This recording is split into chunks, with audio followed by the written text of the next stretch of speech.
마이크 줘보세요. 오케이.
은호야 밖에 다 들어오라고 하세요. 네.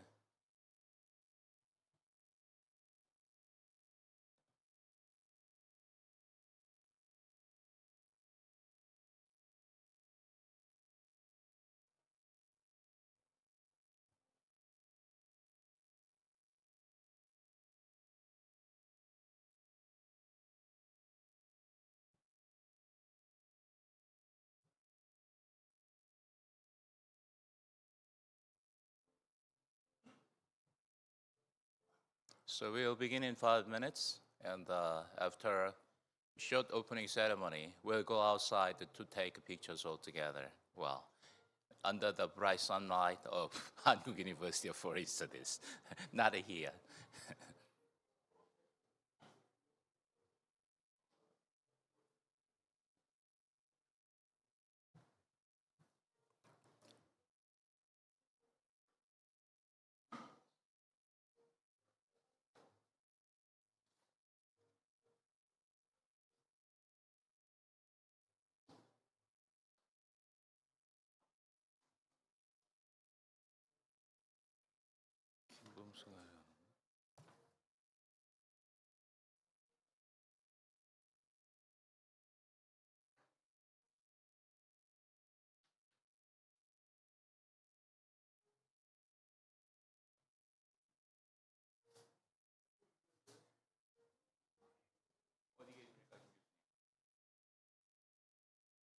아직 멀었대. 큰일 났네. 빨리 오세요. 예, 예, 알겠습니다. 예, 예. 얼른 오세요. 예. 예, 예, 예.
박정원 교수 어디 갔어?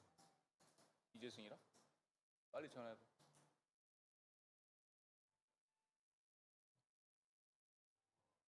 새끼들 뭐 하냐, 저거.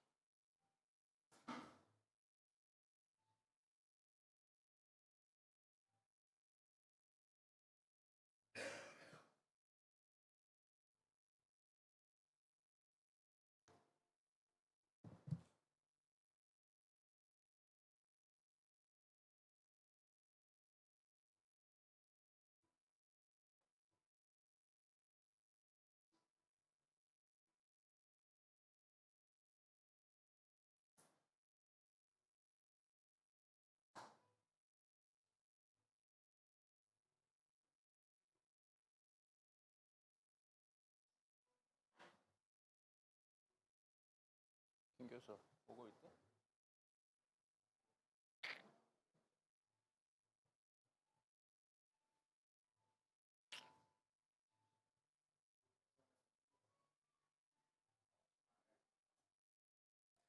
군기를 잡을 수도 없고.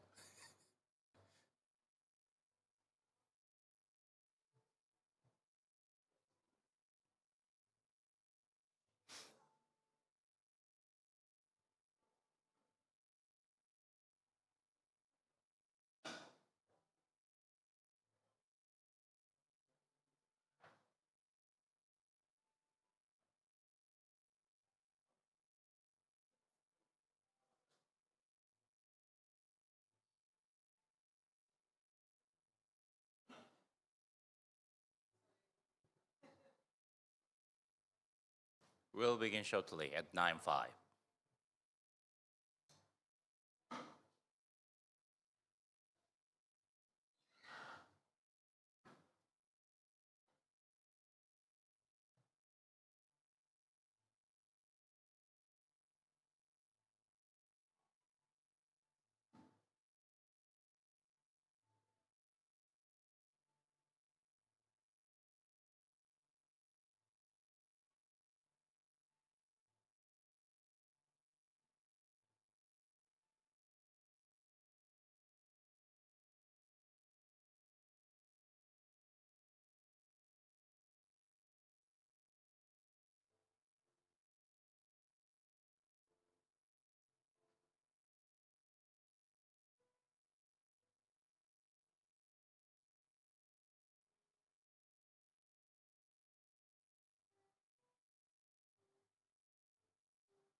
Dear guests, distinguished guests, and respected scholars, and my colleagues, experts, and members of the Hankuk University of Foreign Studies community, good morning.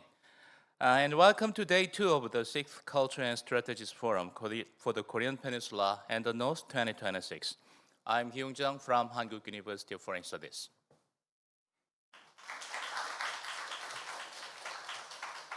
I'm delighted to be a master of ceremonies once again. Yesterday, at the Westin Joseon Seoul, we engaged in profound diplomatic and strategic dialogues. Today, we move to our academic session here at the beautiful Seoul campus of Hankuk University of Foreign Studies. As we continue to reflect on our theme for peace and prosperity, overcoming conflicts through supranational solidarity amid the return of global power competition, today's focus turns to rigorous academic inquiry. We'll explore the root causes of conflict and seek sustainable pathways toward resolution across various regions, emphasizing that solidarity is deeply rooted in history, culture, and collective experience. To formally begin day 2 of our forum, I would like to invite Dr. Junyoung Kang back to the stage for the opening remarks. Dr. Kang is the head of the HK+ National Strategies Research Project Agency and Director General at the Center for International Area Studies of Hankuk University of Foreign Studies, and he is the driving force behind this forum. Please welcome him with a big round of applause.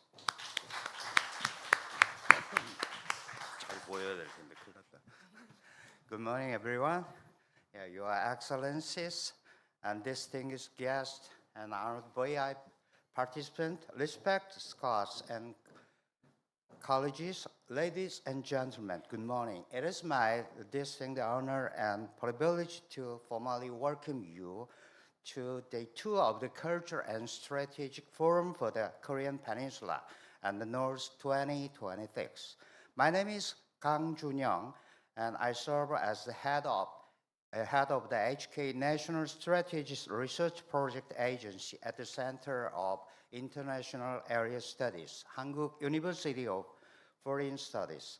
It is particularly significant to reconvene our discussions today at particularly respected leaders serves as a source of considerable encouragement to all assembled.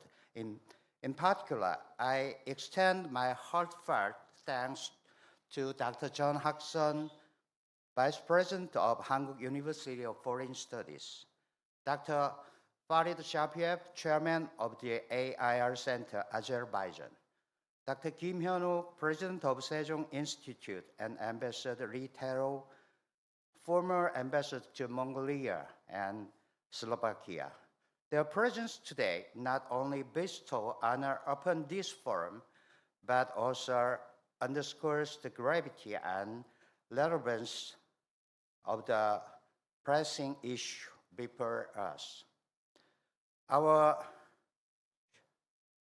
shared theme for peace and prosperity, overcoming conflict through supranational solidarity aimed the return of global power competition, aptly encapsulates the urgency of the current international context.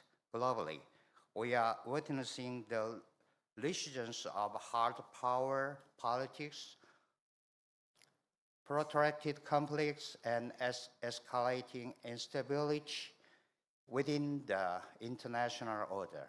Yet, it is precisely in such time that rigorous academic inquiry, principled dialogue, and broad-based international cooperation assume heightened importance.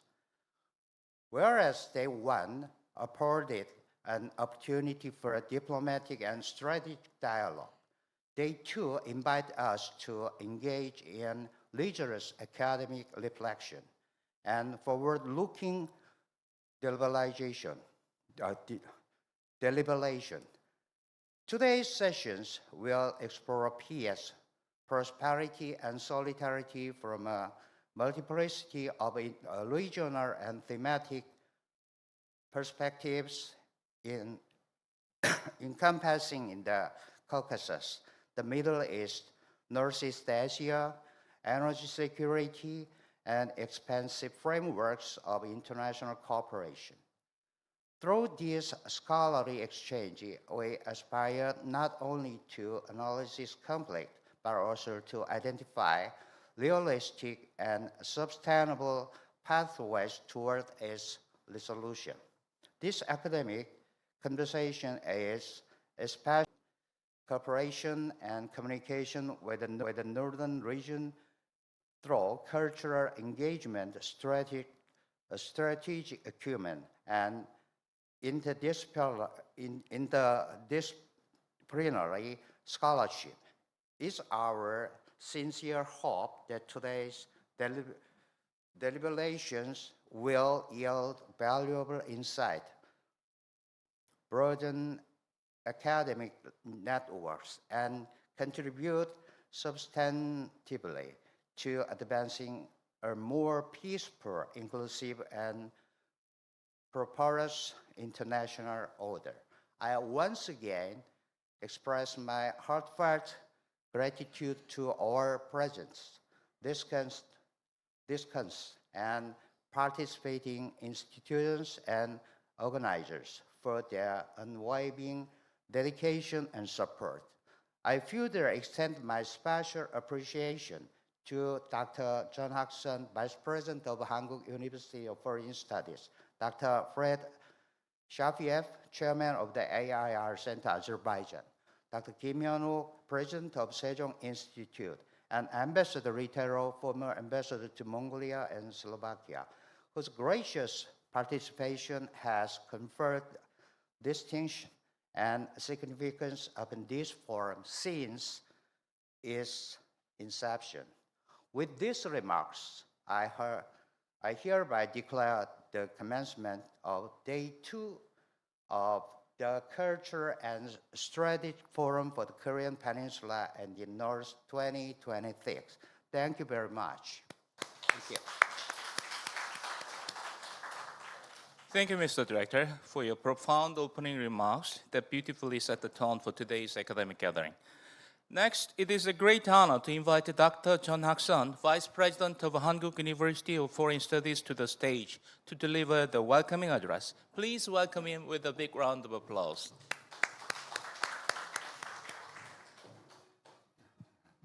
Thank you. Good morning, everybody. I'm John Hakson, Vice President of Hankuk University of Foreign Studies. It's my distinct pleasure to formally welcome you to Hankuk University of Foreign Studies. It's my distinct honor and privilege to host the second day of the Culture and Strategic Forum for the Korean Peninsula and the North 2026 here at our Seoul campus. Following yesterday's invaluable diplomatic and strategic discussion, today's academic session invited us to engage in deeper reflection upon the intellectual foundation of peace, prosperity, and supranational solidarity. Today's program clearly embodied this mission. The session addressed peace in the Caucasus, the Middle East, and Northeast Asia, the dynamic of contemporary conflict, energy security and regional cooperation, and the prospect for building solidarity across borders. These are not disparate issues, but are profoundly interconnected. Peace cannot be sustained in the absence of energy security, economic stability, cultural trust, and diplomatic imagination. Likewise, prosperity remains unattainable when communication among regions is disparate. For Hankuk University of Foreign Studies, this forum carried particular significance. We have cultivated a generation of scholars equipped to engage the world through language, culture, area studies, and international cooperation. The birth of the HK+ National Strategy Research Project Agency continued this tradition by examining the cultural and strategic linkage between the Korean Peninsula and the Northern region. Its vision of creating a hub of supranational cooperation aligned with our university's identity of mission. It's my sincere hope that today's academic deliberation will transcend mere tenors. I wish to extend my deepest gratitude to all speakers, panelists, chairs, and participants for sharing their expertise with us. Your esteemed presence enrich for the forum and fortify the international network that Hankuk University of Foreign Studies and its partners have diligently cultivated. May today's discussion contribute to a deeper comprehension of peace, a more actionable vision of prosperity, and an enable commitment to supranational solidarity. Thank you for your kind attention. Thank you. Thank you, Mr. Vice President, for your strong support, leadership, and gracious welcoming words. Thank you all. Before we conclude this brief opening ceremony and move directly into our first academic session, we'll have a short group photo session to commemorate today's gathering, not here, but outside. So please leave your baggage here, and I kindly ask you to go outside all together, and under the bright sunlight of Hankuk University of Foreign Studies, we'll take a group photo. Thank you.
혹시 주차권이 필요하신 분들은 행사팀에 나가실 때 우리 김 감독님한테 부탁을 하시면 떨어진다.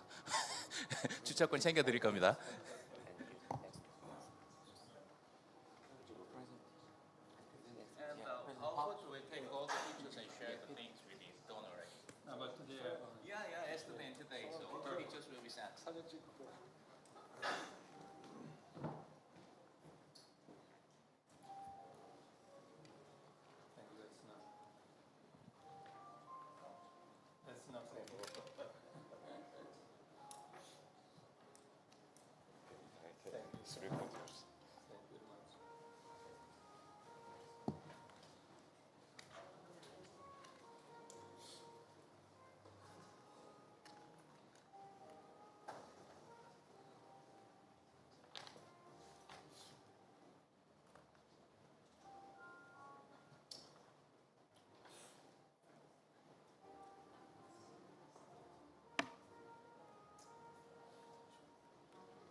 Thank you very much. This is the second day meeting for this conference.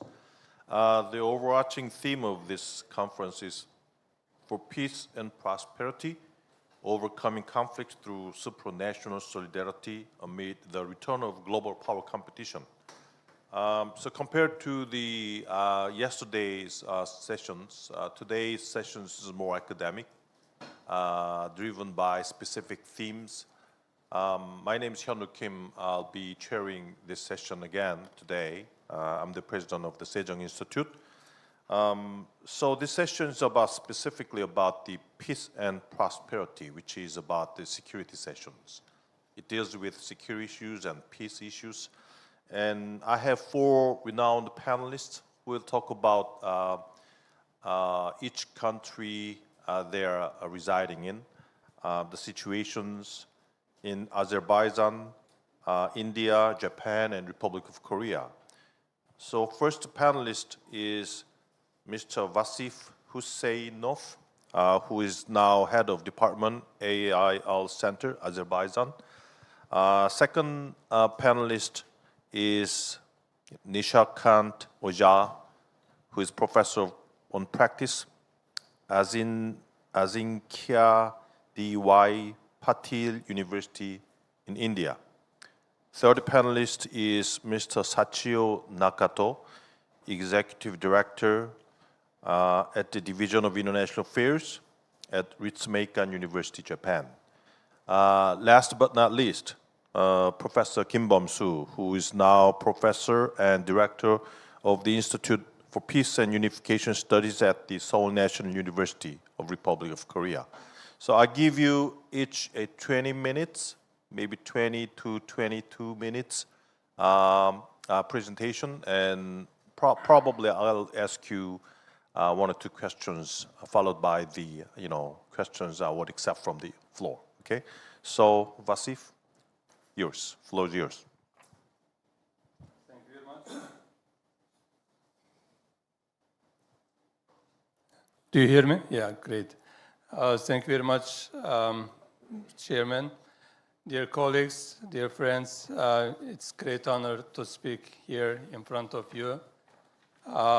In my presentation, I will focus on the geopolitics of the South Caucasus, and in line with our panel title, I will focus primarily on the peace process in the South Caucasus, and primarily between Armenia and Azerbaijan, and how it is affecting geopolitical redesigning of the South Caucasus.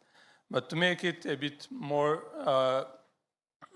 dynamic and interesting for you. I will talk about also the geopolitical dynamics in the region and how recently the South Caucasus geopolitical architecture is changing.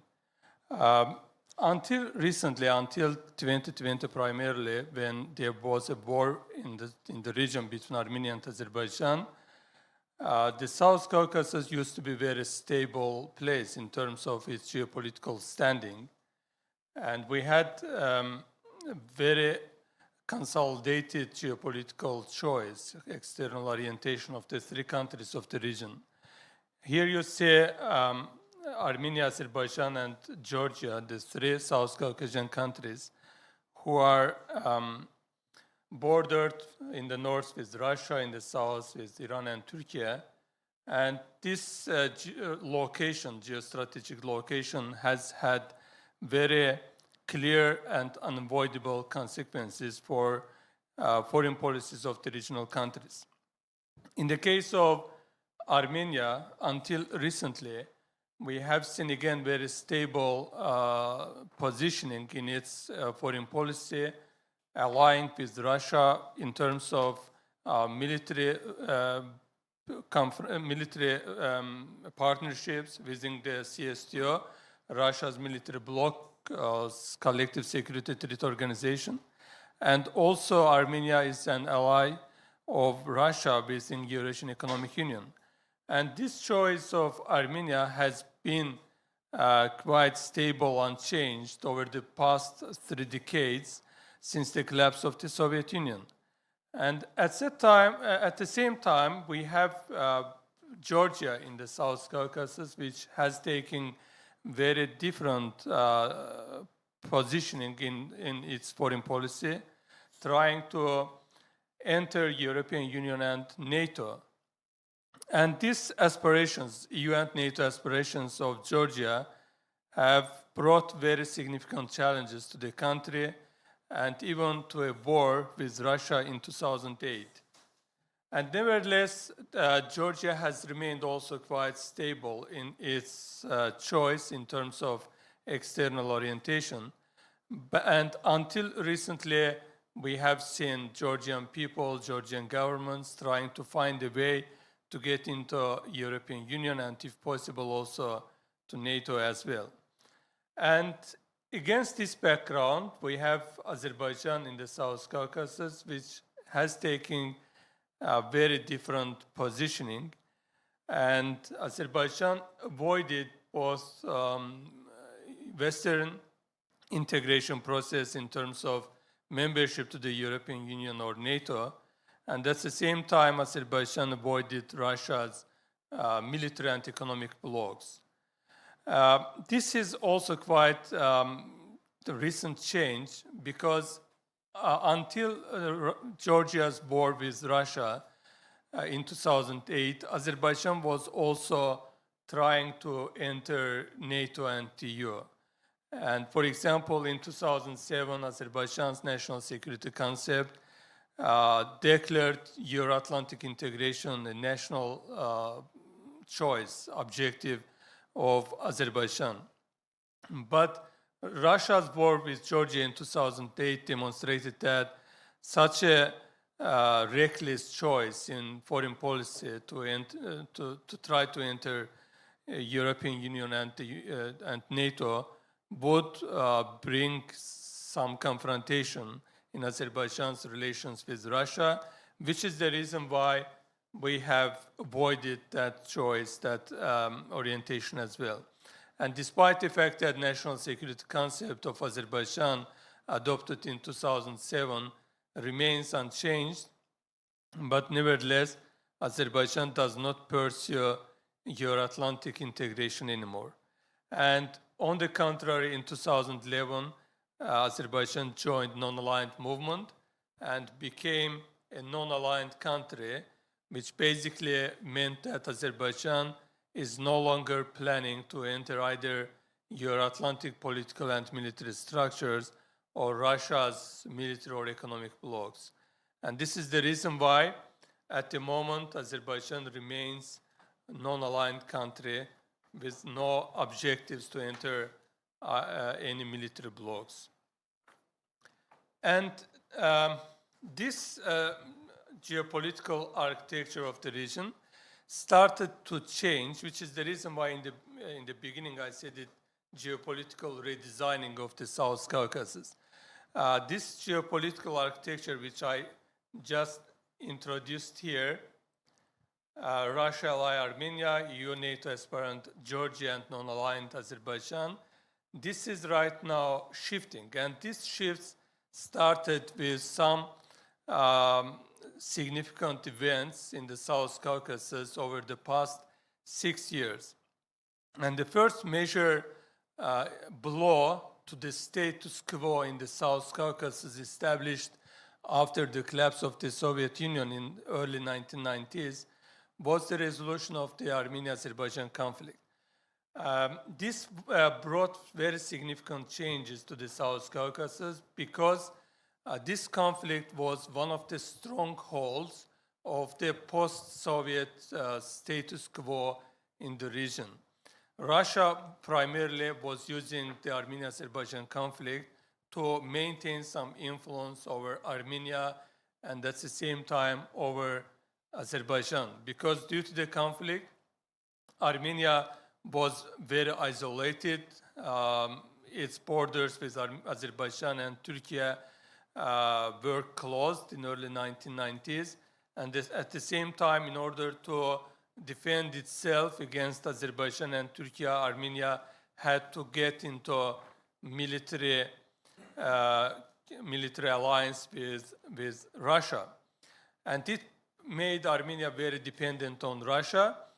And that's the reason why when we succeeded to resolve the conflict through the war in 2020, which was called Second Karabakh War, we liberated the territories occupied by Armenia in early 1990s, and the conflict was basically resolved.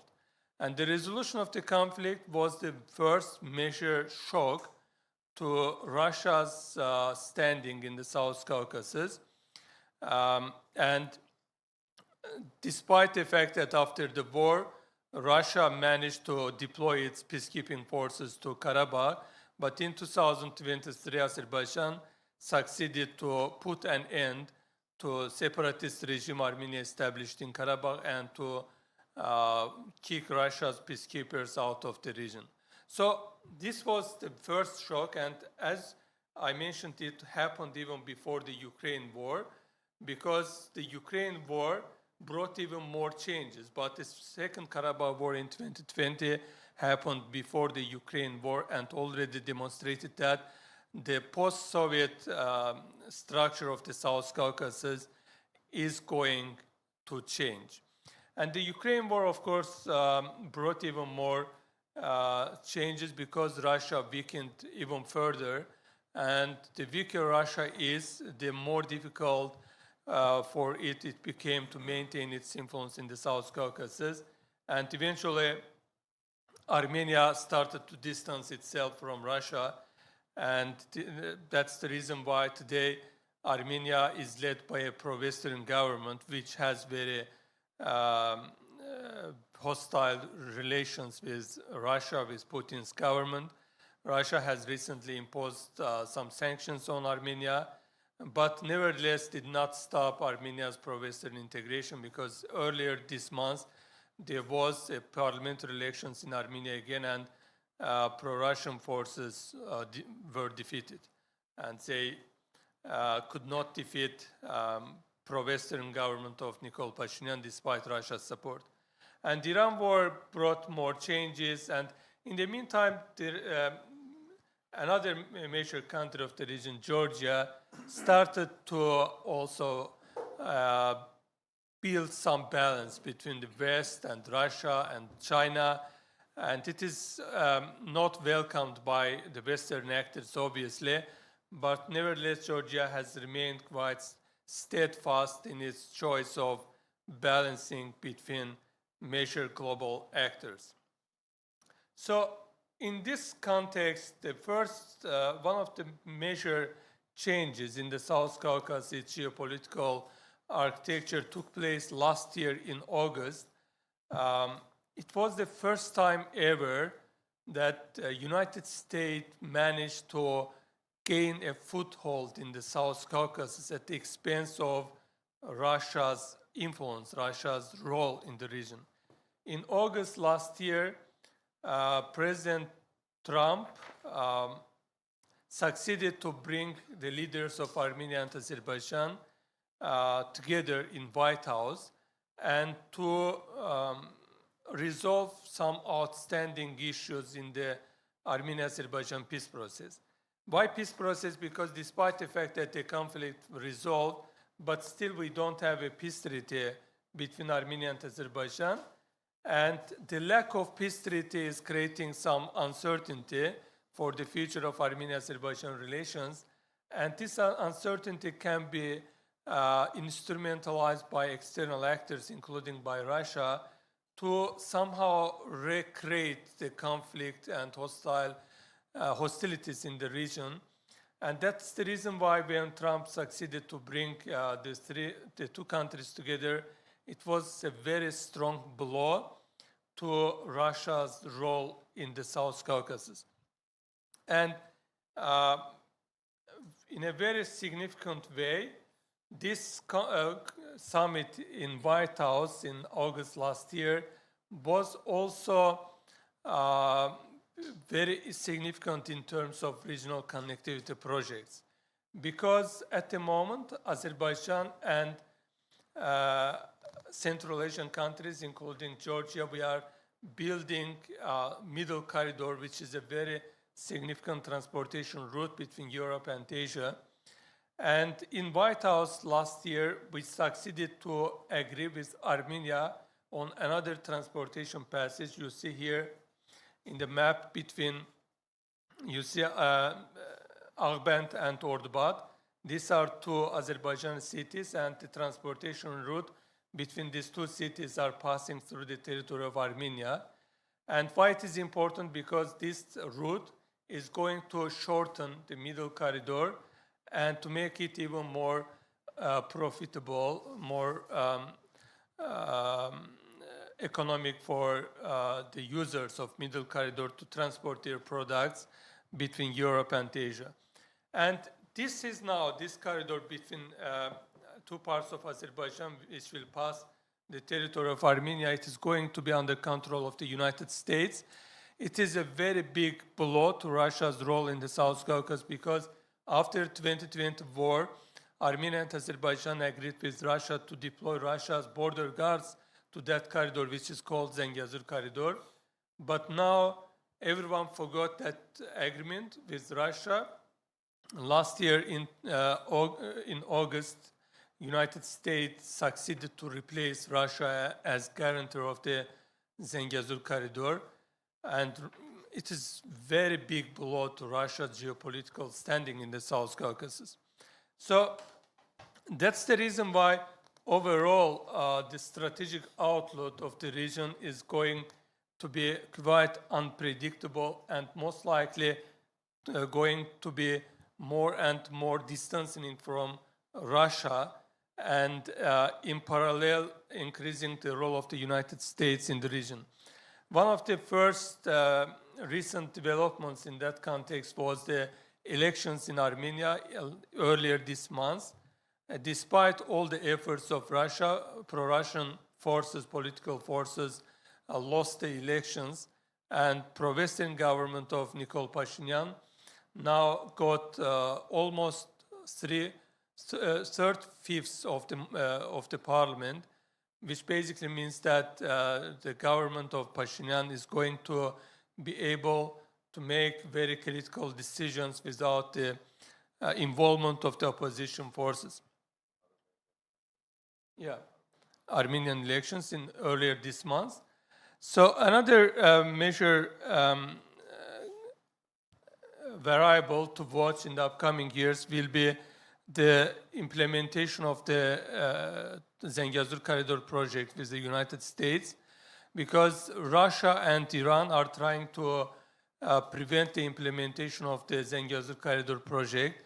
If they succeed to stop it, of course, it will reverse some of the recent geopolitical changes in the region. But otherwise, it is going to be even more pro-Western in terms of Armenia and Azerbaijan's choice in external relations. Another major variable is, of course, Russia-Ukraine war. We don't know how the war will end, what implications it will have for the post-Soviet space, including for the South Caucasus.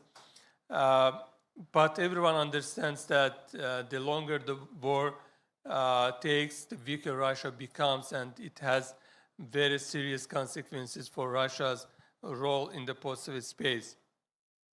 Another major variable is Middle Corridor and its governance. Now Central Asia and Azerbaijan are trying to upgrade the Middle Corridor by applying very state-of-art digital and other instruments in order to make it more profitable for companies to export their products, and also to remove some of bottlenecks in the project.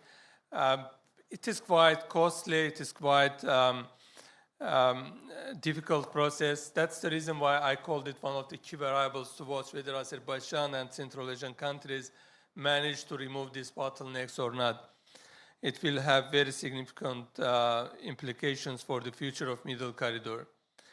And fifth variable, you see here, EU coherence on Azerbaijan, Azerbaijan's relations with the European Union, with the United States, are going to affect the future of the South Caucasus as well, because unlike Armenia, who has taken very clear pro-Western orientation recently, Azerbaijan is still trying to maintain some balance between Russia, EU, China. And in that context, Azerbaijan is also getting increasingly more pressure from major actors to make a clear choice in foreign policy. This is going to be another key variable to what extent Azerbaijan will succeed to maintain its neutrality in very intensifying geopolitical dynamics. It remains to be seen. So, it is all I wanted to tell you about the geopolitical redesigning of the region. I'm looking forward to any questions you may have. Thank you for your attention. Thank you very much. I think there is very important major shifts in the South Caucasus region. One of the questions I have for you, so what do you think will be, I have two questions. What do you think will be the future changes in those regions, especially that is relevant to Azerbaijan's foreign policy? What would be some options that Azerbaijan have for its foreign policy in the near future? That's the first question. And second one I'm wondering is, I think there have been several factors that has weakened the Russian influence in this region. But I see that Georgia's foreign policy is moving to a reverse way. It was pretty much towards the EU and NATO, but as Russian influence is decreasing, it's trying to be balanced between the West and Russia. Mm-hmm. So why do you think the Georgia's taking that kinds of behavior? That's my question. You can answer later on. Okay. Second presenter is let me see, where is it? Mr. Oja Nishakant, Peace in Southeast Asia. Yeah.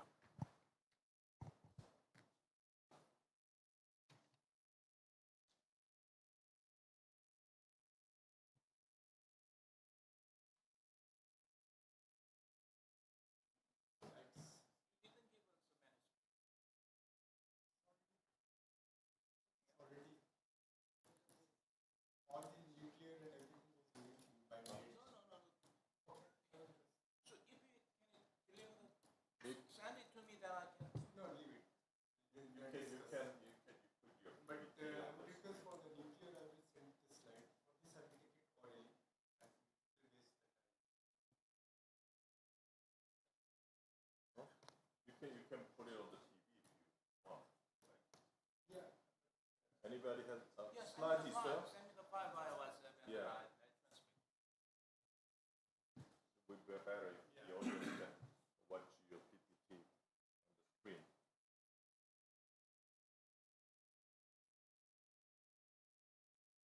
So maybe I will. Yeah, I think Professor Nakato, maybe you can make presentation first, and then if the slides are ready, I come back to Mr. Nishika. Okay.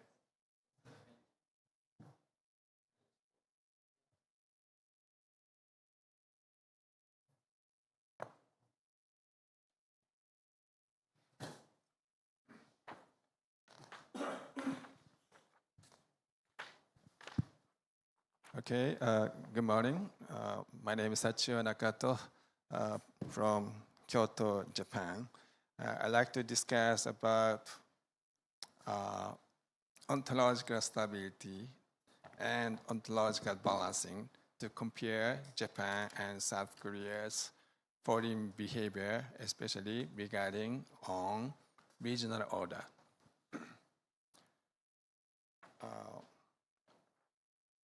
Yes, basically, I'd like to discuss how Japan and South Korea respond differently to competing regional orders in Northeast Asia and also Pacific too. Professor, can you speak louder? Okay. So my basic argument is that these differences cannot fully explain through material interest alone. So instead, they reflect different forms of, we call it, ontological security. So I suggest that post-war Japan can be understood as a case of ontological stability, while South Korea represents a case of ontological balancing.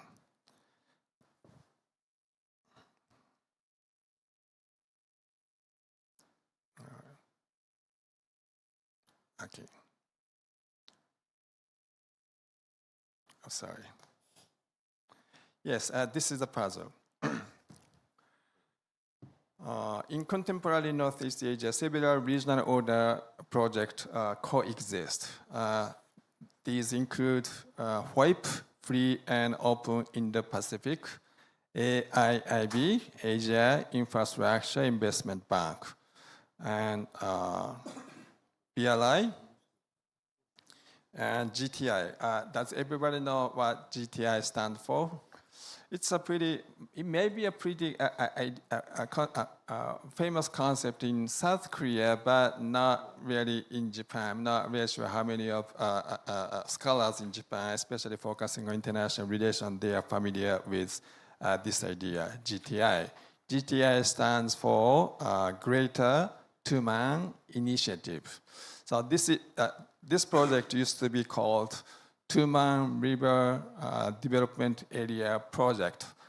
People discussed this project back in 1990s, and some scholars in Japan as well, they are focusing on this project. But now, there haven't been prominent progress. Therefore, the interest of Two-Man River Development Project just disappeared, at least in Japan. So each embodies a different vision of regional cooperation and regional space. The key question is how states position themselves toward these competing regional orders. So Japan and South Korea share several structural similarities. So both Japan and South Korea, they are allies of the United States. And both countries are economically dependent on China. And they are often described as middle power. And we often emphasize on the value aspect, saying that both countries are liberal democracy. However, they respond quite differently. Japan shows a relatively consistent preference, and South Korea participates in multiple regional initiatives simultaneously. Why they are different?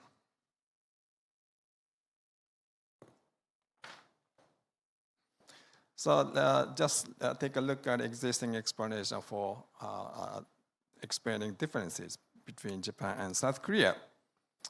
If you are realist, probably you could emphasize on the aspect of alliance, U.S. Alliance, and also dependence on China. So you might say that you have to balance China through U.S., Japan, or U.S. ROK alliance.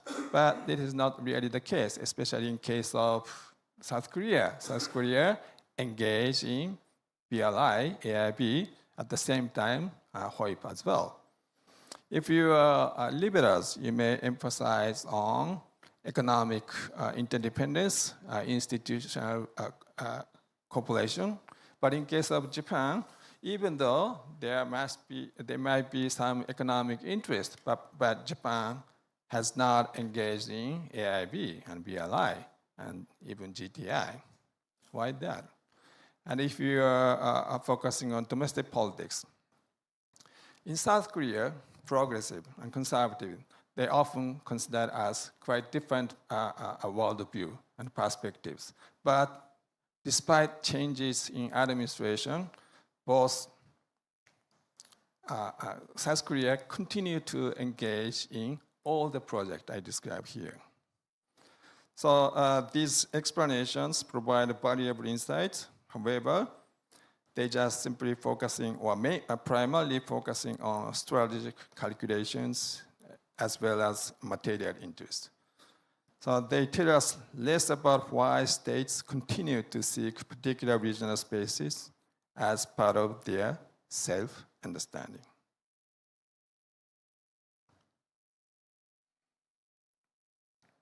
So analytical framework, I like to focus on strategic culture and ontological security. So this study combines strategic culture with ontological security. So strategic culture explains long-term pattern of foreign policy, and ontological security explains how states maintain stable self-identities. So this question is not only what do states want, but also who they are and where they belong to.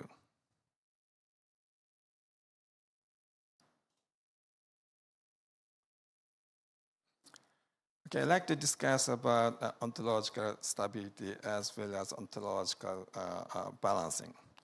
So ontological stability. Japan represents what I call post-war ontological stability. Right here, maybe. Since 1945, several identities have gradually emerged and converged. Japan is often described as maritime state, or even trading state, and US ally, and supporter of a liberal international order. So these identities form a relatively coherent and stable narratives. So as a result, Japan tends to support regional orders that reinforce these narratives. On the other hand, in case of South Korea, in this presentation, South Korea represents ontological balancing. South Korea is different from the case of Japan. South Korea presents a different picture. Its identities include, of course, South Korea can be described as a maritime state, trading state even, or peninsula state, continental connecting state, or divided nations, or middle power, such and such. So these identities coexist. So rather than converging into one dominant narrative, different from the case of Japan, so they remain simultaneously existing and relevant. Therefore, South Korea seeks to maintain engagement with multiple regional orders. I call this ontological balancing.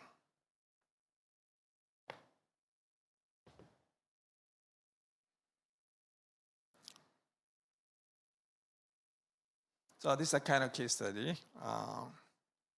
Maritime regional order represented by FOIP. So FOIP, Free and Open Indo-Pacific Initiative or strategy, illustrate the contrast. Japan actively promotes FOIP. Japan is actually the founder of FOIP and actively promoting the FOIP initiative. FOIP is broadly consistent with Japan's post-war regional narrative. On the other hand, South Korea also engages with FOIP, especially during the UN administration. The UN administration published the so-called Indo-Pacific strategy. In that policy document, South Korea even described itself as Indo-Pacific state or pivotal state. So they are engaging in FOIP too. However, South Korea does so while emphasizing inclusiveness and flexibility, not too hostile to China, not too exclusive to China as well. So that is the difference between Japan and South Korea. And in case of continental regional order, in this case, AIB, BRI, and GTI, the contrast becomes clear in continental initiative between Japan and South Korea. South Korea participated in AIB, is one of the founding members, and cooperate with BRI and maintains involvement in GDI. On the other hand, Japan remains much more cautious about these three regional initiatives. GTI is particularly important. Unlike FOIP or AIB, GTI cannot easily be reduced to a result of US-China strategic competition. This is more like a regional cooperation in Northeast Asia. Therefore, it provides a useful case for examining regional identity and also ontological security. So this is a tentative conclusion.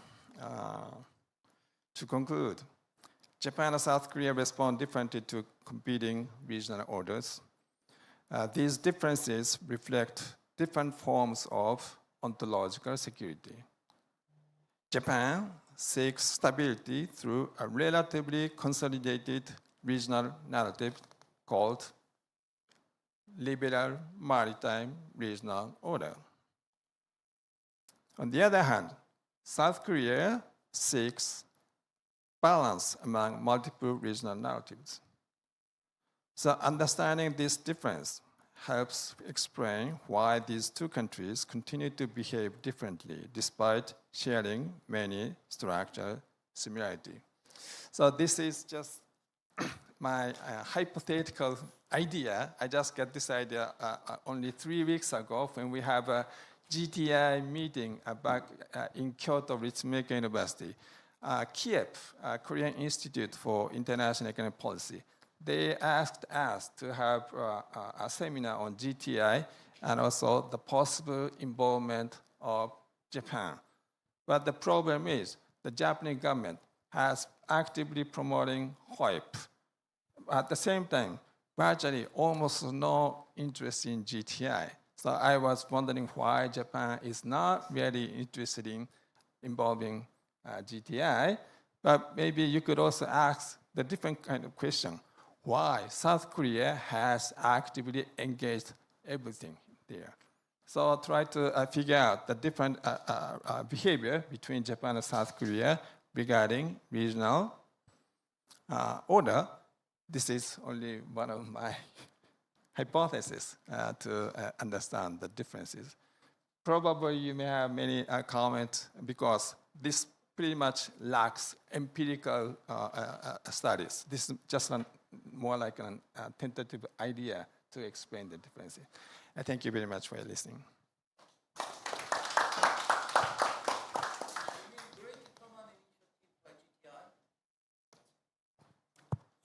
Thank you, Professor Nakato. It was very interesting presentation. I have one question for you. You brought up a ontological definition of South Korea's security issues, which makes sense, but I'm not pretty much convinced with that argument, because even from the rationalistic perspective, you can just look at South Korea and Korean Peninsula geopolitically located within the end of the Chinese continent, which has a lot of hard time in its balancing behaviors. So I'm not sure why you are going into constructivist approaches rather than just posing yourself within the rationalist approaches. What is the meaning and purpose of doing that? So that's my question. I will come back to Professor Nashakant Oja. Please, thank you.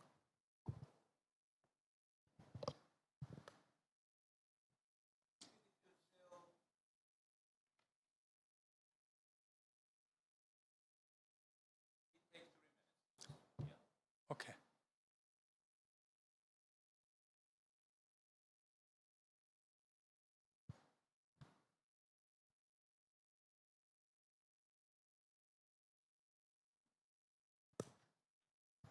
Thank you so much. Till the time the PPT get uploaded, I just wanted to start the session so the time is saved.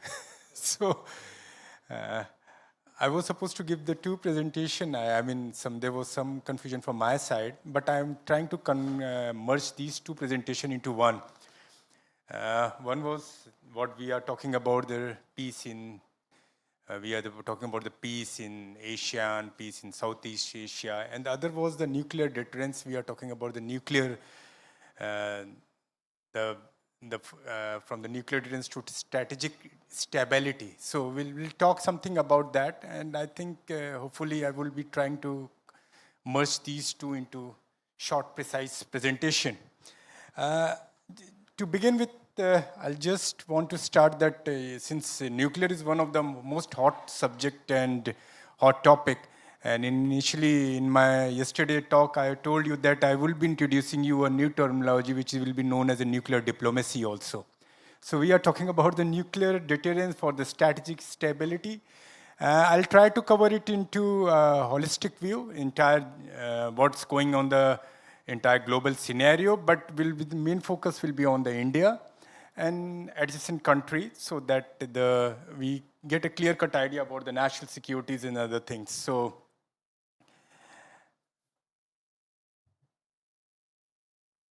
okay, I think it's not, okay, it's gone. So, since I was told that it's more of an academic session, so I've tried to make a presentation like a little bit about the theoretical, and I'll be talking something about the practical things which is on the ground level. So when we are talking about the nuclear deterrence, nuclear diplomacy, and strategic stability in the second nuclear age, we can see after the present scenario what happened Russia and Ukraine, and when we are talking about the Iran and Israel, US, the mega mess which is going around the entire geospatial, the entire world. And everybody, you can say, going and parking itself on the nuclear, that whoever has the nuclear capability is the boss, and he has got the muscles to show to the world. And that's, they are pretending that nuclear is just a kind of now more of a respect stature rather than anything else. So a country who has got the nuclear, he is respected. A country who has not got a nuclear capability, no way. Jesus Christ, you are not in our list. So that's something we are talking about. And regional alliance and coalitions are now increasing and playing in a controlled way. And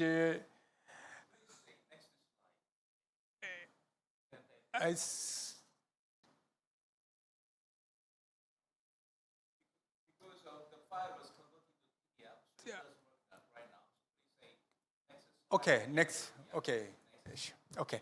So this is something we are talking about. The environment has changed, the guardrails are failing, the threats are new. And the most precise and the beautiful example would be the Iran issue which we are talking about.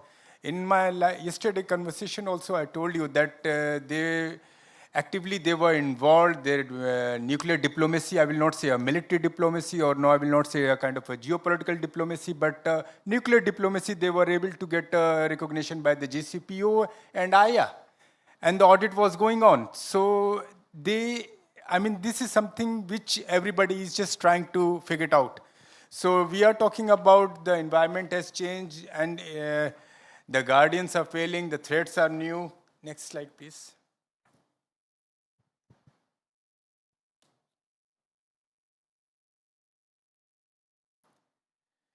So from my side, when we are talking about the global nuclear order stands at a historic crossroad. And the expansions are modernization of the nuclear arsenals, the erosion of the arms control framework, the emergence of the nuclear power and doctrines, growing geopolitical rivalry among major powers, and the weakening of the strategic trust. You can see the Cuban Missile Crisis of 1962, the Strategic Arm Limitation Talks SALT, the Intermediate Range Nuclear INF, Treaty START, New START, and numerous confidence-building measures collectively prevented nuclear confrontation despite profound geopolitical rivalry. So today, while deterrence remains, nuclear diplomacy has become the most critical missing pillar of the global security. Now, to give you a global nuclear, just a glimpse, let's talk about the Russia. So as an estimated warheads in Russia has something around 5,500 warheads ready for deployment and ready for use. United States has 5,177, China 600, France 290, India 190, Pakistan 170, Israel 90, North Korea 60.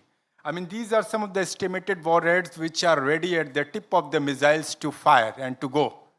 So total global inventory, we are talking about something about 12,200 warheads, which we are talking about the nuclear.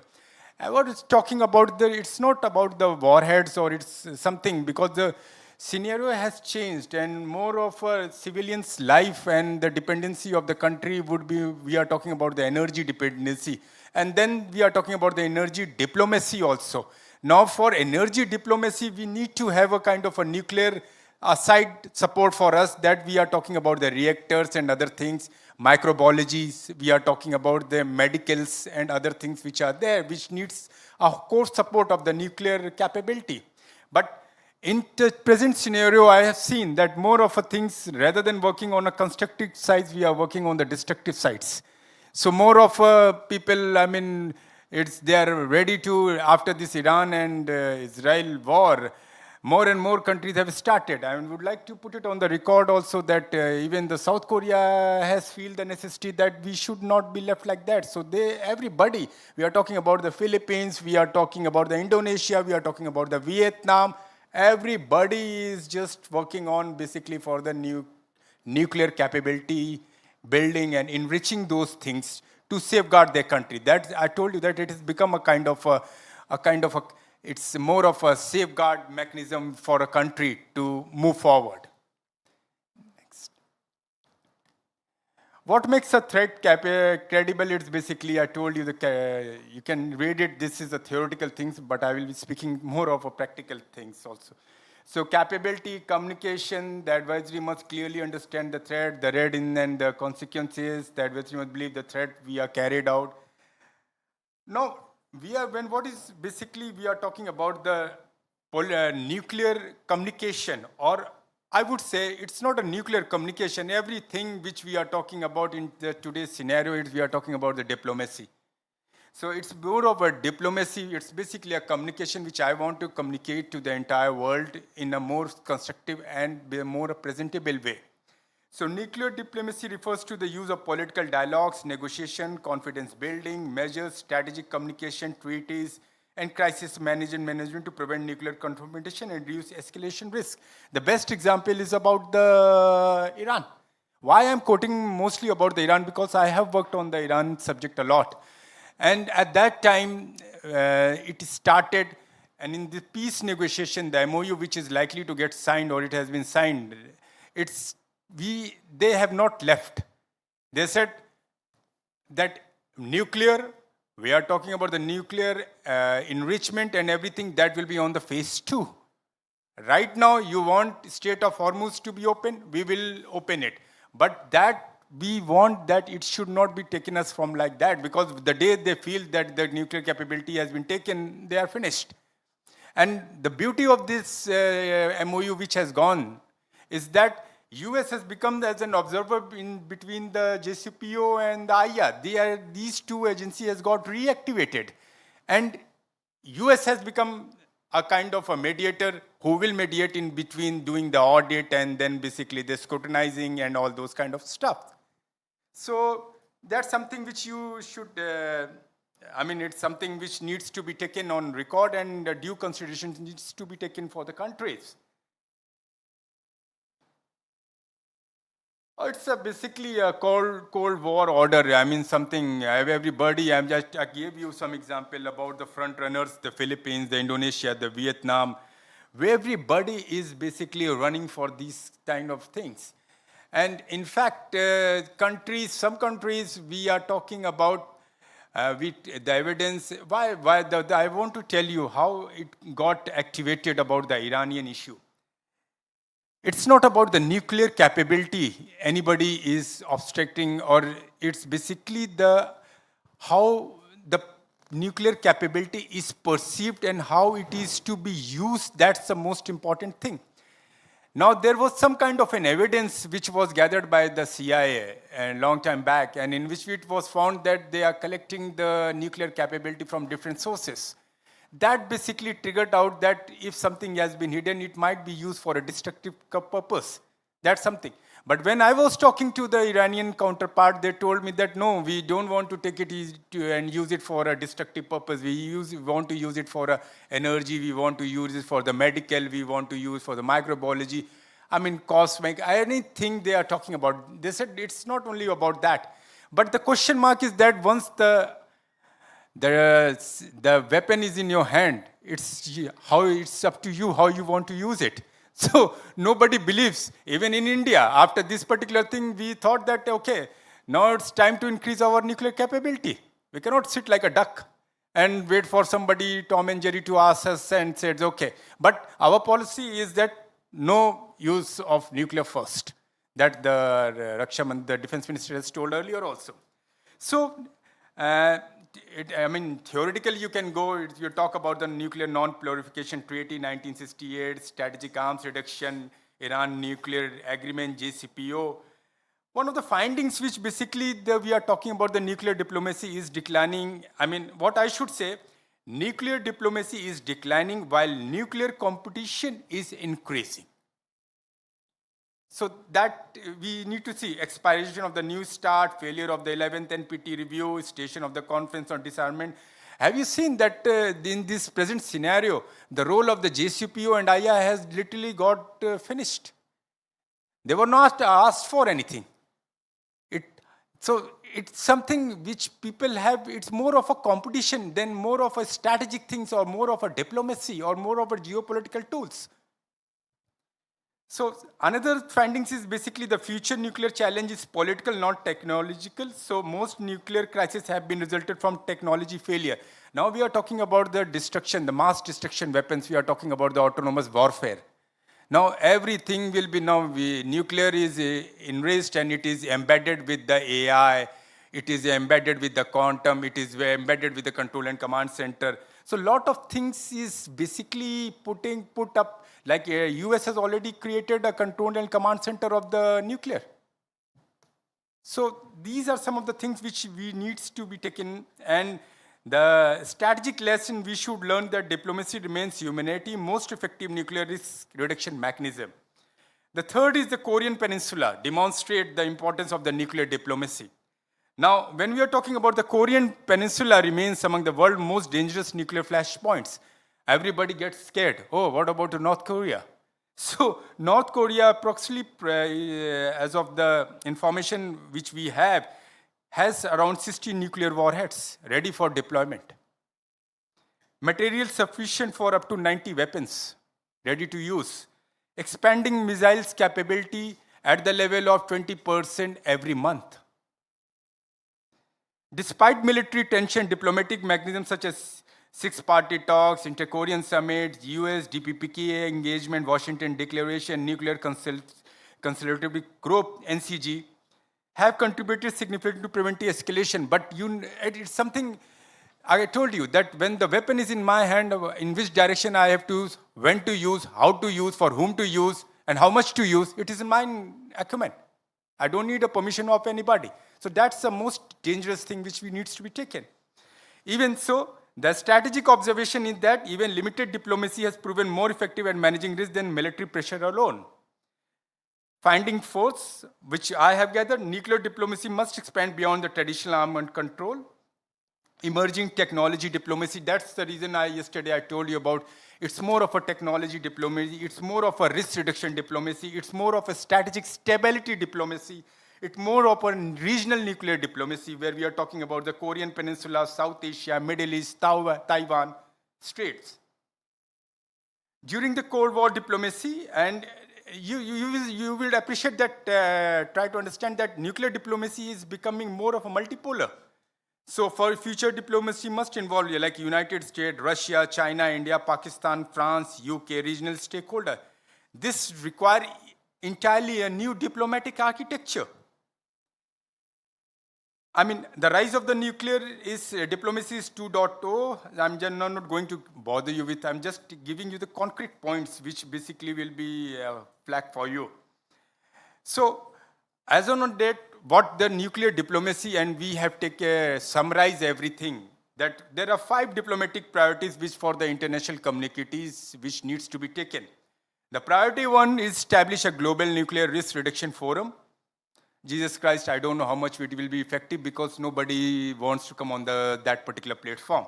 So under UN auspicious involving all nuclear armed states, I asked one of the UN gentlemen, I said, are you not feeling that your importance and your power has degraded? Nobody asks you anything. He said, that's basically, it's the capability which they are developing day by day. I mean, there will be a time where there will be nobody, they will not ask anybody.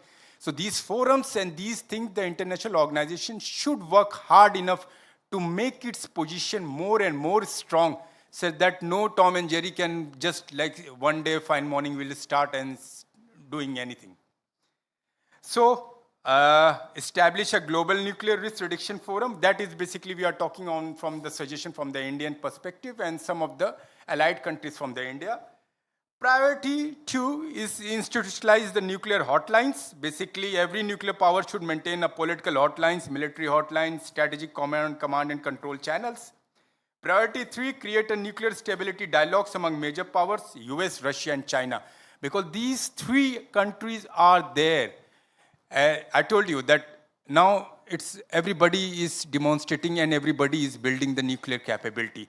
But these, if you can see the warheads and the kind of the arsenals which they possess, the US and Russia and China are basically the triangulate, these three countries where they should be get involved, and more backdoor diplomacy, track to diplomacy or the nuclear diplomacy should be made much more effective by the other regional blocs and other regional countries and pressurize on them to work on something which will be beneficial for the society.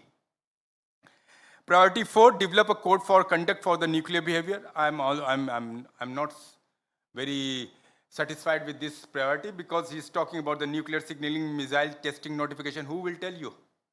We'll fire, we'll test it, and then one fine morning you will come to know that we have tested. So there should be a kind of an ecosystem which needs to be created. Some gentleman from US came and he told, why don't we have a kind of a nuclear park? I said, okay, you told me about IT park, you told me about the semiconductor park, now I'm talking about the nuclear park. So that's something which needs to be taken. I'm just 2 minutes, just completing. And the priority slides you can move, keep. So global nuclear picture for just your eye, you can just see what is happening. And then the priority 5, we are talking about track 1.5, track 2 nuclear diplomacy, build trust, reduce misunderstanding, generate policy options, facilitate back channels communication. It's off the record, but it was my conversation with the Iran because I had worked very closely with the Iranians. And I told him, if you don't want to use it for a destructive purpose, why don't you disclose and get the uranium audited? What is the fear in that? He said that it's not about the audit. We are in line with the JCPO and IA, and their team has come and did the audit. But if one fine morning you tell me to give all our uranium to us, then he said that, but we are ready to give you an undertaking and an agreement that we will not use it for a destructive purpose. It will be only used for the constructive purpose, for the beneficial of the society and for the world peace. So that's something, it's a miscommunication which is presented. Like India, we also don't want to use the nuclear for some kind of arsenals or some kind of a warhead, something like that. But when we talk about the nuclear, it's flags like that, okay, he's working for the missiles, he's working for the warheads, he's working for some kind of arsenals or some weapons. So that build trust and reduce misunderstanding should be taken by the track 1.5 diplomacy. And this kind of forums like your forum, think tanks, they should work effectively and take it to the different countries in a more and more constructive way. So China, the fastest growing arsenals, I told you, I mean, they are going like anything. 100 warheads per year, they are in the race. And Beijing declines trilateral arms talks, they are not ready to talk. About the Asian countries, South Asian countries, the problem is that they are working and they are doing a very effective nuclear diplomacy, basically, to talk to the P5 countries and tell them that, okay, you need to give an undertaking that you will not use any kind of a nuclear weapons against these Asian or Southeastern Asian countries. But it's not happening. That is one of the area where these think tanks and these people should work together and try that. Because if you are telling the other country that, okay, don't use the nuclear arsenals or warheads for any kind of a destructive purpose, you should adopt that thing to yourself also. So that's the communication gap which is happening between these triangulate countries. Please. I'll just run and then I'll conclude. The architecture is unraveling. ABM, you can use this slide. It's about how the journey started 2002, 19, and May 2020. NPT revision fails. Next. The Korean Peninsula, I have told you, you can move on so that the audience can see. So it's basically assembled warheads, fissile material for up to 90, nuclear test 2060. You know all this in automatic reiteration, Seoul authorities. You can keep it the slide. And extended deterrence, Washington declared an NCG, recommend consultation, the NCG forum, visibility, integration. Next. The assurance gap, support an indigenous nuclear weapons, 76.3, support redeploying US tactical weapons, are confident the US would use nuclear arms to defend the ROK. Next, please. Southeast Asia and comparative lessons. It was a beautiful slide, but because of the time constraint, we cannot tell, but we'll just run it very fast. So Southeast Asia zone hedging is occurs, the hedging dilemma, Indonesia and Malaysia, Singapore, Vietnam, and the Philippines, the South China, signed 1995, enforced 1997, the protocol problem. One thing I am very happy that at least by this war, the IA and the JCPO and the nuclear NPT has got its relevance and its power back. And they will be much more in a better position to work effectively. Next, please.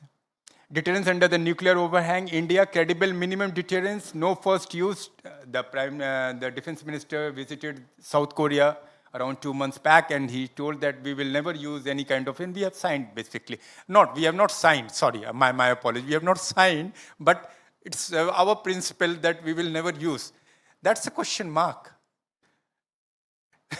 So Pakistan, full spectrum deterrence on NFU battle tactical, and Pakistan has also refused not to sign. So I told you it's more of not about the nuclear diplomacy, it's more about a competition.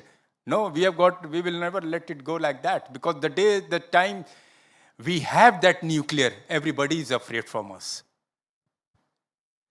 So next slide, please. Your operation, I'll just backslide, please.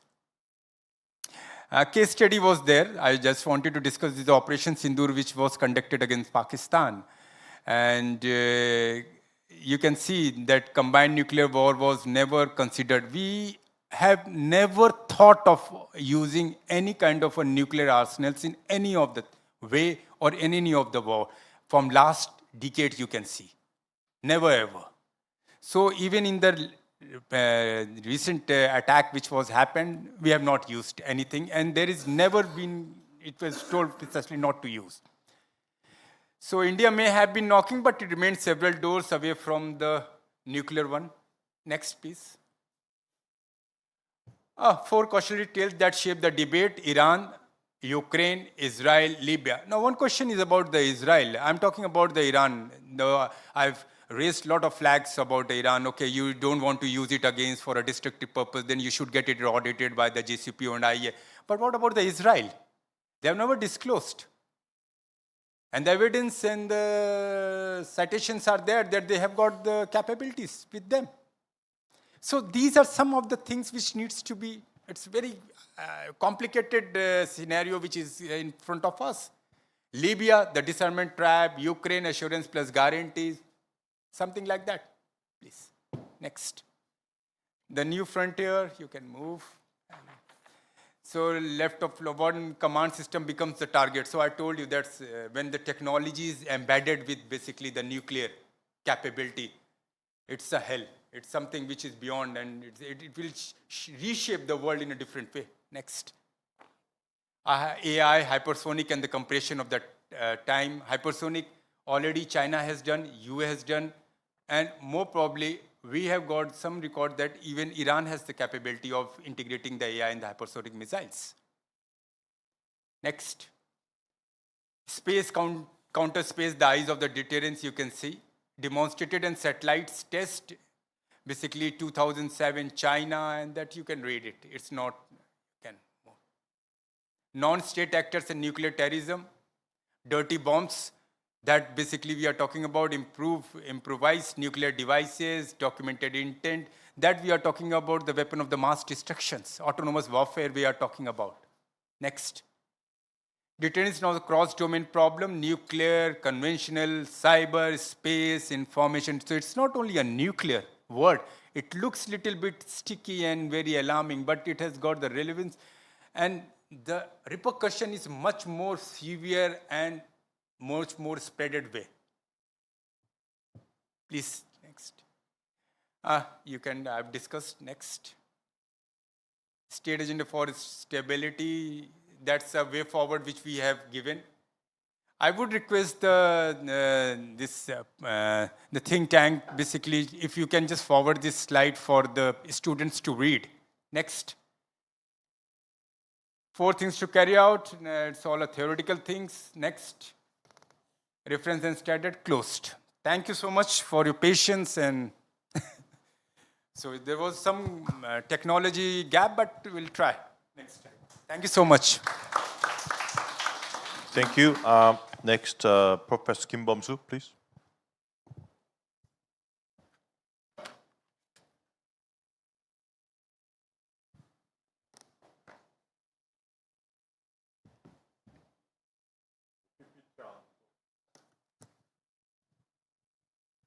I'm waiting. My PPT is ready.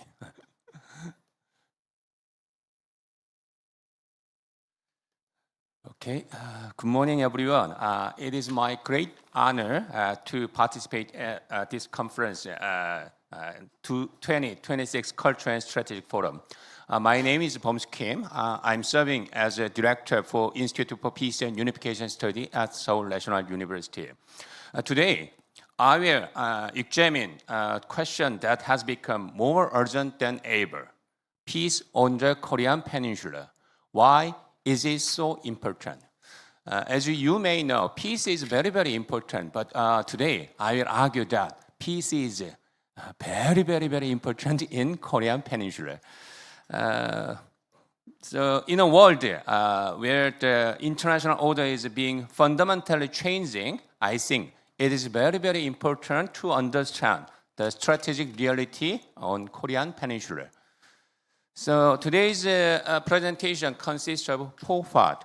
First, introduction, and the second, I will explain why North Korea is not Iran, why North Korea is different, why the strategic bombing or the strike is impossible, is not feasible in North Korea, on Korean Peninsula. And third, we will examine South Korea's defense capability. And finally, I will argue why a peace-first approach is the only realistic way on the Korean Peninsula. Then let's examine the rapidly changing international order. As you may know, for decades, we lived under rule-based liberal international order. At the 1990s, many people believed that Kantian perpetual peace will be realized soon. However, that era has ended, and we have returned to power politics. Power politics, and as you can see, the GDP gap between China and US slowly decreasing. So in this chart, the yellow shows the US GDP, and the blue line shows the China's GDP. As you can see, the gap between the US and China gradually decreasing. And in terms of in terms of the PPP GDP, actually the China overtake US in the middle of the 2010s. So as a result, as you can see, the competition between China and US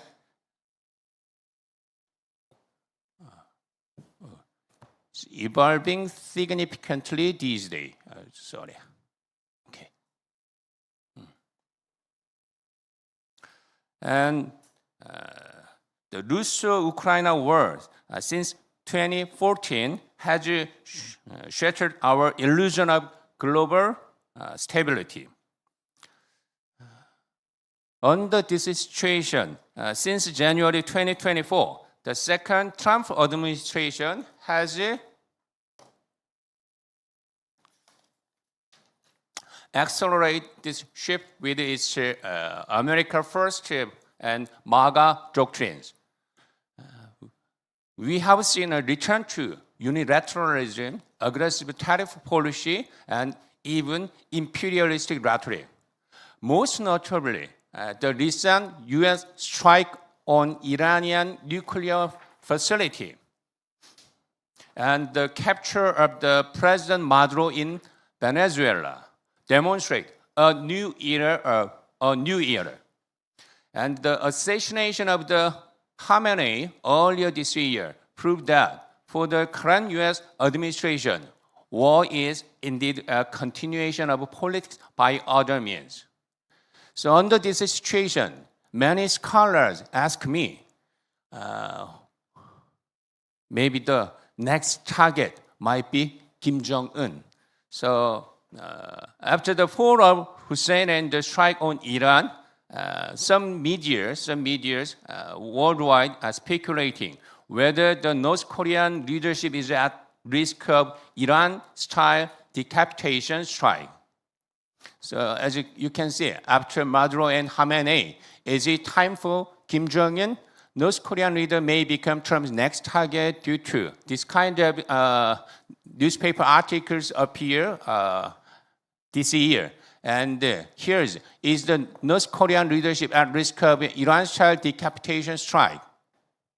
And the YouTube channel, you can see this kind of things. The Kim Jong-un will be Trump's next target. So many scholars ask me, why not bombing North Korea? So maybe if South Korea and US have joint operation on North Korea, then might be the North Korean nuclear problem will be resolved. So, but I said, it is very, very difficult.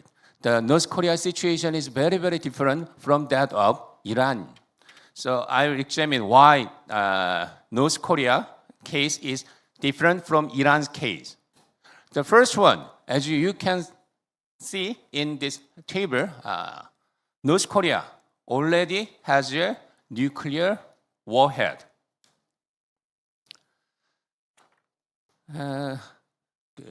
While Iran's program was set back by strike, North Korea is already a nuclear power. Actually, the Professor Ozia you mentioned many times in your presentation.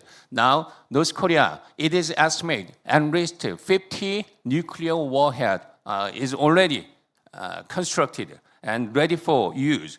And some estimate that North Korea has as a maximum of 150 warhead today, and potentially reaching 400 nuclear warhead by 2040. So the cost of preemptive strike is not just a military failure; it is a global catastrophe. That is the first reason, and the second reason is geopolitical environment. As you know, unlike Iran, North Korea is backed by China and Russia. So as we saw during the 80s Victory Day of China, three countries convened together and they showed their friendship and military bond. So the military bond among these three countries became stronger than ever. And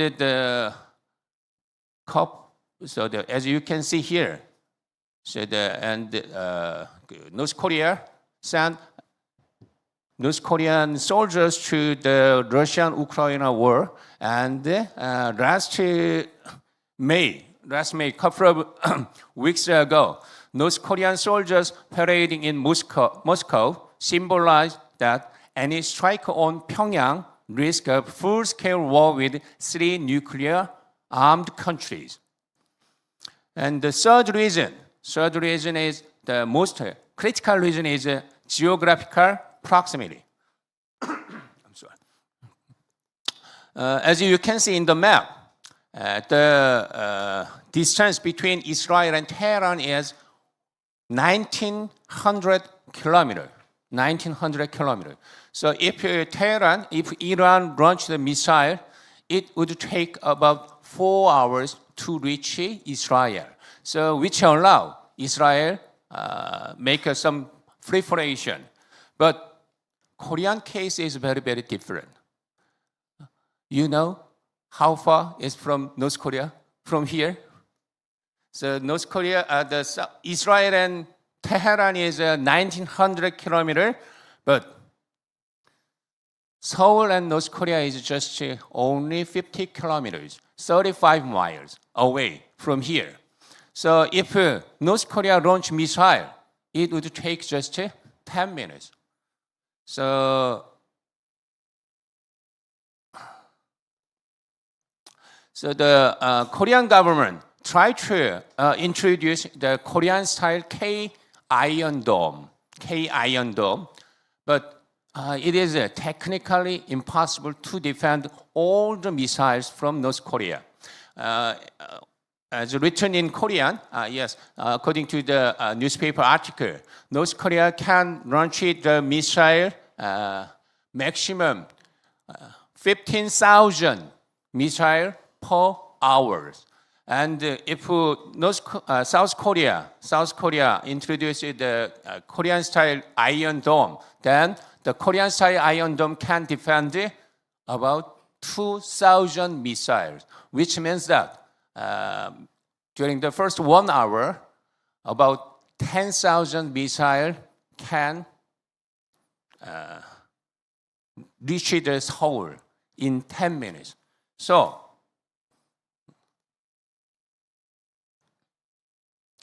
as this newspaper article's title shows, the Seoul is a hostage. So within a ministry of conflict, the 25 million residents, including Seoul and Gyeonggi province of the Greater Seoul area, would face a total destruction. This is not a risk any reader can rationally take. So to counter North Korea's threat, South Korea has developed a multi-layered defense system. The first one is the Korean Air and Missile Defense System, KAMD. So, but even with these KMD, but as written in the newspaper article, it is impossible to defend all the missiles from North Korea. And Korea also has developed a Korean massive punishment and retaliation system, especially the Hyunmoo missile, which is called a monster missile with an 8-ton warhead. This missile was designed to destroy underground bunker 100 meters deep. Coupled with U.S. nuclear umbrella, South Korea have a formidable deterrent system. But even with these deterrent system, the question remains, is a balance of terror the same as peace? So personally, I believe if there is a war, total war, South Korea can win, I believe, but too much cost. So I will argue the peace-first approach is very, very important on Korean Peninsula. Actually, the President Jae-myung-ri mentioned this in his inaugural speech. No matter how expensive peace may be, it is better than war. And winning without a fight is better than winning through conflict. And a peace that requires no fighting is the most absolute security. I personally agree with President Lee Jae-myung's speech mentioned. So, not only me, actually the institute, my Institute for Peace and Unification Studies at Seoul National University, we conduct survey every year. And according to the survey result, the survey public opinion also support the peace is more important than the peace is the most important thing. So according to this survey result, the many Korean people regard North Korea is the most threatening countries, and about 90% of the Korean people argue that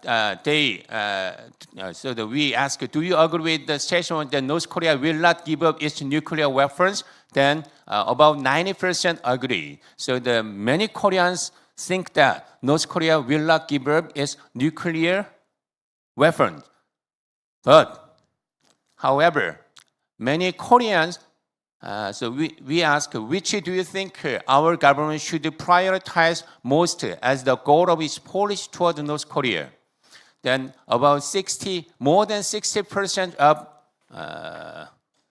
people answer that peaceful coexist with North Korea is should be the goal of the Korean policy toward North Korea.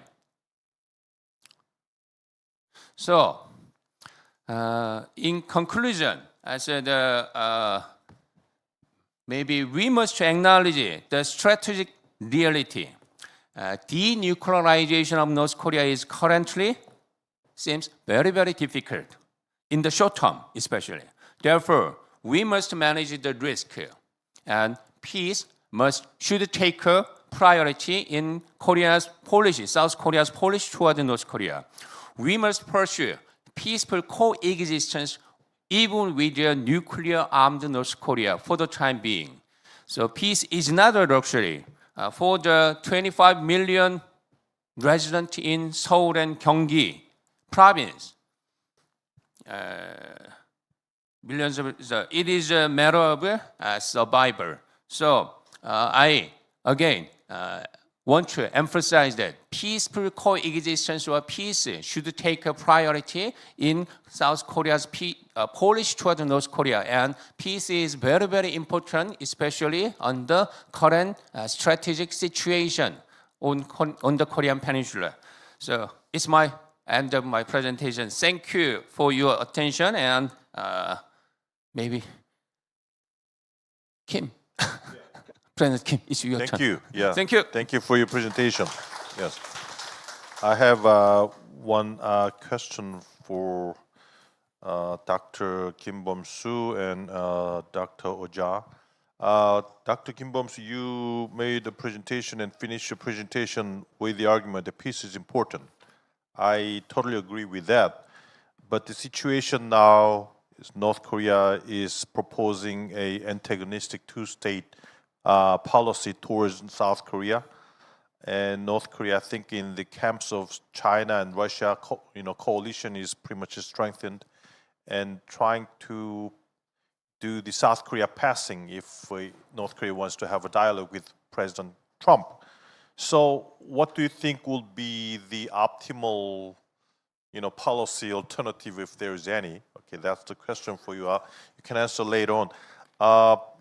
Dr. Oja, I want to ask you if you have any solutions or policy suggestions for North Korea case.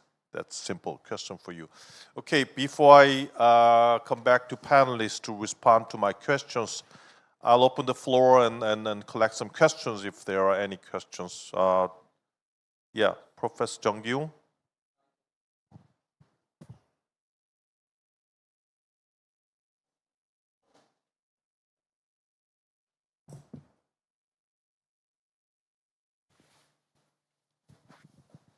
Okay, thank you, my colleagues, for your insightful presentation. My question goes to first Vasif. Okay, so actually today's presentation is all related with the identity of a country. When it comes to Azerbaijan, you identified your country as a neutral country and non-aligned movement. But unfortunately, there is a misinformation regarding your country, and most Korean people regard Azerbaijan as a pro-Russian country. Yesterday, I got the same question from the journalist from Jungang Daily, and please explain. He asked me that, as far as I know, Azerbaijan is a pro-Russian country, so I said no, but the problem is that the identity comes not from us, but from others. So in this case, how can you describe your country as a neutral country? And how can you fight against the misinformation that is widely spread all over the global society? Azerbaijan is a pro-Russian country. This is my question to Vasif. And another question goes to, this is not a question, but a comment to Professor Nakato. How can I put it? So, your presentation reminds me of the Walter Whitman's the famous poem, The Song of My Life. And at the conclusion of that poem, the Whitman said, I am large, I contain multitude. And you argue that the Korea has a lot of different identities at the same time, but we Koreans do not agree with that. And actually, all the combination of different identities makes us Korean. And when it comes to the attitude regarding the foreign policies and other things, I think that is a difference between national characteristics of Japanese people and Korean people. You know that what I'm saying. And when it comes to Japanese people, you guys focus on, how can I put it, deeper and deeper. But when it comes to Korean people, we are born to be, prone to grande. So we usually talk in general situation and general things, and also you pointed out that we have several different identities, but we don't think that they are different. So in this case, how can the ontological, identical problems can be solved is my comment, and that should be delved into your, how can I put it, the research question. And My last question goes to Dr. Nisha Kanoha and Mr. Professor Kim Bom-soo altogether. And Dr. Nisha Khan pointed out several points regarding the nuclear diplomacy and India as a peace-loving country. Even though we have nuclear weapons, we want to use it. But the problem is that everybody believes that any time DPRK can use their nuclear weapons. And actually, our strategy is quite simple. We are not able to counterattack the North Korea's nuclear weapons. So our strategy is quite simple. If I'm going down, you are coming with me. Let's band together. It's the strategy of Korean military. So in this case, how can he solve this problem? As Professor Kim pointed out, what can be the solution to solve the North Korean nuclear problem altogether? Yeah, thank you. Same question. Yeah. Okay, any other questions for the panelists from the floor? Nobody? Okay, yeah, why don't you begin first? Thank All you. right, thank you very much for your questions. I would like to start with Professor Jong Kyung's question. Is Azerbaijan pro-Russian country? You know, there is a tendency in academia and policy, academic circles, to identify any country who doesn't have problems in their relations with Russia or who has not joined the Western sanctions against Russia is automatically a pro-Russian country. That's a misconception and misplaced argumentation. Azerbaijan has obviously not supported Western sanctions against Russia or has not taken any hostile relations in its relations with Russia, but it is affected primarily by Azerbaijan's geostrategic position and also Azerbaijan's geoeconomic interests. First and foremost, Azerbaijan is a country that is bordered in the north with Russia, in the south with Iran. And under these circumstances, it is inappropriate for our Western partners or anyone else to expect Azerbaijan to take an anti-Russian position in foreign policy. As I mentioned during my presentation, until Russia's war in Georgia in 2008, Azerbaijan's national security concept clearly outlining integration to Euro-Atlantic political and military structures as Azerbaijan's foreign policy objective. But developments of 2008 between Russia and Georgia and also overall in Europe demonstrated that Azerbaijan needs to be much more careful in its foreign policy in order to protect our national security. And that's the reason why Azerbaijan started to take more cautious approach in relations with Russia to maintain friendly relations wherever possible. At the same time, to minimize Russia's influence in domestic political and economic structure of Azerbaijan. This is the reason why I wouldn't call Azerbaijan a pro-Russian country. Azerbaijan is a neutral country that has very friendly relations with many global players. Azerbaijan has strategic partnership with United States, signed earlier this year in February. Azerbaijan has strategic partnership with 10 EU member countries. Azerbaijan's 50% of economic trade is with the European Union. 50%, half of our half of our trade turnover is with the EU. And at the same time, Azerbaijan has strategic partnership with China. Azerbaijan has allied relations with Turkey. We have a mutual security commitment with Turkey signed in June 2021. If any country, any third country attacks Azerbaijan or Turkey, we have the obligation to support each other. And at the same time, Azerbaijan has allied relations with Russia, declaration on allied interactions signed in February 2022. So this picture clearly demonstrates that Azerbaijan has very complex positioning in its foreign policy orientation, trying to diversify its geopolitical outreach as much as possible without allying with one specific global player against any other actors. So that's the reason why, in my opinion, it would suffice to characterize Azerbaijan as a neutral, non-aligned country rather than a pro-Russian or pro-Western or pro-China country. And next question was about Azerbaijan's options in foreign policy.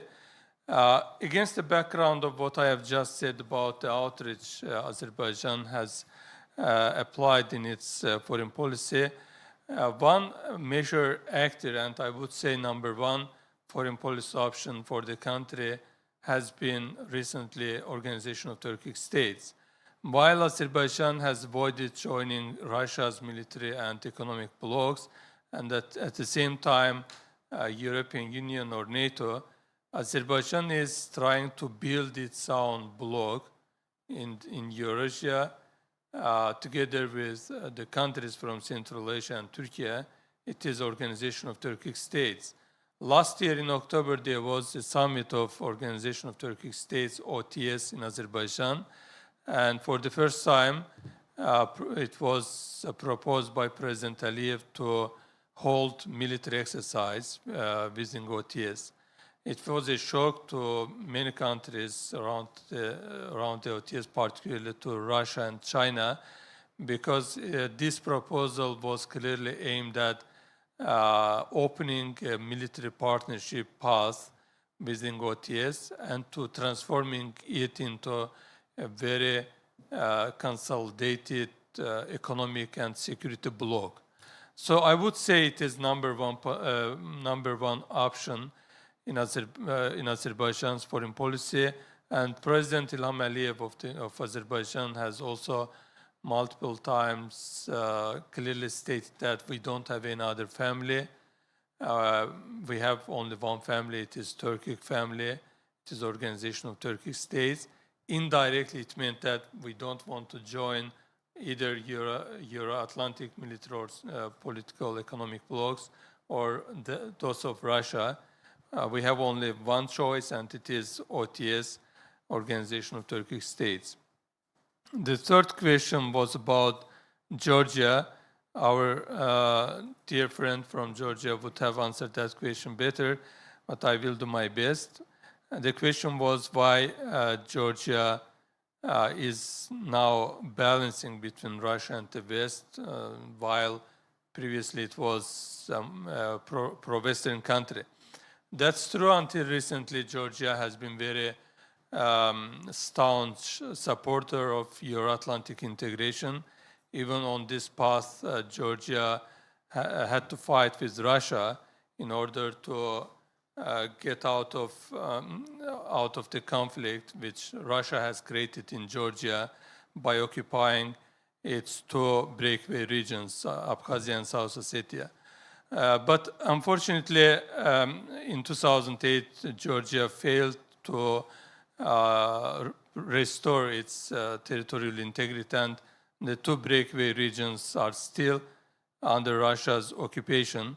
And this has been very clear barrier to Georgia's Euro-Atlantic integration as well.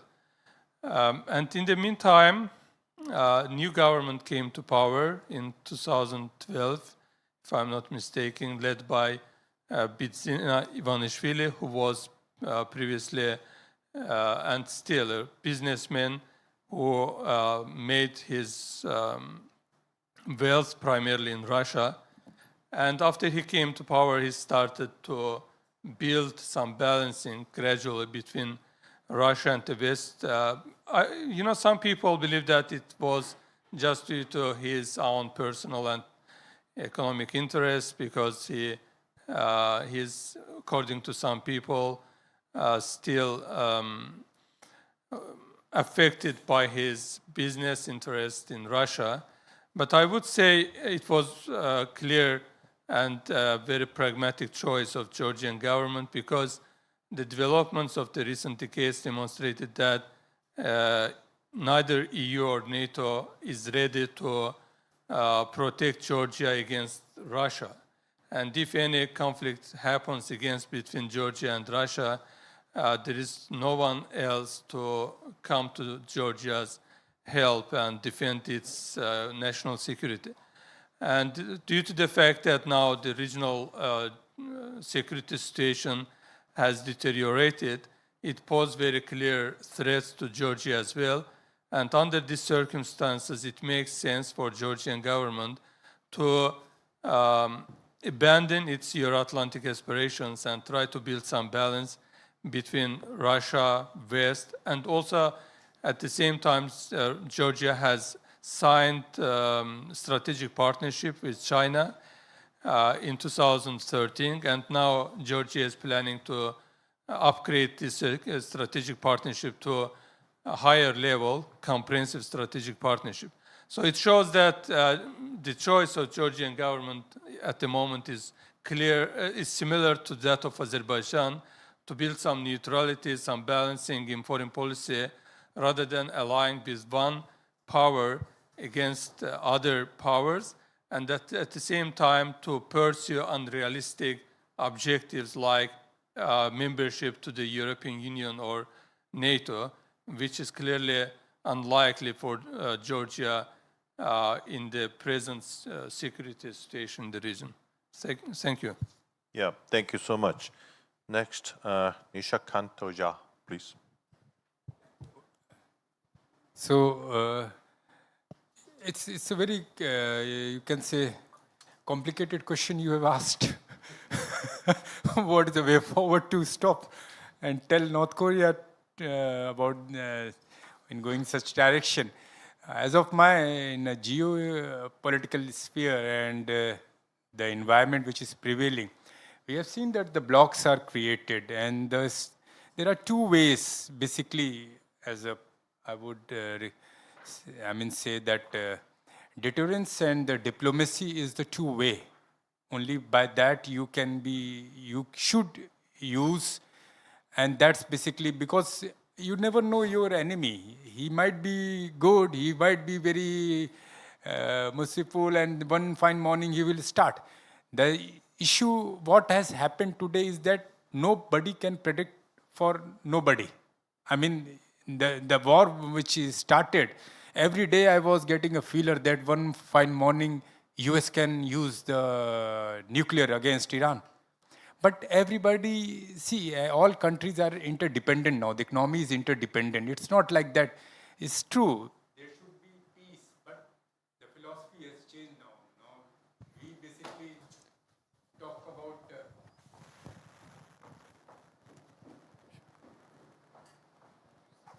so just to summarize that, because the mechanism is like that, you need to show your capability, your strength. Otherwise, you need to have a kind of a diplomacy. You need to work on like a group formation. Already, I think South Korea is working very closely with Japan and US. That's a very good bloc which they have created. Because somebody has to stick and carrot, somebody has to tell him in a diplomatic way, and some things will only then work. On a part, I think what the professor has told and shown also, that the strength regarding the military capability is increasing. So that also conveys a better message to the outside world that we are not weak. If you, then we will. So that's a bad way, but I mean, diplomacy will work, and it's working very effectively, and we are talking a lot about the nuclear. But I think in this present scenario, and juncture, no country is in a position to go for a nuclear war or anything. Threats will be there, I can use, we will use. So, but using that is a big question mark. But again, you cannot, you can say, rest in peace. basically. So that okay, we are this, we have got THAAD, we have got this drone system, we have got Iron Dome, and nobody will do. You never know what will happen. So that's diplomacy, the best combination, which, as of my understanding, is the US and the Japan and the South Korea. I think that bloc will be very effective if they work together for neutralizing and getting the message done to the neighboring countries and go for some kind of settlement for the non-use of the denuclearization, basically. Thank you. Next, Professor, what's his name? It's okay. Yeah, Nakato, please. Okay, thank you very much for your constructive comments and questions. As I told you at the beginning of my presentation, this is very much preliminary. I got this idea only 3 weeks ago. So your suggestions, comments, very, very helpful for my future research. So Professor Chon's comments and a question actually reminded me of a conversation with Korea Foundation Tokyo office director. She's not an expert of IR, she's the director. And she said that every time the administration changed in South Korea, so many Japanese people ask her, for example, whether the new administration is pro-Japan or pro-China. But as she said, now Korea is not pro-Japan, not pro-China. Korea is just pro-Korea. I just remember this kind of conversation, and I pretty much passed it. And but the fundamental question is why South Korea wants to continue to engage with multiple regional orders. For example, if we are just only focusing on BLI, AIB, and maybe security alliance with the United States, probably, yes, you can explain by material explanation or even hedging. But in case of GTI, for example, I'm not really sure how much important it is in terms of security and economy. Not much security interest there, or not much economic interest over there, or GTI is not really a battlefield between China and the United States. And why South Korea wants to engage with GTI along with FOIP and BLI and AIB. So I like to ask this kind of question, especially to Korean audience. In case of Japan, Japan only focusing on Indo-Pacific, or of course, this is a different context, but APEC, for example. RCEP, maybe you can say that, but not really. Japan might have interest, but very, very cautious about AIB and BLI. So coming back to Professor Kim's question, you may not be persuaded by identity or constructive explanation, because actually, as you mentioned, most of the South Korean behavior, and even Japan, can be explained by materials approach and also hedging especially. But if we are focusing on material aspect, in this context, for example, security alliance with the United States and economic dependence on China, we would assume that Korea and Japan would behave pretty much similarly. But in this case, completely different. Japan is not, again, engaging in AIB and BLI, but South Korea continued to engage. So how do we explain? So that's why I started to think about this question. But again, this is very much preliminary. I need to conduct empirical investigation as well. But thank you very much for constructive comment. I really appreciate it. Yes, Professor Kim Bom-soo, please. Yes, actually, Dr. Kim, thank you for your questions, and Professor Jung, thank you for your questions. Maybe your questions seems like what is the best policy toward North Korea on the current situation. It is very, very difficult to say this is the best policy now. But as I mentioned in my presentation, we should acknowledge that the denuclearization should be an ultimate goal of the South Korea's policy toward North Korea, but for the time being, it is impossible. So acknowledging this strategic reality, then we must pursue, the South Korea must pursue the policy of engagement. But as Dr. Kim mentioned, the North Korea, the Kim Jong-un, he argued that he announced the antagonistic two-state doctrine. And the North Korea refused to have any relation with South Korea. As many of you already know, the last official meeting with North Korea was about 8 years ago. For the last 8 years, there was no official meeting between South and North Korea. So on the current situation, even though the South Korea pursue a policy of engagement, maybe North Korea will refuse. So it is very, very difficult situation, but I'd like to argue that under these conditions, this situation, the only way is to pursue a policy of engagement. And we need to have some patience, strategic patience, but continue to try to have an engagement policy. Maybe on the current situation, as I mentioned, I know, yes, North Korea will not change in near future, but we should wait.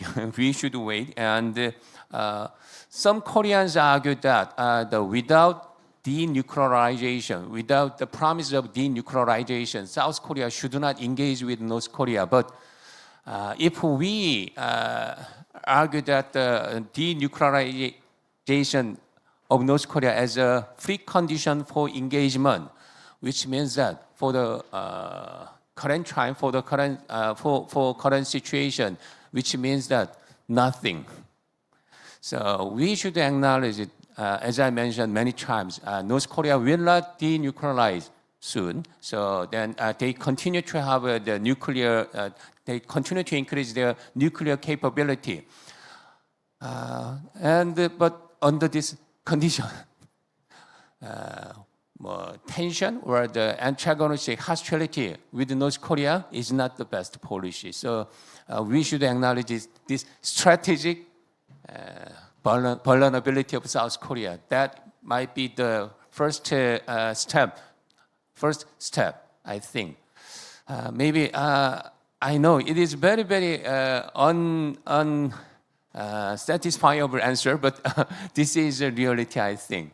So yes, so please understand the situation and the strategic reality of Korean Peninsula. Thank you. Yes. Thank you very much. I think all the panelists' presentations and answers were very excellent. One thing I would like to add to Professor Kim Bum-soo's remark is that I think when all the members, including South Korea, including China and the United States and Japan and possibly Russia, through six-party process of bilateral talk with North Korea, I think we had some hope and myth that we can denuclearize North Korea, and that all failed so far. So I think for now, a lot of countries and experts are still thinking about possible negotiation with North Korea through some sort of frames like arms reductions, arms control, but I don't really buy that. I think we have to assume the near future, that North Korea is completely recognized by the international community as a nuclear state. I think that will be the goal of North Korea. And when you look back, what North Korea has done so far, I think North Korea will achieve that. So I think we have to be ready how to live with nuclear North Korea, with nuclear equipment or nuclear power of South Korea. Whatever way, we have to think about how we have to live with nuclear North Korea in the near future.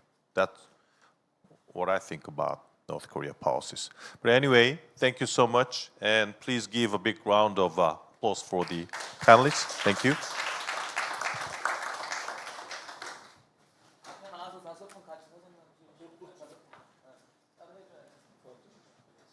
So all together, yeah, just before the panelists. All right. Yeah, go ahead. Commemoration.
오케이. 우리 학생들은 저기 뭐야 그 행사팀에서 점심 식권을 드릴 거고, and dear participants will move to the restaurant which is located at the 13th floor of our main building, and our research assistants will lead you there.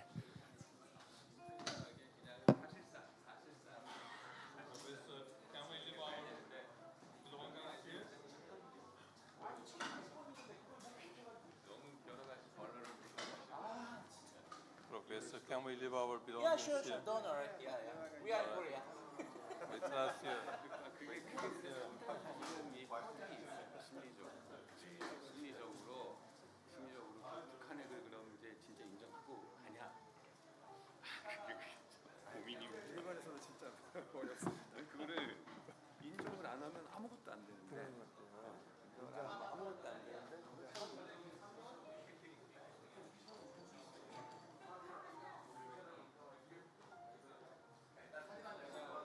잠깐만. 유서가 나와봐.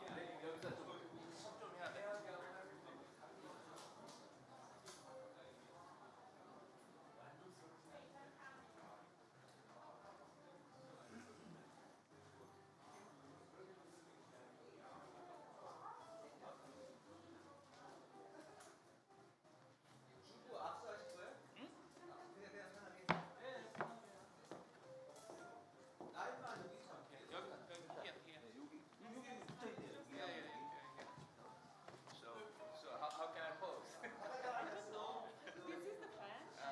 Then this is the pin. I will put also the pin to you. Just a minute. Okay. And this is for the official appointment. Is it free or What should I put? This side. This maybe is it there? Give me this one. Exam international. And then I will explain.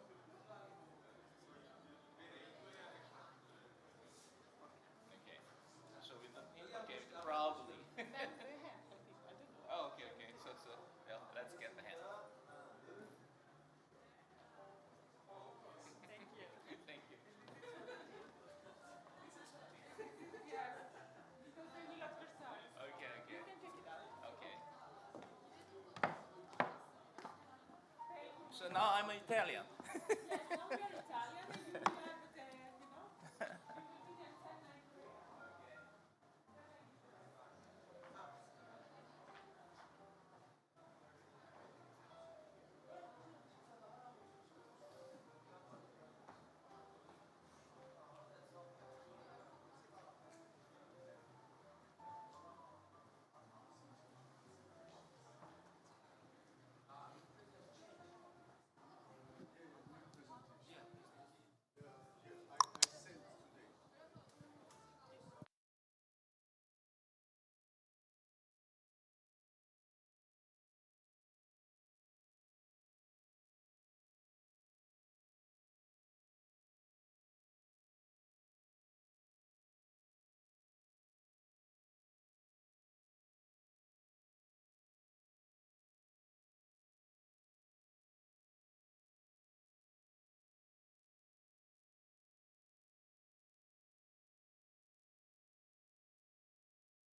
하나, 둘.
하나, 둘.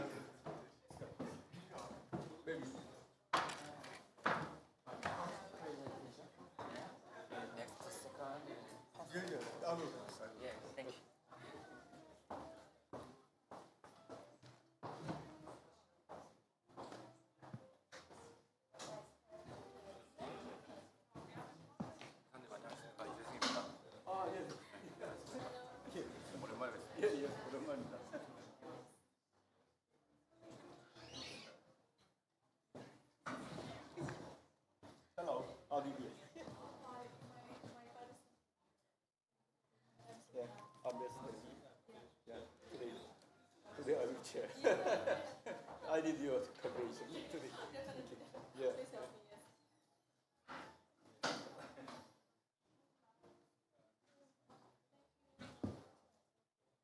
Your topic is very fascinating. Yeah. Solar PV is also a problem with the same case. Yeah, it is Chinese monopoly. Oh, hello. Yeah. I'm Maria. Yeah. Nice to meet you. Nice to meet you. Yes. I'm Lee, Ambassador Lee. Yes, thank you very much.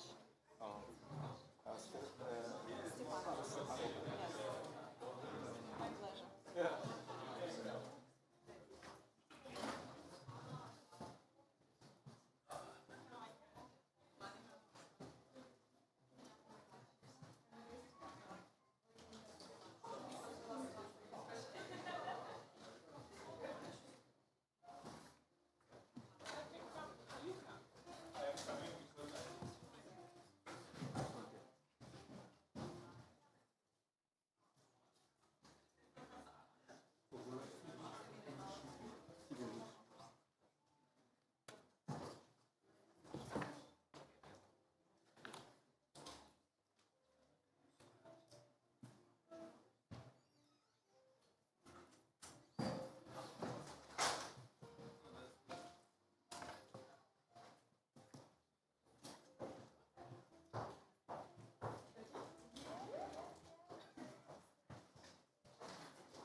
Somebody still in lunch, so we go first.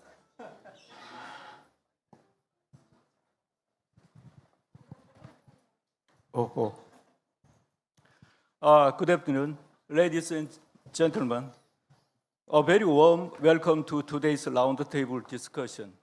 My name is Ambassador Tero Lee, and I shall be chairing today's session. Indeed, this roundtable discussion comes at the profound significant moment as entitled Overcoming Conflict and Securing the Supply Chain Amid the Return of Global Power Competitions. We are currently witnessing a global shift as the United States appears to be the stepping back from its traditional role of international policy. At the very same time, conflict involving major powers like United States, China, and Russia has broken out across the Europe, Middle East, and all over the world. And close to Korean Peninsula, tension over the North Korean nuclear weapon and Taiwan issues are casting a dark shadow over potential regional conflict, including major powers.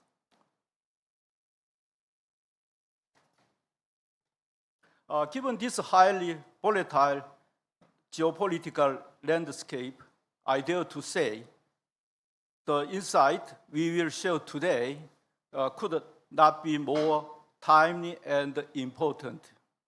Today's session is being conducted without interpretation. I kindly ask all the panelists to keep your remarks clear, concise, and beautifully paced, in means slowly. This way will be ensure our audience can fully engage with and follow the panelists' valuable insight. Before we begin, I introduce ground rule on our session. The first, I kindly ask each speaker to keep presentation within 15 minutes. And please provide a brief summary of main argument at the very end of the presentation. It means 15 minutes and a brief summary. Following the presentation, we will move into a discussion among the panelists. In this discussion, the panelists freely exchange ideas on the topics. Finally, we will open up the floor for the questions and the comment from the audience. Today, as we see, we are delighted to invite 4 distinguished panelists. May I introduce? From my left side, Dr. K+Gogolashvili, Director of the Center of EU Studies from Georgia. The next lady, Dr. Maria Stepanova, representative in Central Asia New Energy Advancement Hub from Russia. And the next also lady, Professor Sita Rahmani, Research Fellow, Energy Study Institute, National University of Singapore, from Singapore.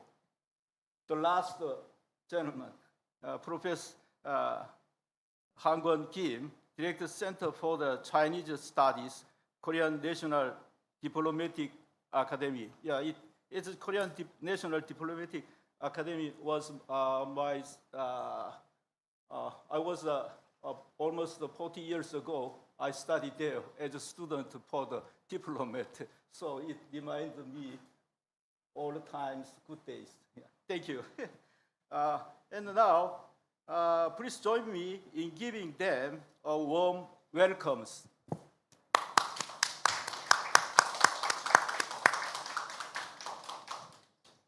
Let us kick up. Dr. Gogolashvili, would you open the presentation session? Yes, I need presentation. Yeah, very good. So, yes. First of all, thank you very much, Chairman, for presenting me and us. And I will start presenting my work, my paper, or my ideas, which I named From Conflict to Cooperation and European Integration and Cooperative Security in an Age of Geopolitical Fragmentation. So I used to work practically big part of my life on European integration. During my career, working as a diplomat and working as a researcher of European Union, I found the better system of integration and cooperation between countries, and especially for the sake of peace building, for the sake of peaceful coexistence, and for development as well. Then European Union. That's why I support very much Georgia's integration into European Union without any reservations, including reservations regarding the Russian threats or something that it's dangerous, this, etc., etc. I think this is a bit constructed threat and fear. Why the European Union model matters again? The emerging of global power competition increasingly.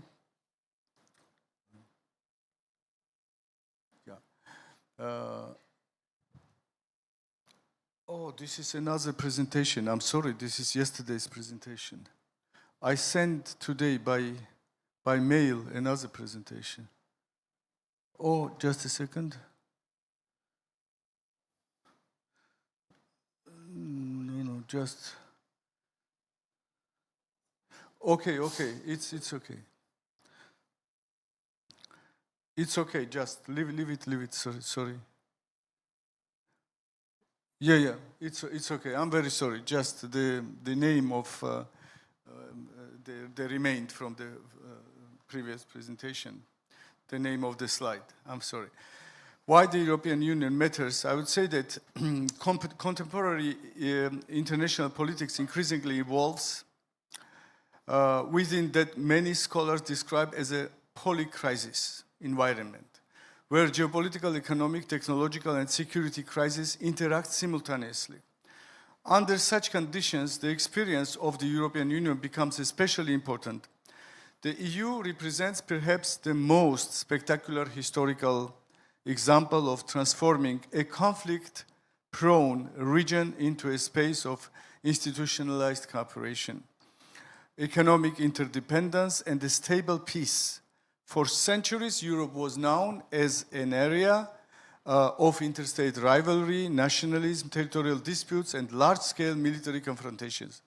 However, after the World War II, European states developed and supported a new political logic based on reconciliation, supranational cooperation, based on shared institutional frameworks and economic integration. The European integration process demonstrated that the long-term peace can be strengthened not only through military deterrence and balance of power politics, but also through interdependence, institutional connectivity, legal mechanisms, and the gradual construction of shared strategic interests. As Robert Cohen and Joseph Nye argued decades ago, growing interdependence increasingly links security, economics, and political stability within the international system. Today, this experience remains highly relevant far beyond Europe itself. In an increasingly fragmented international environment, the question of how to transform geopolitical rivalry into cooperative interaction becomes critically important for regions affected by conflict, instability, and competing external influences. In this context, the European Union may be observed not only as an economic or political organization, but also a broader model of conflict transformation and cooperative regional order.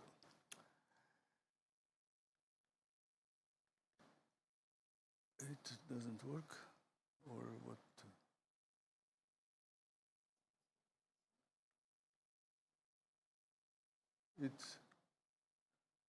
It's stalled. I'm sorry.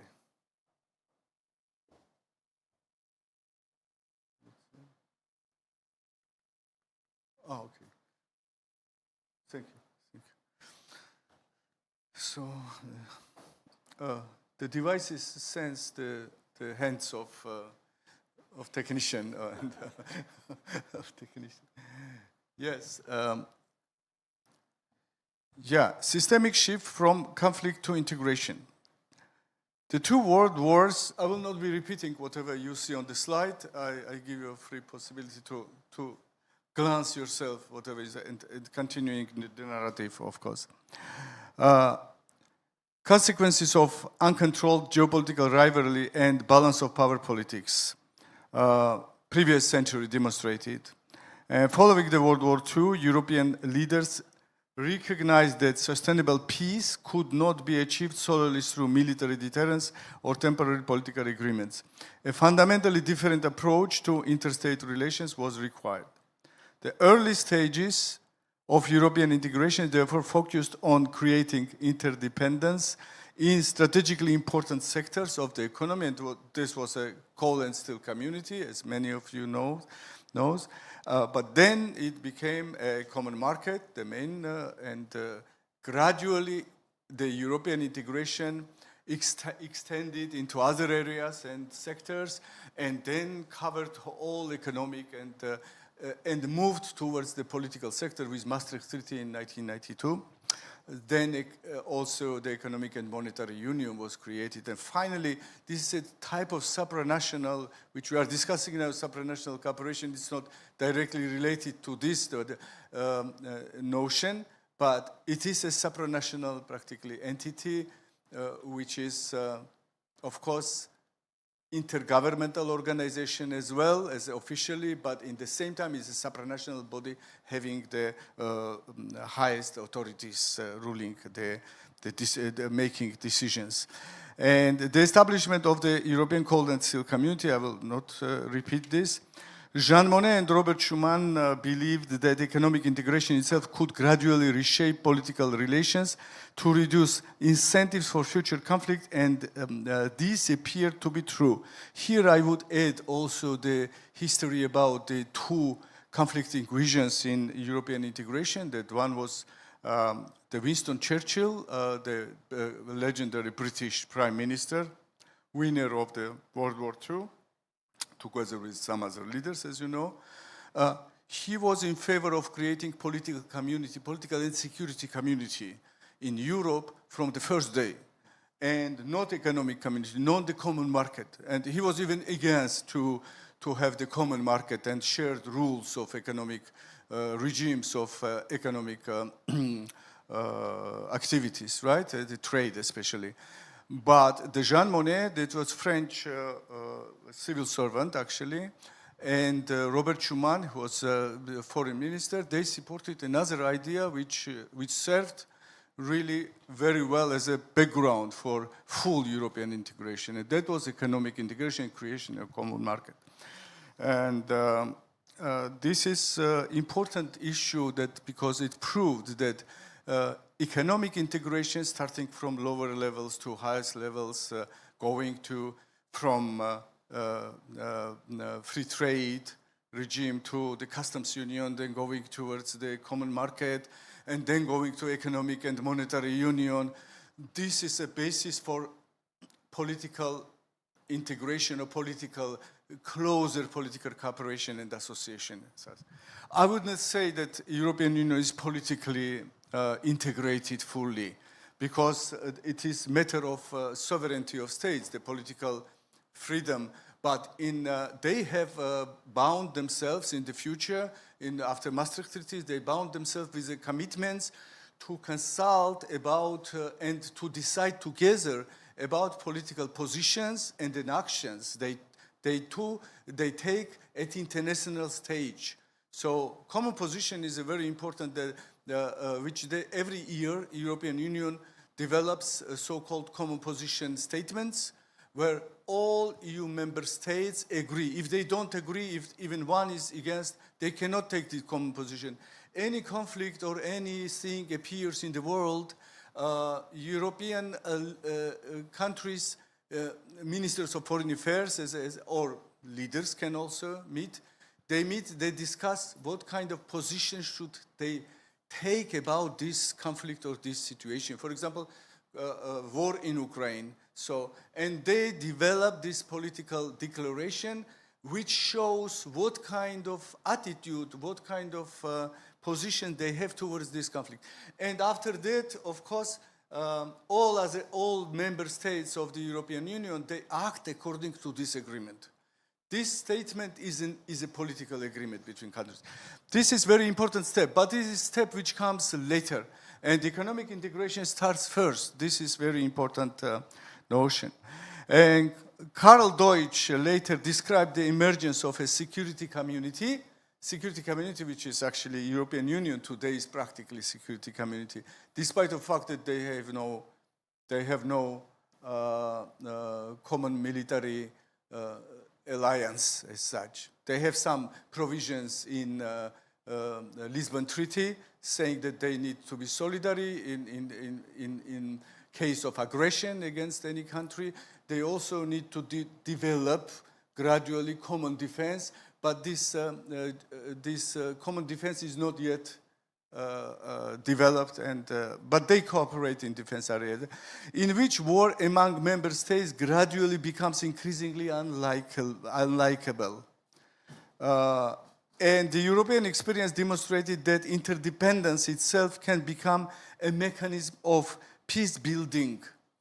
States connected through institutions, trade, infrastructure, legal commitments, and common strategic interests, etc., often less likely to perceive confrontation as beneficial or sustainable. This was the main idea. Actually, this idea was Karl Deutsch developed around 1945. So it's the very beginning of the integration ideas started realizing.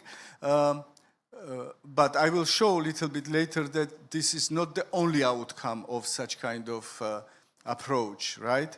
That interdependence not always provides this kind of creation of security community and equality between states and full-fledged cooperation. Sometimes interdependence provides also a possibility for domination of one over other, which happens now in the world. We see that some very big powers, they try to develop the approaches where they dominate.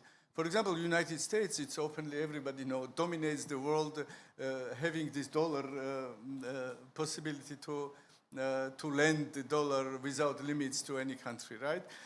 Other countries like Russia, they tried to dominate with energy component, right? Selling energy to, and exclusively selling energy to Europe, and decided that this would be enough in order to dominate the full region and the Eurasian continent even. Some others dominate with other things. I will go further to my presentation. You see, this is interdependence, the file showing interdependency in different spheres. So as economic, institutional, politics, security, and law. This is creation of harmonized legal area, which is European Union. When you create the harmonized legal area, if taking one component, this already provides certain ground for peace between countries, because they understand crime and they understand the good behavior more or less in the same way. If they criminalize things, the same things, or if it is about a legal environment related to rules, economic rules or social behavior rules, or any other, the sectoral rules and regulations, they are harmonized, so this space becomes homogeneous. And this is very unlikely that in this homogeneous space, somebody will come with tank or with weapons and try to destroy this harmony between the states, right? In all other areas, this is also interdependence creates the possibilities for peaceful cooperation. This is important not only for such integration like European Union, because European Union is a very close integration, very high level and intensive level of integration, but it is important also for the beginning stages of integration as well, which gradually come closer and closer to countries. This was the trend in the world, actually, when WTO was established, but along of this, fragmentation also developed, and if the fragmentation before was something positive, for example, fragmentation of the Soviet Union or former Yugoslavia was a positive, to my view, trend, because it gave possibility to integrate these countries into the wider framework of the international relations, right, in the world the community. But now the fragmentation now becomes something creating rival blocks, which becomes very, I would say, dangerous for the global peace now, for the global peace. Time to time I go with slides as well. Yeah, this is two type of, I will not follow exactly my narrative. I tried, but this is actually comparison between this conflict-centered and integration-centered models of regional order, which is not exactly about integration, but as regards integration-centered, it leads to the positive things, as you see on this slide, I think. This is what European Union does, actually. If somebody criticizes or compares European Union with Russia, for example, or with any other power like China or other powers which are not democratic, which don't characterize by democratic governance, not inside of the country and outside of the country, also it influences, of course. Whatever the country or power is from inside, how it what kind of order it has inside, usually it tries to emanate or to develop this same kind of approach internationally. this is somehow a very related thing. European Union, it creates stability of cooperation, interdependence as an asset in this regards, because it could be also a negative thing, interdependence, as I told. Shared institutions, they create. Also, it creates attraction. So European Union, for Georgia, for other countries of the region, it's quite attractive actor. It has a soft power of attraction, because it's normative power. If it doesn't try to dominate exactly, but to transform, yes, to transform in a positive way, to help you in democratic transformation.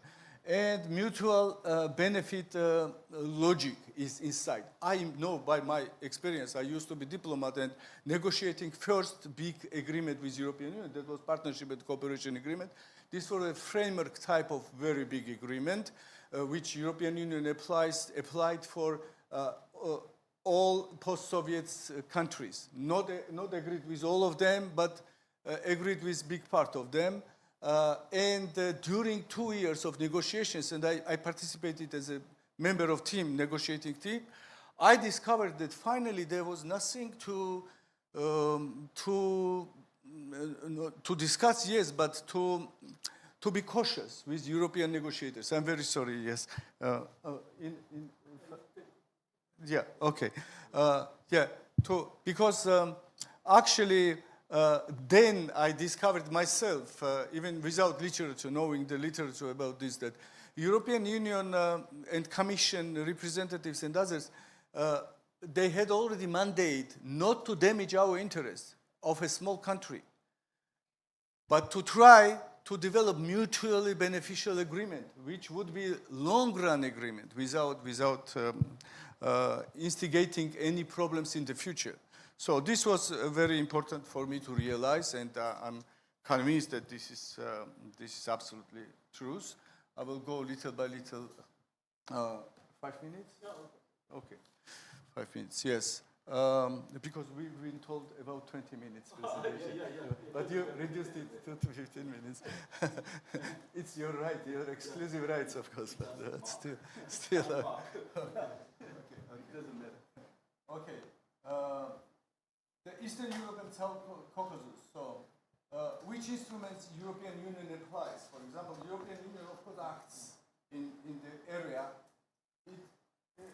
It is very strong peacemaking, peace building power. And we know in Georgia we had 2 internal conflicts, and we know how European Union behaved and how Russia behaved in these conflicts, right? What was the European Union's goal to how to reconcile, etc. And we know what European Union applies, what kind of instruments applies towards the region. These are enlargement. Enlargement is considered not only just enlargement, geopolitical act to enlarge a country, but this is an act of transformation and harmonization of the space. Then other is European neighborhood policy. European neighborhood policy was developed for the countries which cannot join, could not at that time join. It 2003 when it was developed, could not join. Georgia was inside of this policy actually, and Azerbaijan, Armenia, other Western newly independent states as well. Because European Union had an aim to transform these areas, but not to force them to join European Union, because it was very far regarding with the criteria which are necessary in order to join the European Union. And then Eastern Partnership. Eastern Partnership was developed. It was extracted from European neighborhood policy, because European neighborhood policy was for all neighbors. And then in EU, they discovered that former Soviet Union countries, based in the Eastern Europe, they were closer and able to implement not just economic reforms and not just develop market economy as such, which EMP, of course, was designed for this as well, to develop market economy as well. But also to tackle human rights and democracy issues. So there was civil society in these countries. There was also approach a more understanding of European culture as such, and they developed Eastern Partnership. Eastern Partnership provided also possibility to sign association agreements with the EU and develop DCFTA. DCFTA, Deep and Comprehensive Free Trade Area. This is first step of integration. Actually, this is economic integration. It starts with free trade. And DCFTA was deep and comprehensive free trade. It's about free trade between countries, but including harmonization of the regulatory basis. So if I sell my product, for example, in Korea from Georgia, Korean customs will check whether my product is in compliance with Korean standards and rules that govern. So European Union tries that in this area there are no different rules. And this is important. Connectivity projects, so European Union invested a lot in this area in order to develop railways, to develop roads, etc., linking, including Euro-Asian connectivity, which is core of our development goals. And civil society support. For the moment, in Georgia, we can say that civil society support is not appreciated by the government. I mean, this was signed as an agreement, especially association agreement said that European Union will be supporting civil society development in Georgia, and Georgian government would agree to engage civil society in decision-making process. This is normal for development of democracy. Without civil society engaged in decision-making, democracy does not develop. But now, the government which exists in Georgia now, it denies this possibility. It says that civil society, through European Union support, threatens our sovereignty, but not sovereignty of the state. But it's not about sovereignty of the state. It's about sovereignty of the government, which wants to rule all the time. So, but it goes very much political. I don't want to go too much to political because we are talking about international issues. And I would say here that case of Georgian study, from Georgian point of view, what European Union did for conflict resolution and peace building in Georgia, and what actually Russian approach was. I don't want to blame now Russia or something. I just bring it as a case, as a curious case of non-correct behavior in these terms. EU approach was mediation. EUMM is European Union Monitoring Mission, which they sent civilian monitoring mission to procure the ceasefire agreement between Georgia's, proper Georgia, and the breakaway regions of Georgia. Non-recognition policy. So European Union decided to support Georgia in the territorial integrity issues everywhere in the world. And reform support. Also, I don't see very well, economic integration, that's I developed myself, I promise you. But sometimes you cannot remember. And the Russian approach in this area, you see very well that it's absolutely different, that it instigated conflict and it's deepened the conflict and through this dominate. I will say 2-3 ideas and then stop because I understand that time is not something that you can stretch it or use it, overuse it. Yes, I will go to another slide. This is already, I came back.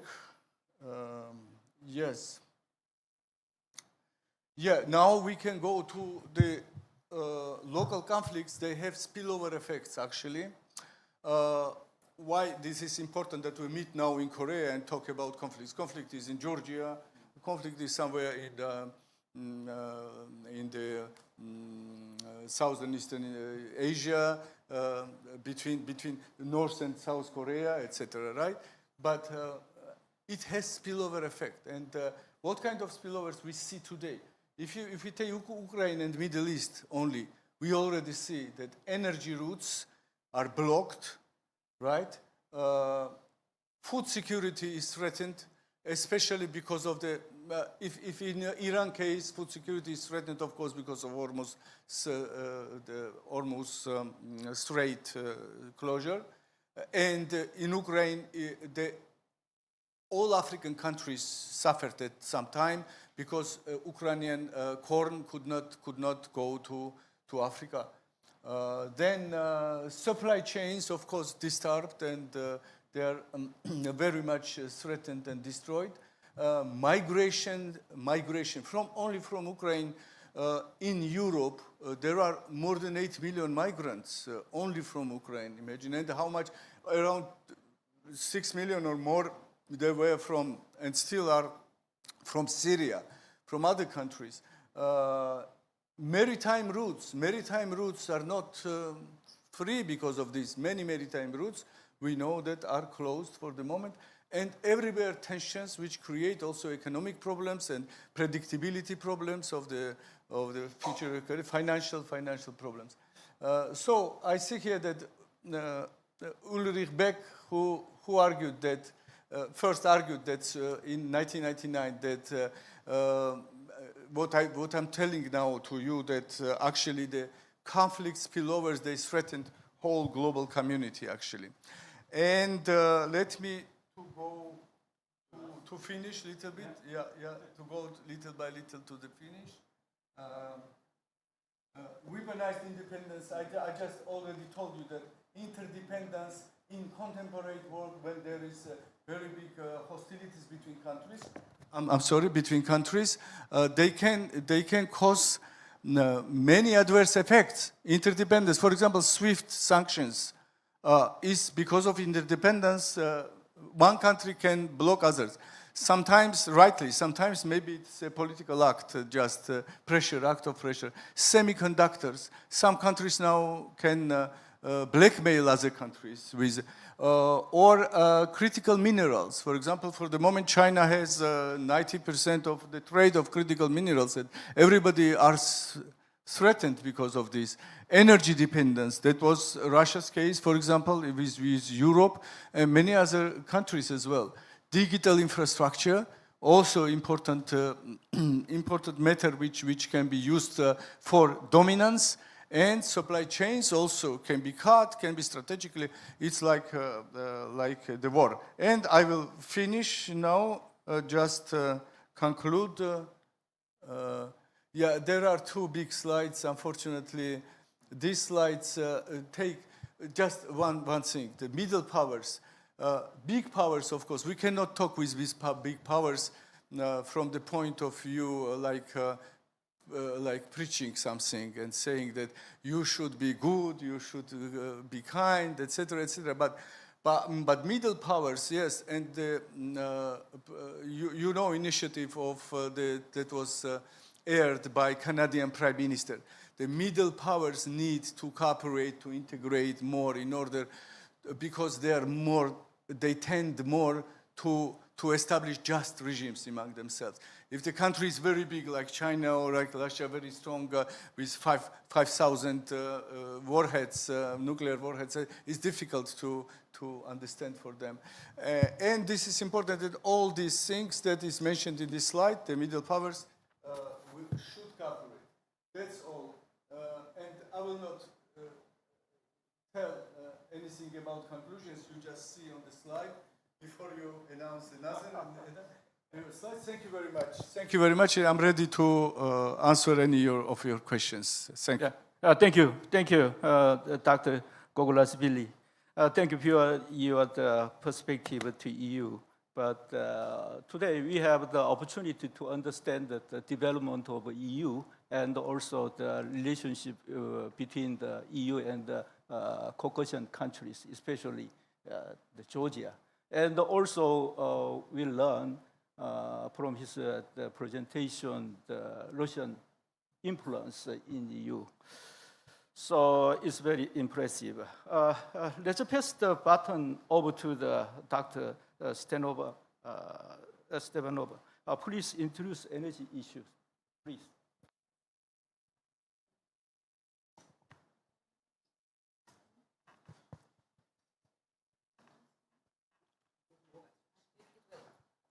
Yes, it's working. Thank you very much. Thank you very much. There's somewhere there is my presentation also. Could you please? The remote. Yes, thank you. I hope it's there.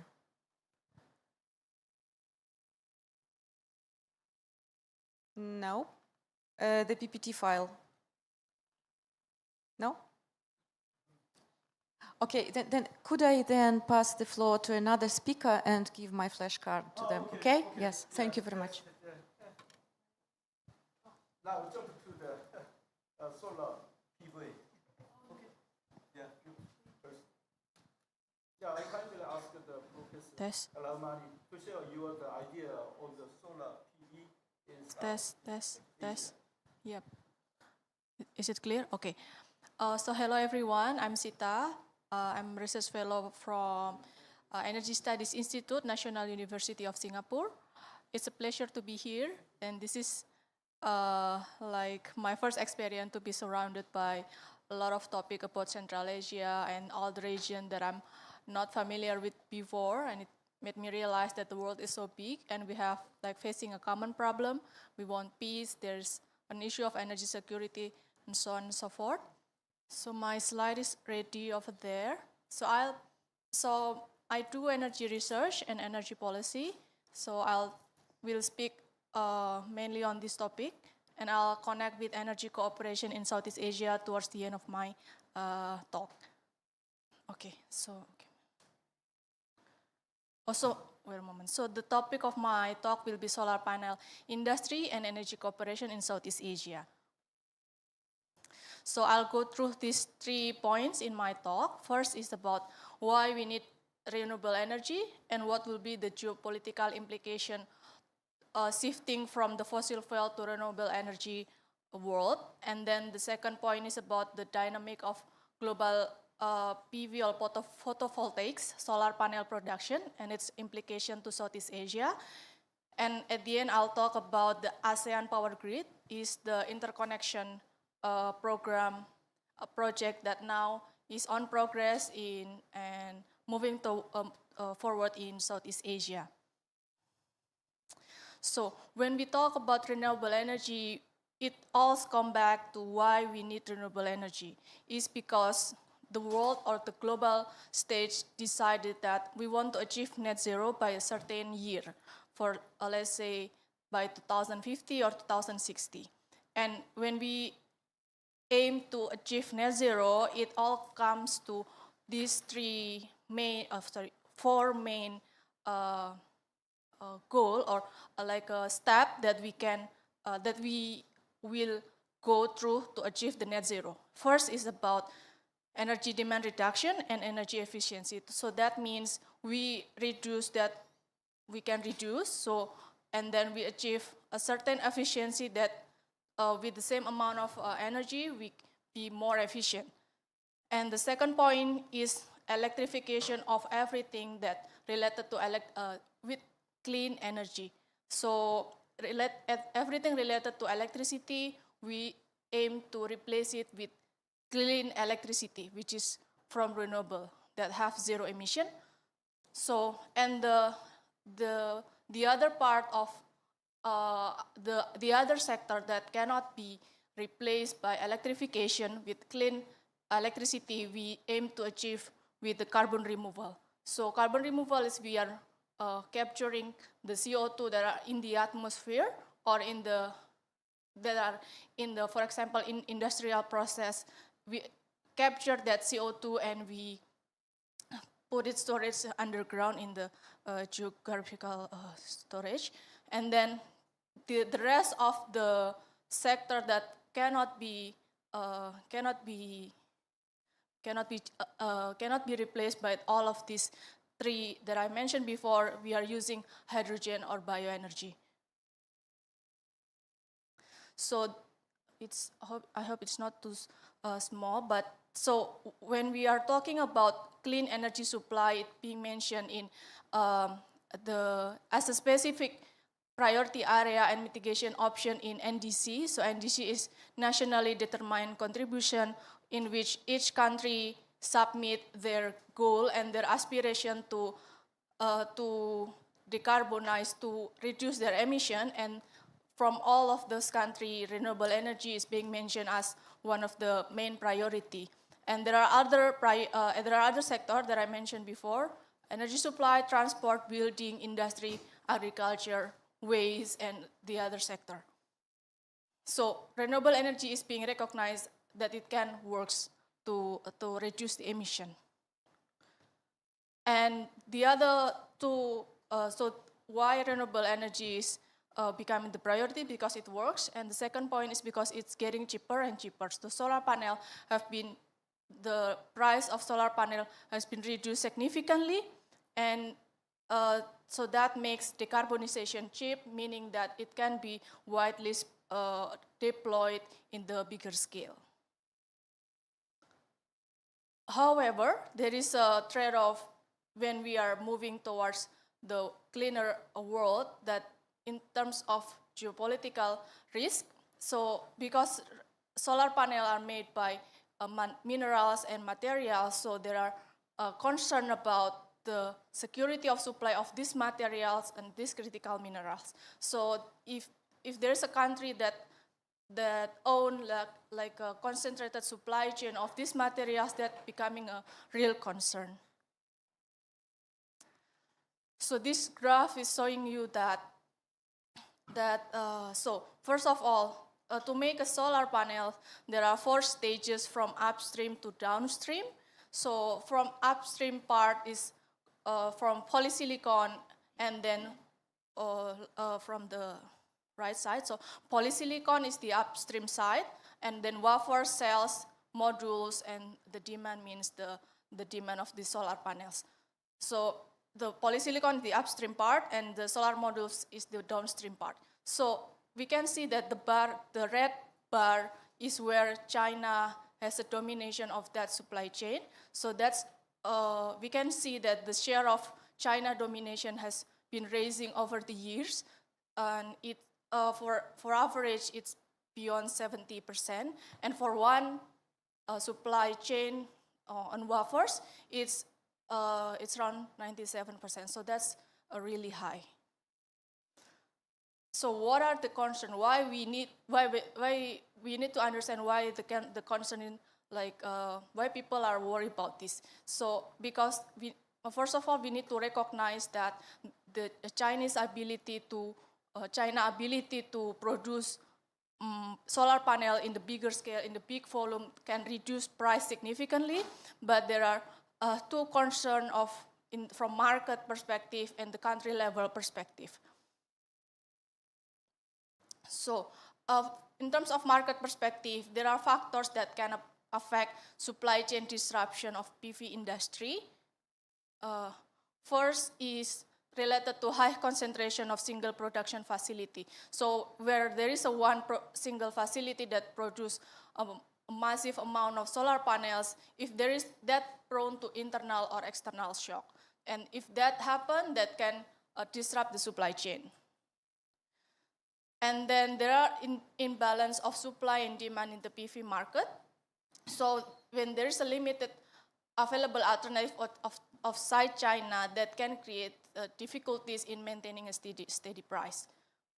And the last point is there is a trend of in the few years back that Chinese government tried to impose policies on domestic regarding their raw minerals, which is they say that in terms of they want to protect the environment, so they want to impose several restrictions of selling their minerals, but that can be a problematic where their domestic industry is becoming can advance, but the outside market cannot access that supply chain.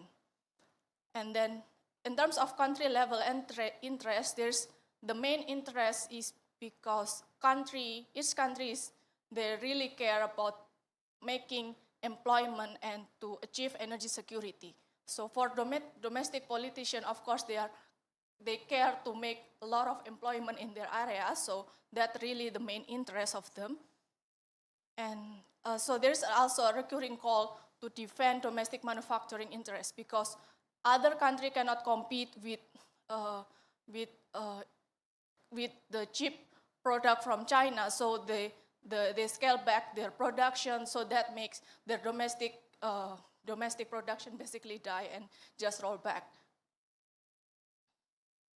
And there's also increased adoption of industrial policy with prioritized domestic manufacturing good compared to the imported goods. And regarding the current conflict on some part of the world, there is also a concern to pursue de-risking strategy, not to rely on one supply chain.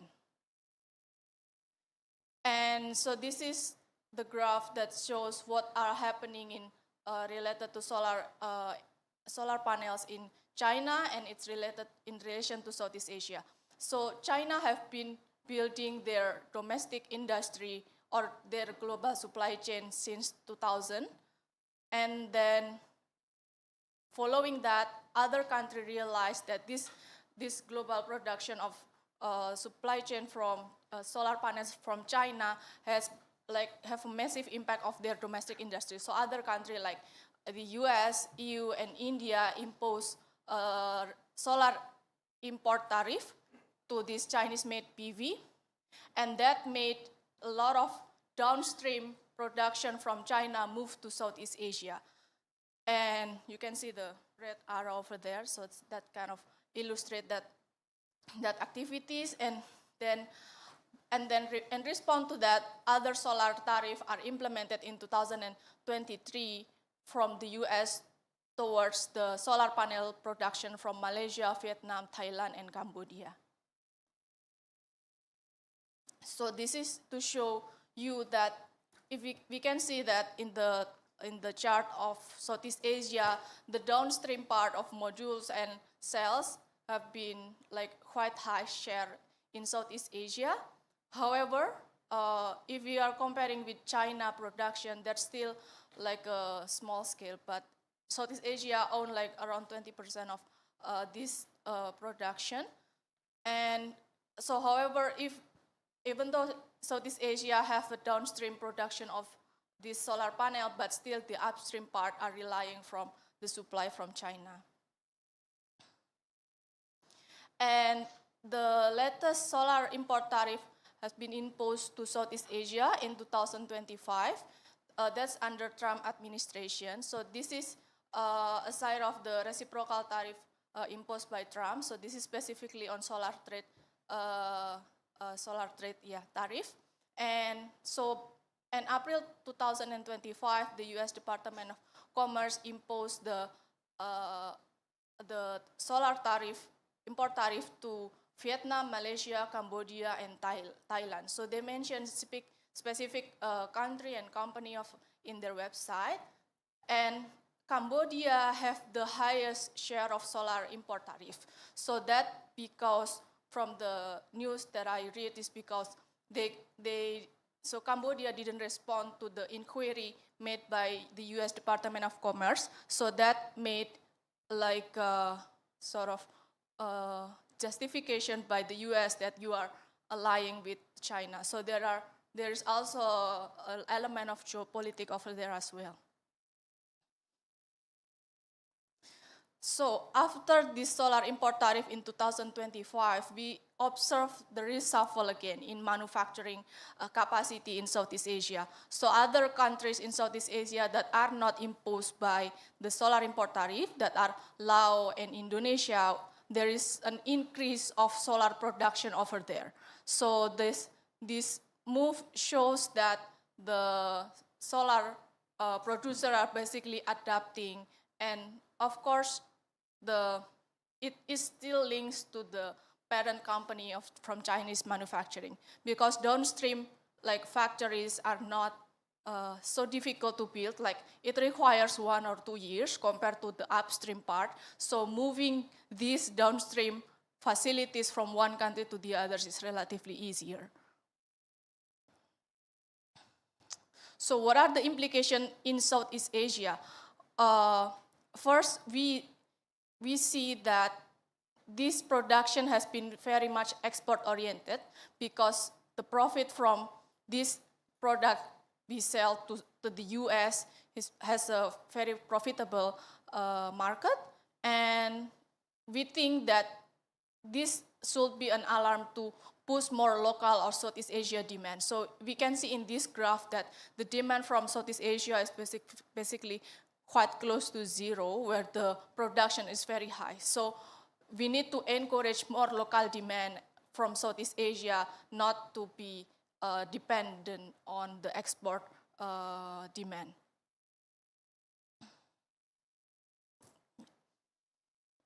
So then I'll link this situation in dynamic with the energy cooperation in Southeast Asia, where I think can be an opportunity to absorb this solar production.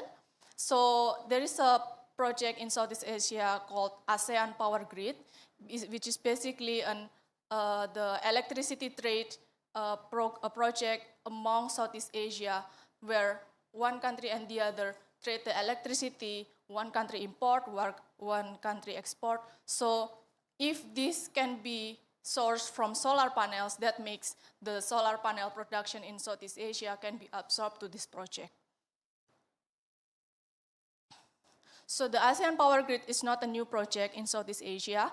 This project has been in reality for like around 90s. So the main project, main infrastructure of this trade of electricity is among the border of Thailand, Laos, Vietnam, and Cambodia over there in the, but on that island of the mainland of Southeast Asia.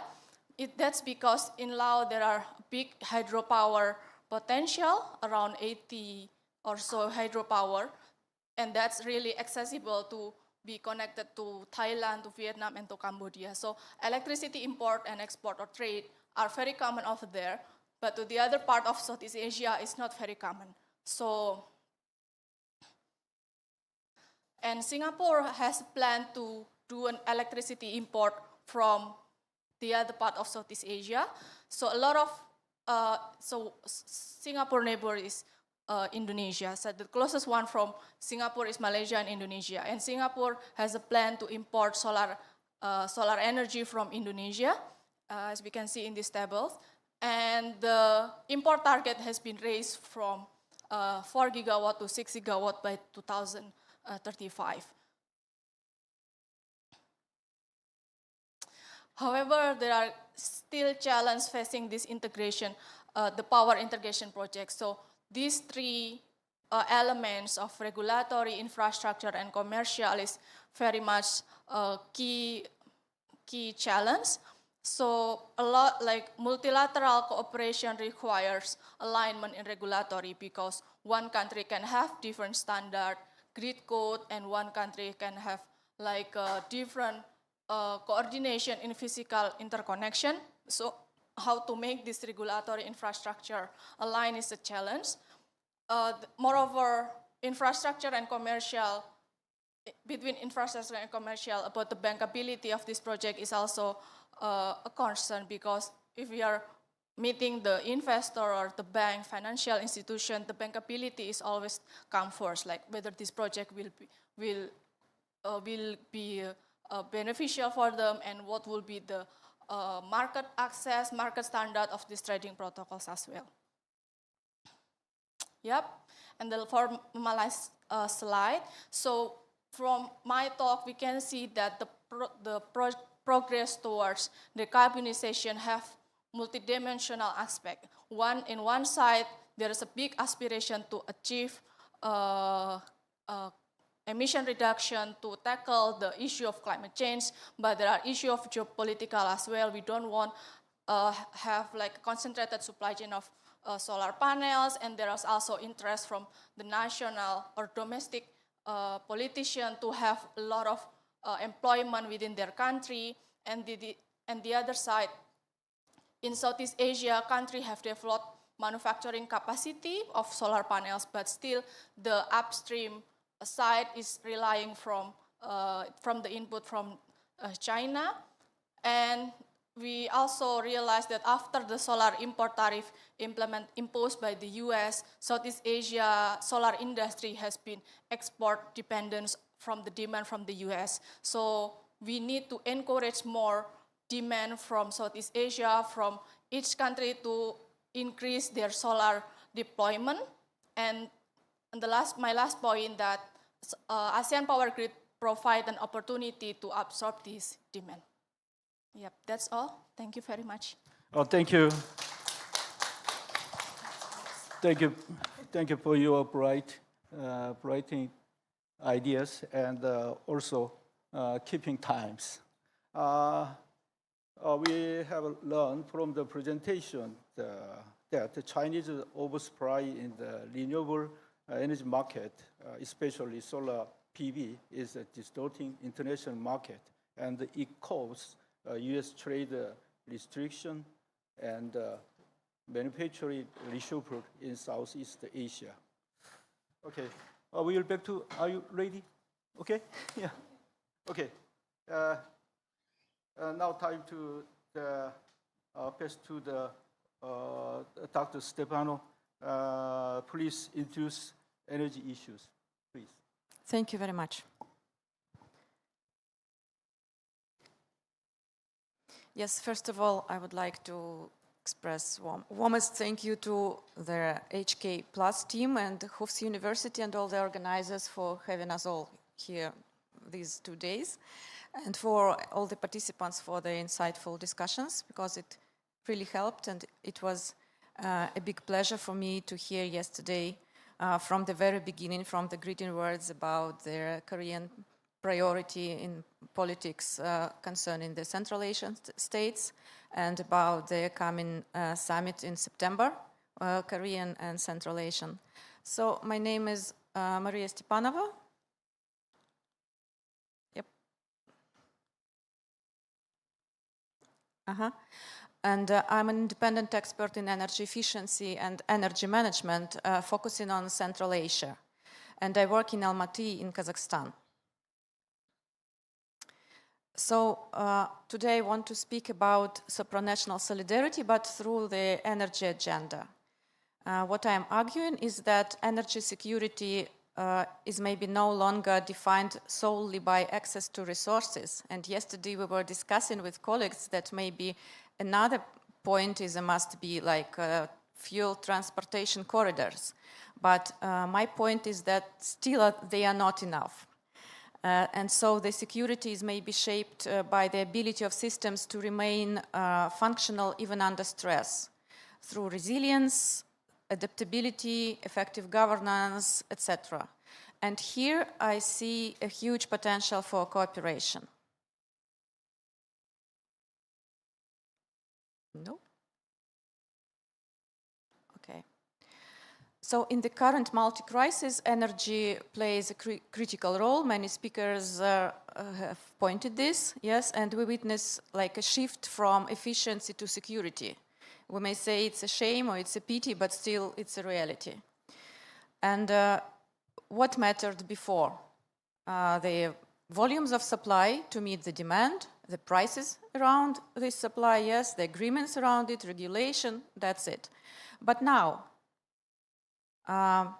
maybe new routes, new supply chains, yes, new risks, and it all means extra costs, extra expenditures.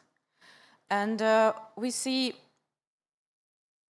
yes, we see that modern complicated systems, they do absorb risks. For example, the consequences of current energy crisis are not so hard, so huge as of the in 70s, yes, of that previous oil crisis. So their systems, their markets are much more complicated and they do absorb risks. But still, my point is that they will, they will never forget. They will have that trauma memory, because even when the situation gets better, the experience is not so good anymore. And they need some extra measures for risk prevention, yes, so to say. And the strategic competition today increasingly concerns not only resources, but all that other matters like architecture, so to say, infrastructure, logistics, insurance, standards, digital systems, and all even industrial ecosystems. And by the way, Korea itself demonstrates a very good example, yes, that resilience can emerge not from resources abundance, but from technological capability, infrastructure, and system coordination. So the emerging energy order is best understood not as a linear transition from fossil fuels to clean technologies, but also as a structural shift between different logics. And here I'd like to refer to Dr. Tatiana Mitrova from Columbia University with her concept of petropowers and electropowers. She says that petropowers are quick, fast, and electropowers are slow. And here, so I tried to go further with this concept, yes? So if petropowers operate through disruption and the control of supply routes, and then we feel immediate shocks, we easily view the reasons and the consequences, yes, of this in these optics. But alternatively, electropowers, they play with energy transition as a new energy governance, yes?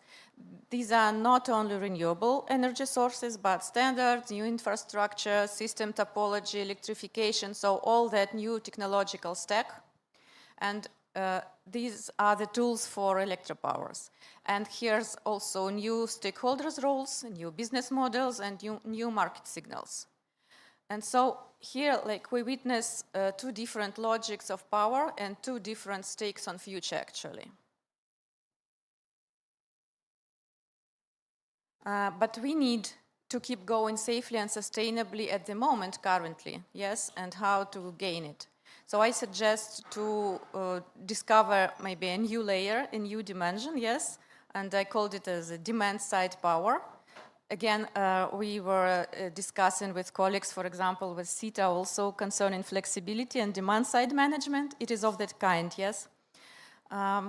It's kind of a part of electropower strategy, but focusing on demand-side management and the whole set of technologies around it, yes, how to decrease the energy system vulnerability. So we need to be more innovative and smarter as consumers, as energy consumers, and to turn into prosumers also. So if traditionally energy engineers used to control energy supply, yes, previously in previous technological systems, but today we are controlling energy demand to keep the system's governability, and it's just a very big shift, I would say.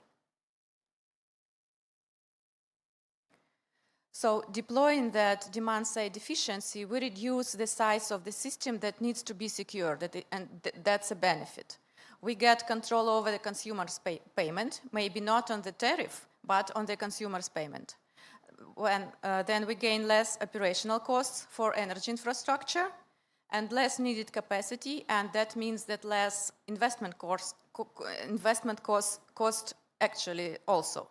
So less capex, yes, and then less fuel and energy imports. Again, that is very important for the countries that depend on fuel imports, and less vulnerability of the system. And with all these tools, we also can buy some time for big systems to be modernized, because sometimes it's not feasible. Sometimes the investors need to get their payback, and so we need this time for their costly investment incentive systems to be paid back and to be then modernized again. And we can buy some time with these measures of flexibility and efficiency. And so consumers are becoming like subjects, not objects, but subjects, yes. They are becoming agents and have a whole arsenal of tools to be smarter and to benefit. And supranational cooperation gives here a new boost. So yes, Asia is a kind of a, maybe it's not good to say a playground, but as a stress test of this new energy architecture. So Asia is vulnerable, but the future energy architecture, yes, is being tested here today maybe. Because of its imports dependence, shocks vulnerability, like, do you know today's news, is Hormuz still closed? Still closed or open already? Yesterday it was closed, by the way. Today I don't know. They are making some deals, yes, between the US and Iran. Huh? Okay, so we are waiting. So it's still closed. Okay, they decided, but we don't see this flow. Yes, shame. Okay, this increase in electricity demand. Yes, because of economic growth, industrial growth, population growth in some countries, and data centers like AI dependence. That's why we see the increase in electricity demand. And what are the variants to react actually?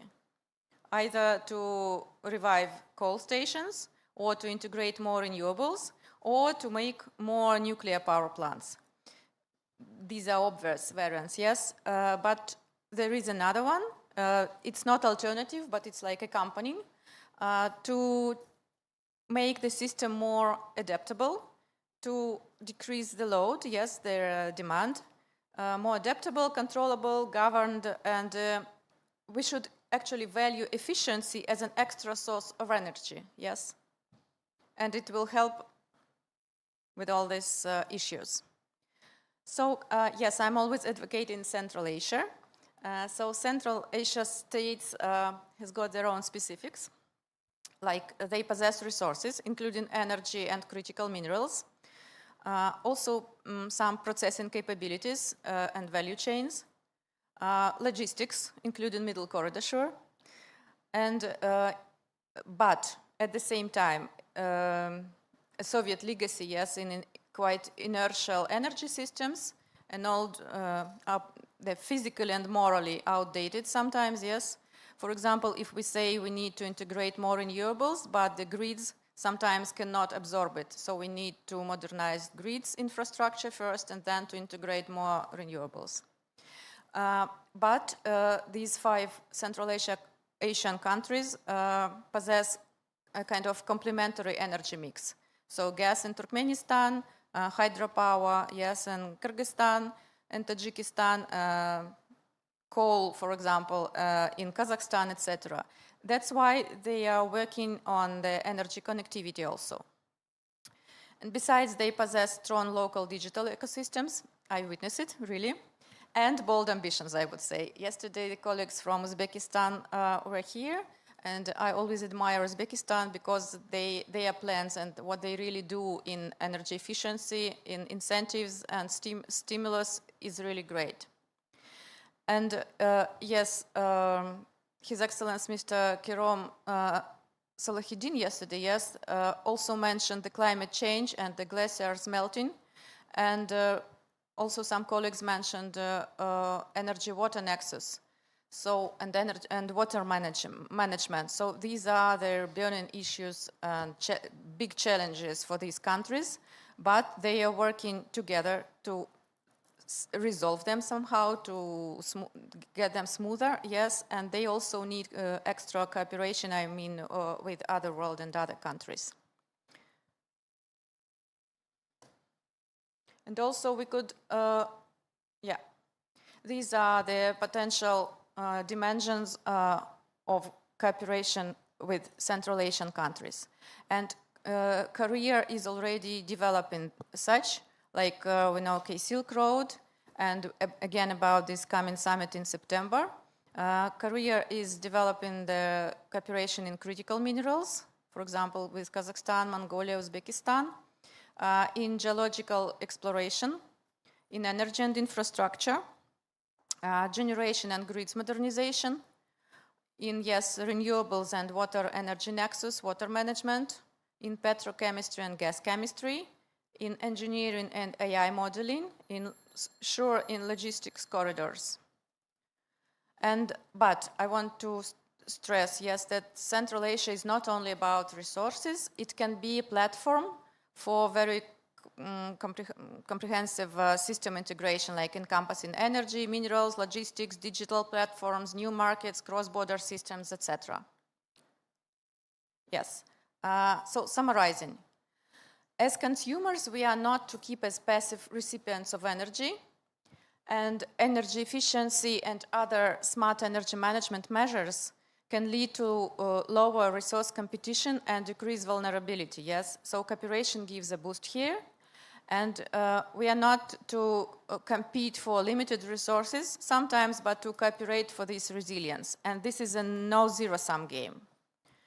And another benefit that it doesn't require alignment of political interests, so we can start immediately. And actually, we have started already. So with what are the instruments? Standards and methods unification, joint projects and their multiplication along the countries, shared infrastructure, both hard and soft, shared metrics and shared best practices. So, and it is not the opposite of autonomy, because such smart interdependence increases resilience and preserves sovereignty. Actually, my colleague was speaking about just the same, that interdependence can serve as a benefit, yes, and not as a vulnerability. Yeah, yes. So, energy security is no longer only about access to resources, and it increasingly depends on the ability to reduce vulnerability, and we can share and multiply it. And countries compete for supply, but they can also cooperate for resilience. Thank you very much. Thank you. Thank you. This presentation is very timely. We are now suffering from the US and the Iranian conflict. So all of countries in Korea and in the Asian country also suffering the energy problem. So Professor Kim, you're waiting for a long time, but your issue is more close to the Korea, so it's a very realistic issue. So would you introduce your issues?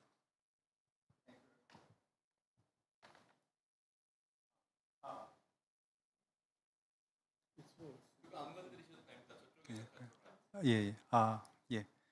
Thank you very much, Ambassador Lee. I'm Han-Gon Kim from Korea National Diplomatic Academy. I'm very happy to be a part of this wonderful forum, and it is my honor to present my the discussions. My presentation will dealing with regional geopolitical tensions and the shadow of possibility of bloc economy in Northeast Asia.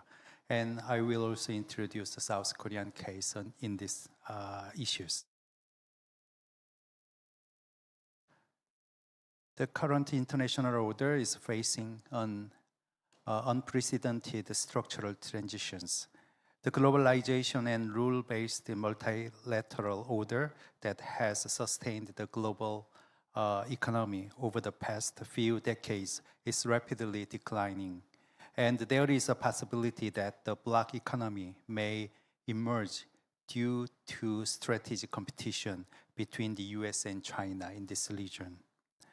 The fragmentation of the economic sphere goes beyond the simple trade conflicts and the forms of fundamental geopolitical fault line surrounding technological hegemony, energy security, and control over maritime logistic routines. Northeast Asia is one of the regions where these fault lines intersect sharply, exposed to a complex crisis of worsening China-Japan relations, deepening military and economic cooperation due to close ties between North Korea and Russia, deadlock inter-Korean dialogues, and rising tensions over the Taiwan Strait. According to recent reports by the IMF and the UN Conference on Trade and Development, the global economy is at risk of entering a long-term low growth phase due to such policy-driven geo-economic fragmentation. According to the World Bank data, the global economic growth rate, which recorded 2.9% in 2024 and 2025, is expected to slow down to 2.5% in 2026. This macroeconomic downward pressure is demanding a new strategic paradigm for survival in Northeast Asian countries. With the collapse of the past integrated global value chain and the formation of an exclusive economic bloc, Northeast Asia actors are facing an urgent task of reducing their dependence on certain countries and securing strategic autonomy. My presentation today would like to present two key strategic pillars for overcoming the challenges of the bloc economy in Northeast Asia. The first is the Arctic alternative, which is to overcome the instability of traditional sea routes and re-establish the Arctic route called NSR as a new security and logistics base. The second is supranational tech solidarity, which is to establish an open and complementary technological alliance with northern countries and Central Asia in response to exclusive supply chain in key industries such as semiconductor and secondary batteries. One of the deadliest weakness that defines the security landscape of Northeast Asia is the so-called Malacca dilemma. This implies a strategic vulnerability caused by China and other major Northeast Asian countries, relying on the narrow waterway of the Strait of Malacca for their energy imports.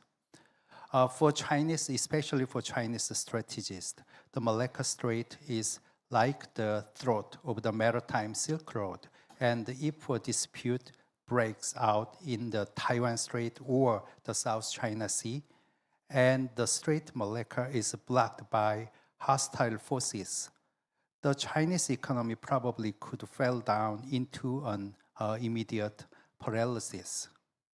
This fear has led China to build a strategic port bases called the String of Pearl in the Indo-Pacific region, which in turn creates a vicious cycle that intensifies maritime security and competition between China and India, as well as between US and China.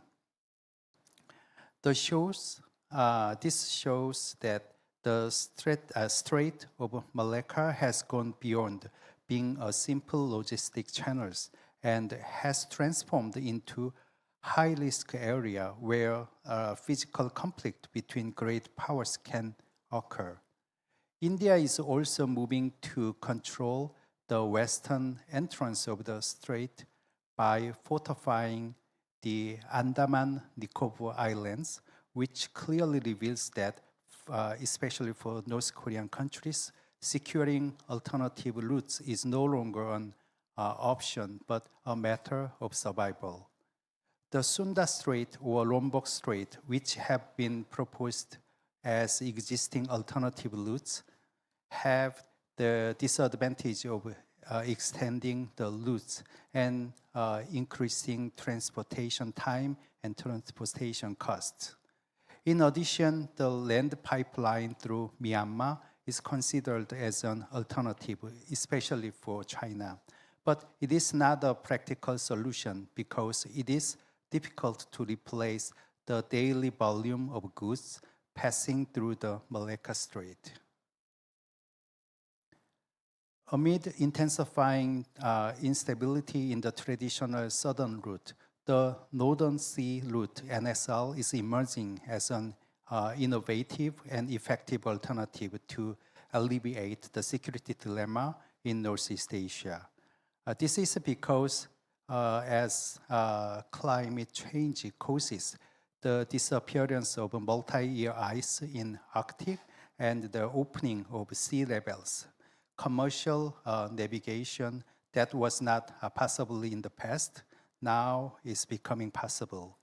NSR shortens the distance from Busan, South Korea, for example, to Rotterdam, Netherlands, is approximately 13,000 kilometers compared to the existing Suez Canal route approximately 20,000 kilometers, providing economic feasibility to reduce transportation time by about 10 days from 30 days to 20 days, about 20 days.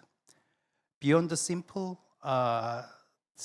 time savings, this distance reduction is an alternative that can reduce the consumption by more than 25%, reduce carbon emission, and maximize efficiency in the supply chain. In particular, the fact that geopolitical choke points such as Suez Canal and the Malacca Strait can be bypassed provides Northeast Asian countries with a huge strategic buffer. Let me introduce some South Korean cases.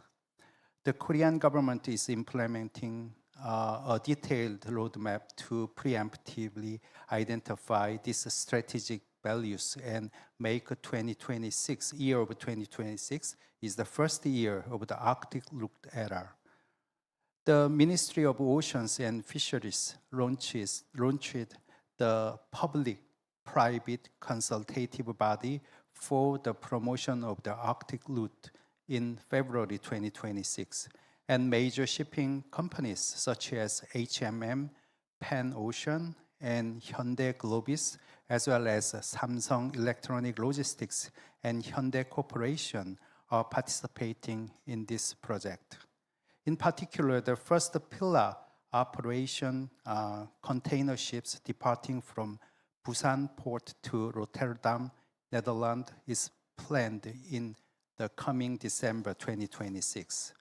This move is being built on the strong legal basis of the Special Act on the Development of Arctic Route and Designation and Development of Major Ports.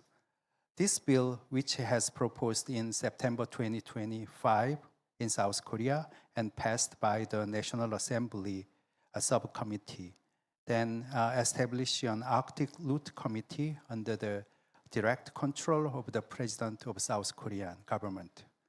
And also it establishes a basic plan for 5-year cycle and foster southeastern ports such as Busan and Ulsan as hub ports for the Arctic route of South Korea. This proves that the Arctic route is recognized not as a simple maritime route, but as a strategic asset and that recognize the logistics structure of the entire Northeast Asia. Another key battlefield for the bloc economy is the high-tech sector. The US and China define future core industries such as semiconductor, secondary batteries, and artificial intelligence called AI as area directly related to national security and are forcing exclusively supply chain centered on their own countries. In this situation, the best measure that Northeast Asian countries can take are not to be completely subordinated to a specific bloc, but to diversify technical survival rights and market by establishing a supra-technological solidarity with northern countries and Central Asian together. The core of the strategy is the Complementary Technology Alliance. It combines the world-class manufacturing and engineering capability of Korea, China, and Japan, with the core mineral resources and source technologies of Canada, Northern Europe, and Central Asia countries altogether. For example, Korea signed a military defense confidential information protection agreement with Canada on October 30, 2025, deepening security and technological cooperation with Arctic countries. In addition, South Korea is seeking policies to strengthening energy and resources supply chain with Central Asian countries ahead of the government's the first Korean Central Asian Summit scheduled to be held in Seoul in September 2026. The Korean Ministry of Oceans and Fisheries is laying the groundwork for advancement into the Arctic. Representatively, the budget for 2026 was expanded from 7.9 billion won, it's about $5,220,000 US dollars, to 67.7 billion won, it's about 44,770,000 US dollars, in order to support the shipping companies' construction of ships in polar areas, such as icebreakers and inner icebreakers, and to actively invest in technology development for advancement into the Arctic, such as the construction of next generation icebreakers. In addition, a new education system will be established to cultivate polar sea engineers.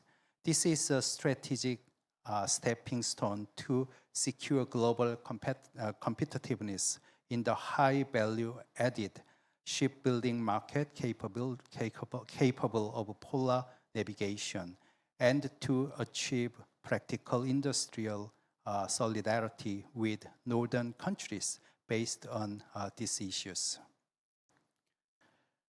In order to secure a strategic autonomy in a fragmented global economy, a precise economic cost analysis must be preceded.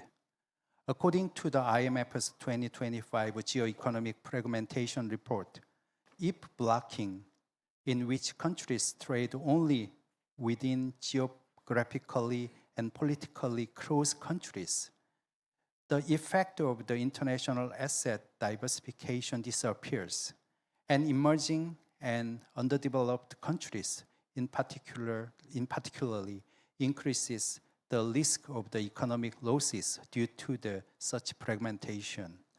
Therefore, pioneering new passages such as the Arctic route is an essential investment to offset the cost of isolation or black economy that can be caused by this geopolitical caused fragmentation beyond simply reduction logistic costs.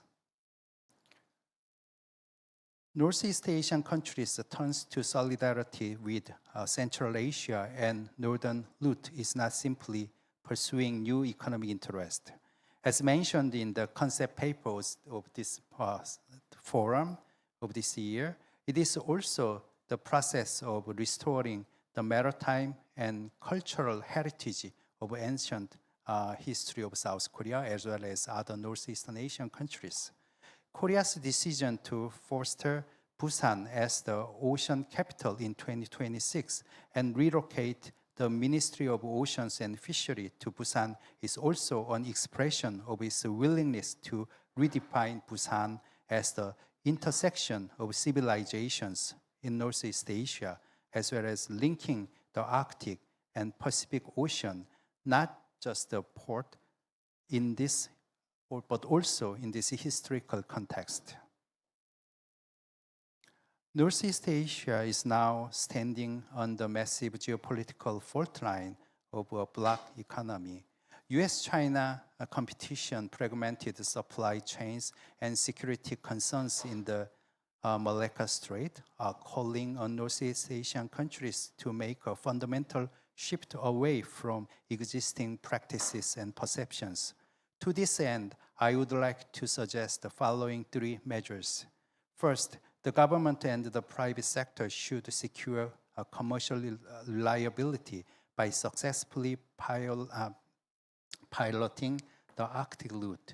Investment in the construction of icebreakers and port infrastructure should be continued, and the legal and institutional stability should be established as soon as possible. Second, technological cooperation with northern countries should be expanded in all directions to secure strategic autonomy. Northeast Asia should play a key connector role in the global technological ecosystem by sharing high-tech standards with Nordic and North American countries. The advanced development of the northern route is not just the work of the creating another trade route, but also it will be a strategic asset and strategic buffer in Northeast Asian countries. Third, but not the least, it should be a process in which Northeast Asia increases its geopolitical value and expands its strategic autonomy. It is also an opportunity, a breakthrough for Northeast Asian countries to overcome the deadlock in the bloc economies. Thank you very much for listening. Thank you, Professor Kim. Yeah, your the strategic roadmap is very impressive. So, as you know, that Northeast Asia is full of the conflict, very deep layered conflict. So, he suggests how to replace the conflict to the cooperation. Very impressive. And pick up the Korean case, he suggests very realistic ideas. Thank you very much. Now, thank you to all the panelists for this excellent insight. Through your insight, we have reviewed a wide array of emerging issues across the various regions and try to find the avenue for the cooperations. Now, we have not enough time, so I want to, excuse me. Oh, yeah, wait a moment. Now I want to open the floor for the question. So first raise your hand and introduce yourself and ask the question, please. Okay, thank you, colleagues. I appreciate your insightful messages and presentation, and I'm sorry for arriving late, owing to another meeting at other place. So, well, I didn't listen to Kaha's presentation, but I listened to the late part of Sita and Maria and Professor Kim. So, what I want to say is that quite simple. Well, Maria and Professor Kim pointed out the necessity of supranational cooperation in energy sector and the cooperation in Northeast Asia as a way of fighting against the blockaging of economy. But the fundamental problem is that, ought to be ambition. Okay, I admire that. Yeah, we have to do that. And we know that it is needed. But when it comes to Central Asia, well, they are relatively cooperative than Northeast Asia, and they have a kind of unified identity as Central Asia, and they work as a C5 nowadays. But when we go one step further, but as you pointed out yesterday, Eldor Aripov, the director of the Strategic and Regional Institutes under the President of Uzbekistan, already pointed out, well, they have a lot of problems, especially regarding water and other resources. And if we want to cooperate, the first thing that we have to acquire is the predictability with my counterpart. But when it comes to, frankly speaking, it is really, really difficult to work with those countries. But Kazakhstan, Uzbekistan, relatively better. But when it comes to other countries, I cannot depend on their words and promises. And when it comes to Northeast Asia, Professor Kim, do you think that we are really possible to cooperate? That is my fundamental question. So, please, let us hear your insightful, considerations regarding those matters. Thank you. Okay.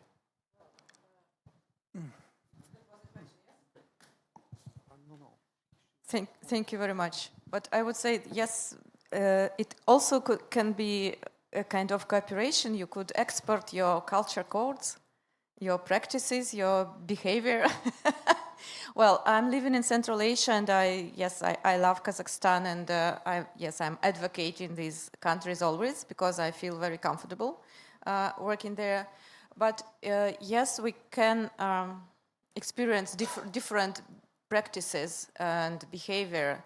But I believe that every government and every nation now is trying to weight their benefits, to construct to develop some strategy And as I see it, these countries are really open for cooperation on every level. I mean, from people, nations to government, any level, and businesses and NGOs, any.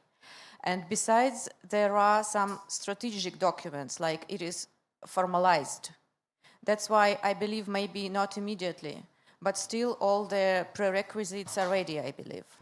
And step by step, still we are different, but we are moving.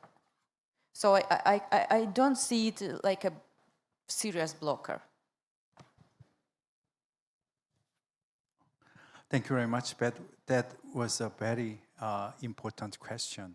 And that is also we have to further discussions on these forums. The first of all, I recommended to Arctic routes, NSR, because there is no dominant power. Of course, in other trade and energy route, probably US is the kind of dominant power. It has only the strongest country that can project their military influence to other oceans and other regions of the international community. But if we see the NSR, probably there will be probably US can advantages. Still, they have a strong the naval power. But if we see the geopolitical power structure in NSR, probably Russia is a very strong power geographically, and Europe and Canada, and also China, Japan, probably many strong powers can be competition in this NSR. Probably we can have a more open and comprehensive sea route cooperation in Arctic route in the near future. But of course, in the long term, probably there will be a strong powers competitions in NSR too. But in my understanding, we have still time to make another good example for inclusive and comprehensive cooperation, energy and trade in NSR. Second, in Northeast Asia, you're right. If we understand the geopolitical conditions, it is very difficult to enhance our strategic trust between big powers related to the Northeast Asian countries, especially a power struggle and a strategic competition between US and China, and also recent the worsening relations between China and Japan will be the very challenges, the biggest challenges for cooperation in Northeast Asia. I'd like to utilize in this time more RCEP and CPTPP, where inclusively China, probably Japan, and other regional countries working together. Of course, if we have to compensate the lack of strategic trust, probably we need more specific or high level of the international norms and orders in CPTPP and RCEP. I'd like to give more weight on CPTPP because RCEP's open the percent rate is not really high. Probably CPTPP can offer the strong and the specific highly open rate so that probably other countries may inclusively and cooperated in CPTPP rules. Probably US has hesitated to join in the CPTPP at the moment, but if we can persuade or we can working together over with the US, it can be a better the result in the near future. Thank you very much. Is enough? Thank you for all panelists. Farid Shafi from Azerbaijan Center for Analysis of International Relations. I have a question to Mr. Kim from your just comments you made and from your presentations. Two slides. One slide showed competition, rising competition in this region, China-US, also China-Japan. But on the other slide, when you're speaking about this tech cooperation, you put all together Japanese, Chinese manufacturing capacity and some other countries. Does it mean that South Korea is not taking any side on this geopolitical fight. Does it mean that position of, in your view, position of Korea should be something in the middle between US and China, between Japan and China competition? I know it's kind of question a bit sensitive in terms of the current geopolitical environment, but where is Korea stands on this fight, you know? Thank you.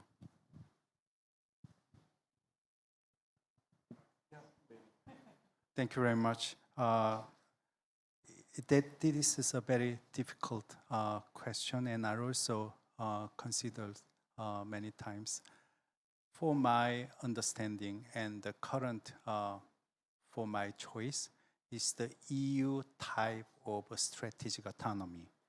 Probably South Korea and Japan, probably North Korea and China has their own identity and values and cultural backgrounds. But if we have our own geopolitical cooperation, then probably we can make another level of cooperation that can be based on strategic autonomy. For example, South Korea, Japan has a strong alliance system with the United States, such like as EU, NATO's. But many NATO countries has the studies for the strategic autonomy. That means based on consolidating alliance system with the US. At the same time, they tried to extend their strategic autonomy. If they got strategic autonomy, then they can make cooperation with China and other the important countries in their trade and energy exchanges. For example, South Korea, if we have a strong strategic trust with the United States, then if we have important law and values in U.S. Indo-Pacific strategies, probably South Korea has a room to strategic autonomy, and probably we can make the understanding U.S. why South Korea need economic cooperation with China. At this time, the supply chain, especially semiconductor and rare earths, and the important core minerals, we have to, probably EU countries too, depend on China-led supply chains. So based on strategic trust, probably we can make US understand to the other alliance and partner countries need supply cooperation with the US in China with China-led supply chains. But it can be a going together strategic trust with the US and strategic autonomy with China. So it is very difficult task. But in South Korea and Japan, if we learn more from the lesson from the EU open strategic autonomy cases and studies, probably South Korea and Japan consolidating US alliance system, but also we can probably limited economic cooperation with China as much as possible, especially on China-led supply chain in rare earths and other core minerals. That is the current understandings on these issues. Enough? Okay. We have time only 5 or 10 minutes. I'll take 2 more questions. Okay, over there.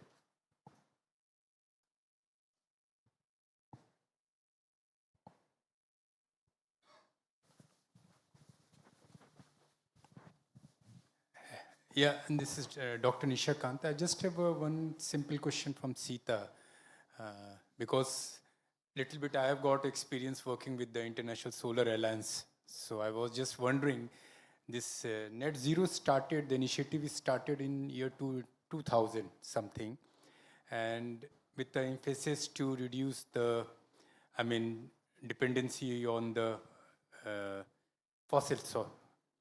So, but it did not got the traction which it was supposed to get. And in fact, when we are talking about this South Asia or the other parts, their dependency on the fossil fuels is still much more high. So don't you think that, I'm just wondering, because it started something in 2000, then it took a shot in 2015 under the Paris Climate Agreement, it happened. So what is the reason? I mean, don't you think that when something initiative like that will start, so the dependency, the energy security, everything is interconnected here. So just trying to find out, I mean, what is your viewpoint on that? Thanks. Thanks for the question. So that's true that the Paris Agreement kicked off around 2015.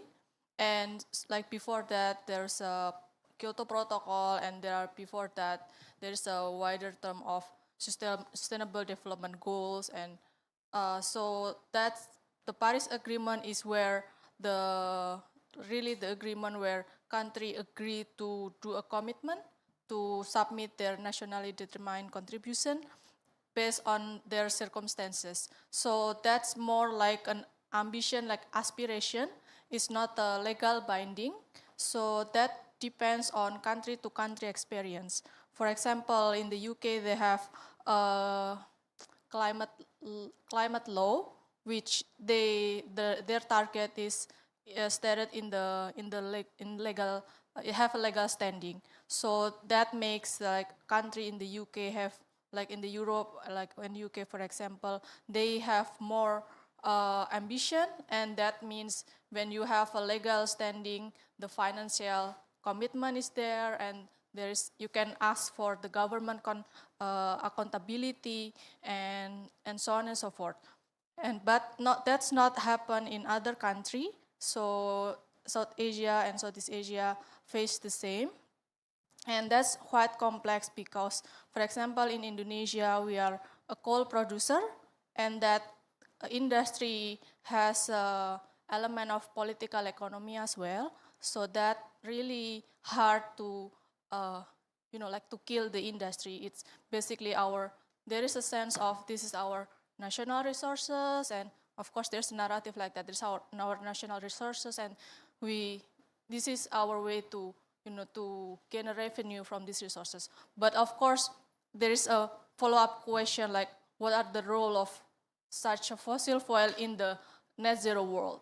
And that really, there are a party or like there are a group of people that still thinks that there are a role of such fossil fuel and coal in the net zero world. But I feel we need to have really there is no one single weapon to achieve net zero. We need a mix of options because each country have different circumstances. One country can have, for example, Laos, they have a huge hydropower, that can power their electricity, that produce a clean energy. That's good for them. But other countries that do not have, what will make them to power their economy, to power their electricity. So that really depends on country by country experience. But in my view, a mix of electricity sources should be the goal, and a large share of electricity should be produced by a clean energy. Of course, if there's a small share of coal or fossil fuel, that perhaps can be justified if it's the other side of the electricity sources come from renewable energy. So that's my view. Thank you. We have only one question. Is there anybody raised? Don't you have any interest in the EU case? Yeah, Dr. Gokshili, introduced a lot of the EU story. Oh, okay. I have one question about EU. What is the future of the EU? Now the United States, America, they want to go out from the Europe. So I read one book by the George Friedman, he was a specialist for security. He said that if United States go out from the Europe, at that time, Germany must they make the militarized. So when Germany militarized, European peace of European is gone. He said that. What do you think about that? What is the future of the EU when United States go out from EU? Yeah, thank you very much for asking me the question. Actually, I am Euro-optimist in this sense. I think that the European Union is not just a case of cooperation, but this is a model. I was trying to explain that this is the model of integration, which is very efficient, especially in terms of survivability. There were so many crises, so many difficulties that the European Union overpassed, and it kept together, kept integrated more and more. And now at the same time, Donald Trump several times threatened that it will withdraw from the NATO. If it withdraws from the NATO, of course, Europe becomes vulnerable because during more than 50 years, 60 years, the Europe's security architecture was based on the US presence in the region. US military force is 70% of the force of NATO. And after all, US dominates such as satellite intelligence, dominates such important spheres like, for example, maritime deployment capabilities and many other things, right? Which Europe doesn't have enough. That's right. But we shall see that now, because of these announcements, European Union countries, which are quite developed technologically, the intellectual potential and financially, etc., economic potential is very big, right, in European Union. They started very much focusing on defense cooperation. Defense cooperation is becoming little by little the common defense. And finally, we know that they committed to establish many organizations, many special structures in order to increase common defense. But also financially, they committed more than €1 trillion already in future few years to spend on filling the gaps, which will be. So I don't see such pessimistic picture that EU will just be finished if US withdraws. This is one thing that the EU develops, and Germany also. Germany is not more aggressive country. It's in the history of any country, they can be aggressive at some point of history, but it's not genetically aggressive country. No, this is different times now, and Germany transformed a lot after Second World War, especially. There was very strong mental transformation in this country. In many other countries, I can say about Japan the same. Japan was an imperialist and aggressive country in the beginning of 20th century, yes? But now Japan is one of the most peaceful countries. So this is normal. I think that Germany's militarization would not lead to any conflict in Europe, but would lead to deterrence of any conflict. And after all, European Union by itself, it was created for the peaceful means. Its internal constitution is designed to provide peace, first of all, between countries. That's what interdependence, European interdependence, is not searching for vulnerability of others and influence, but searching for filling gaps for using the so-called natural advantages each country has, etc. So I believe in European future in this sense. And finally, not only European, but I mentioned in my presentation that I support very much this notion that it's very difficult for very big powers to change their attitude of dominative aspirations. United States wants, China wants, Russia wants, very big countries always want to dominate somewhere. not regionally, but even to be global players. But as regards to medium-term countries and small countries, of course, small countries seek for the protection, I understand. But medium countries, like Korea, for example, South Korea, or like Canada, like, I don't know, European Union, in military sense, can be understood as a medium-sized country as a military power. And many others in the world. I believe very much that they will cooperate in order to provide their own multilateralism to take back, which was little by little last years. Multilateralism is somehow cornered. And I'm sure that multilateralism will come back thanks to these middle-sized countries, which will cooperate, will establish strong solidarity and supranational cooperation that is the main idea of this forum, I think. Thank you. Thank you. I have never experienced such a vibrant atmosphere in the academic session, but regretfully, that is all we have time for today. So, in closing, I would like to reflect on the immense value of today's discussion. As international anarchy appeared to be deepening, I believe this round table make our eyes of knowledge open wide on the rapidly changing international society. And so, also, I would like to express my sincere gratitude to our four wonderful panelists for your invaluable insight, and to our audience for the excellent engagement.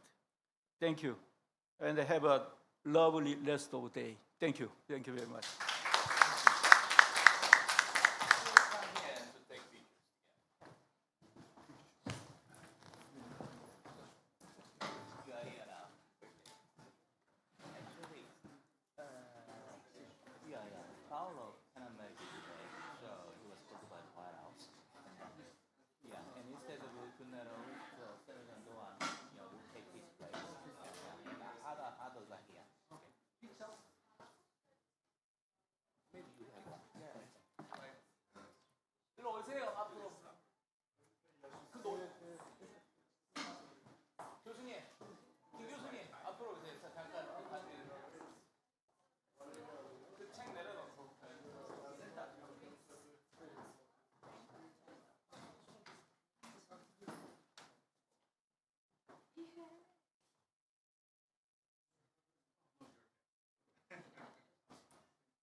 Good afternoon, and we are heading to session number 3, and the topic of today's discussion, building supranational solidarity via cultural collaboration.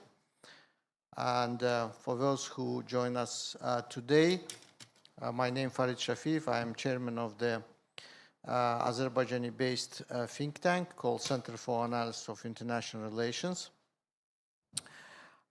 Today we will discuss what unites us across big landmass. We have talked about, for these 2 days, during these 2 days, about geopolitics, economy, energy. But this area is also rich with cultural interactions. Actually, yesterday in my own presentation, I talked a bit about this. At the Silk Road, we had all kinds of exchange of goods, but also ideas. So we have enough time. We have 4 speakers, and each presentation can last about 15 minutes, and then we will have a Q&A session. So the first speaker is from Turkey, and Sercan Doğan from the Embassy of Turkey. And his topic is shared heritage, shared futures, Turkey and the politics of Turkic connectivity.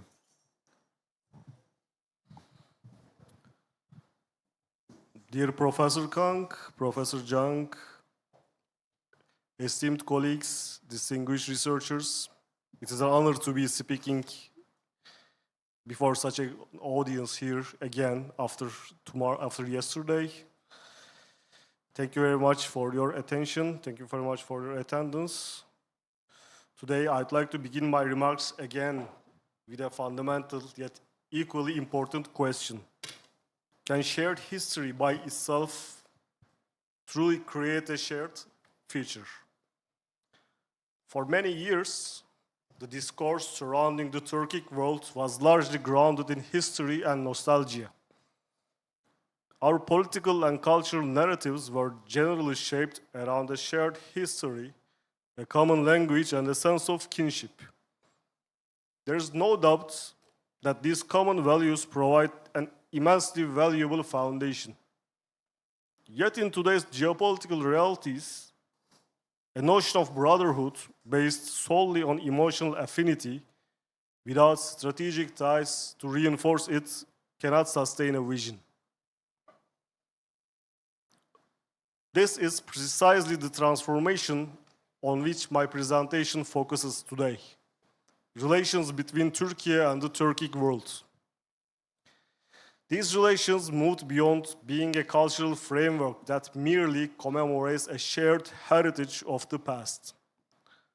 What stands before us today is a highly rational and a strategic project for the future, built around the dynamics of connectivity through transport corridors, energy routes, and institutional integration.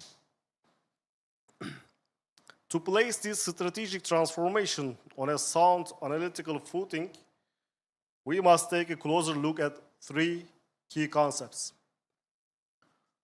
The first is supranational solidarity.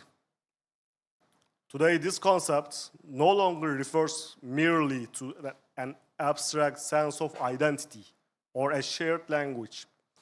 Rather, it has evolved into a rational mechanism of cooperation built through tangible institutions, shared diplomatic practices, and interconnected networks.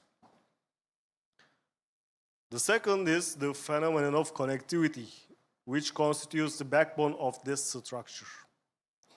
We understand connectivity through 3 interrelated dimensions. The physical dimension shaped by transport and supply corridors, the institutional dimension driven by emerging multilateral structures, and finally the cultural dimension fostered through education, shared media platforms, and human mobility. The third and perhaps most critical aspect is the political dimension of this process. We must remember that connectivity is not merely a technical undertaking. It is profoundly political. Indeed, questions such as who is connected to whom, how this integration functions, and through which centers it is organized. These are factors that directly shape the future distribution of geopolitical power. Viewed through this conceptual framework, the evolution of relations within the Turkic world should be understood as a profound paradigm shift from identity to connectivity. The old paradigm, which emerged in the aftermath of the Cold War and persisted for many years, was largely built upon a nostalgic discourse of brotherhood between Turkey and the countries in the Turkic world in Central Asia. Relations during this period were driven by a symbolic sense of unity rooted in shared history and language. And these were characterized by a high degree of rhetorical intensity. Frequent meetings were held and enthusiastic declarations were issued. Yet this discursive proximity often failed to translate into tangible, structural and sustainable forms of integration on the ground. Today, however, a new paradigm is taking shape, one that is rational, action-oriented, and shaped by the realities imposed by geopolitics. Our vision is no longer confined to commemorating a shared historical legacy. It is about building resilient networks that integrate transport, energy, and supply routes. Symbolic declarations have given way to transnational infrastructure projects and a serious process of institutionalization, consolidated through structures such as the Organization of Turkic States, OTS. In short, the Turkic world is no longer connected solely through sentiment. It is increasingly bound together through institutional capacity.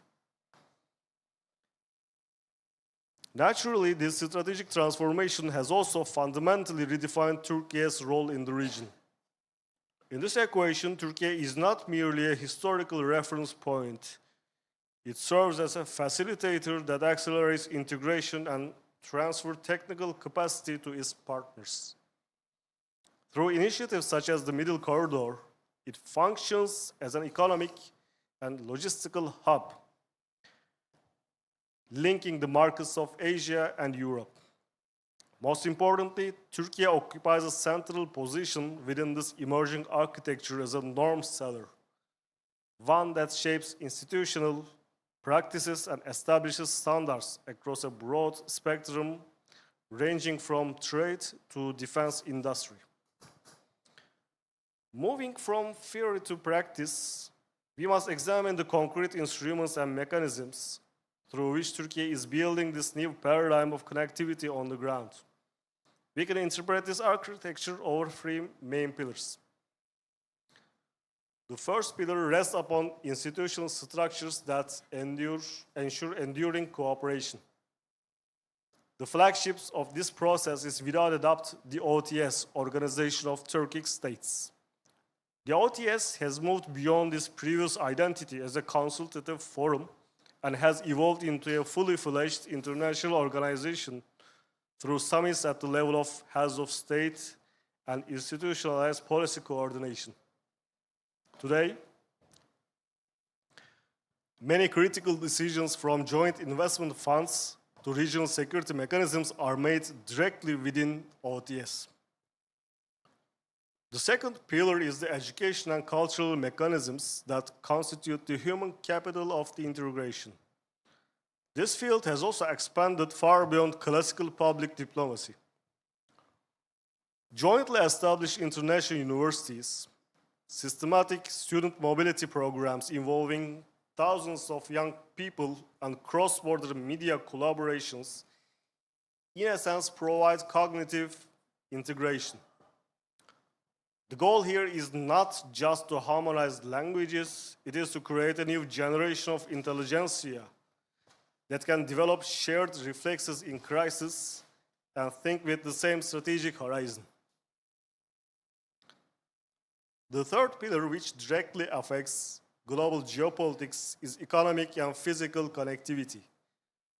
The strategic backbone of this vision is most certainly the Trans-Caspian Middle Corridor.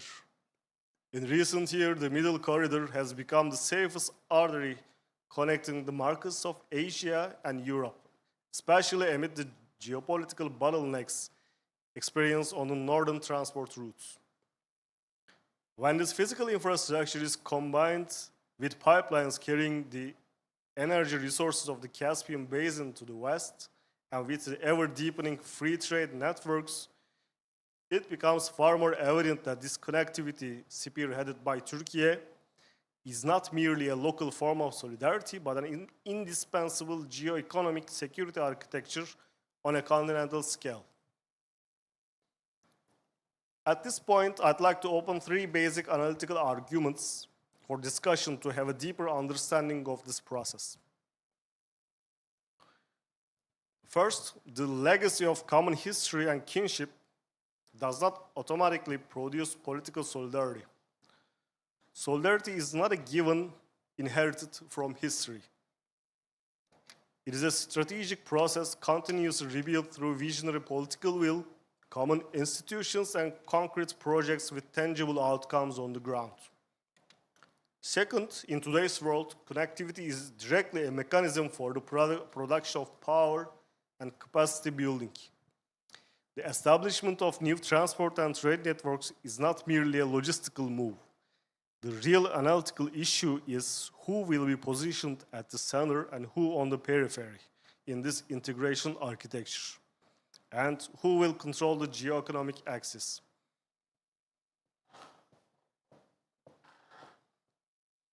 To remain with the analytical framework, we must also put the structural risk faced by this integration model on the table.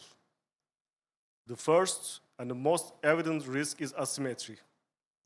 The conversion of this connectivity network is a structure excessively centered around Turkey may harm relations among equals and create concerns about hegemony. Second, local actors have their own national agendas. The multi-vector foreign policies of the Central Asian republics and the delicate balances they have established with giant neighbors cannot be reduced to a mere Turkic world axis. The third and the most critical issue is sustainability. The greatest test ahead is whether these steps, taken with a strong political will, can evolve into rational institutional mechanisms, self-financing and resilient to crisis, and independent of leaders' personal bilateral relations. In conclusion, the evolution of relations between Turkey and the Turkic world reveals a clear reality. The Turkic world is no longer merely a legacy of a nostalgic past recalled in history books. It is the network of the future being woven, meticulously crafted through fusion of geopolitical reasoning, rational interests, and shared capacity. If in the 21st century, this region is to become not a passive periphery, but a center that shapes the game in global politics, this will be possible not through emotional rhetoric of brotherhood, but through an architecture of physical and institutional connectivity. This paradigm shift, extending from identity to strategic integration, constitutes the most tangible key to our region's capacity to determine its own destiny. With that, I'd like to end my presentation and thank you for your attention. Thank you. I just would like to add to this very important topic about Turkic community, Turkic connectivity. I think this is something important developing between Mediterranean and Asia, East Asia. That's the exact organization of Turkic states. I'm sure in certain areas we will see much more development. And the structure is quite flexible of this organization. We have within organization countries which go deeper, for example, Azerbaijan and Turkey, and we even have a concept, one nation, two states, put forward by the late president of Azerbaijan, Heydar Aliyev, in the 90s. We have more loose connection when it comes to certain areas of cooperation. But one thing you mentioned, which I would like to address, there are some concerns outside of this organization by certain states. This is, I would say, natural geography, natural history. Based on that and the linguistic and historical roots countries built, it's not directed against any power and any state. And one thing which I think Turkey is doing really good, it's avoiding this sort of what you mentioned, hegemony. At least I'm, from Azerbaijan perspective, can say that Turkey, whatever proposal coming, is very respectful, very careful. Within organization of Turkic state, it should be accepted by consensus. Though I see that sometimes the forces outside of organization of Turkish state, we try to exploit this notion of hegemony, etc. But there's nothing like that, at least again, from Azerbaijani perspective, we feel within this organization. Thank you very much. Teşekkürler Sercan Bey. Our next speaker, Valeria Gianotta. Valeria Gianotta, Director, Observatory on Turkey, CESP Italy. And topic of her presentation, the role of the Italian liberal professions and APRI International in building supranational solidarity.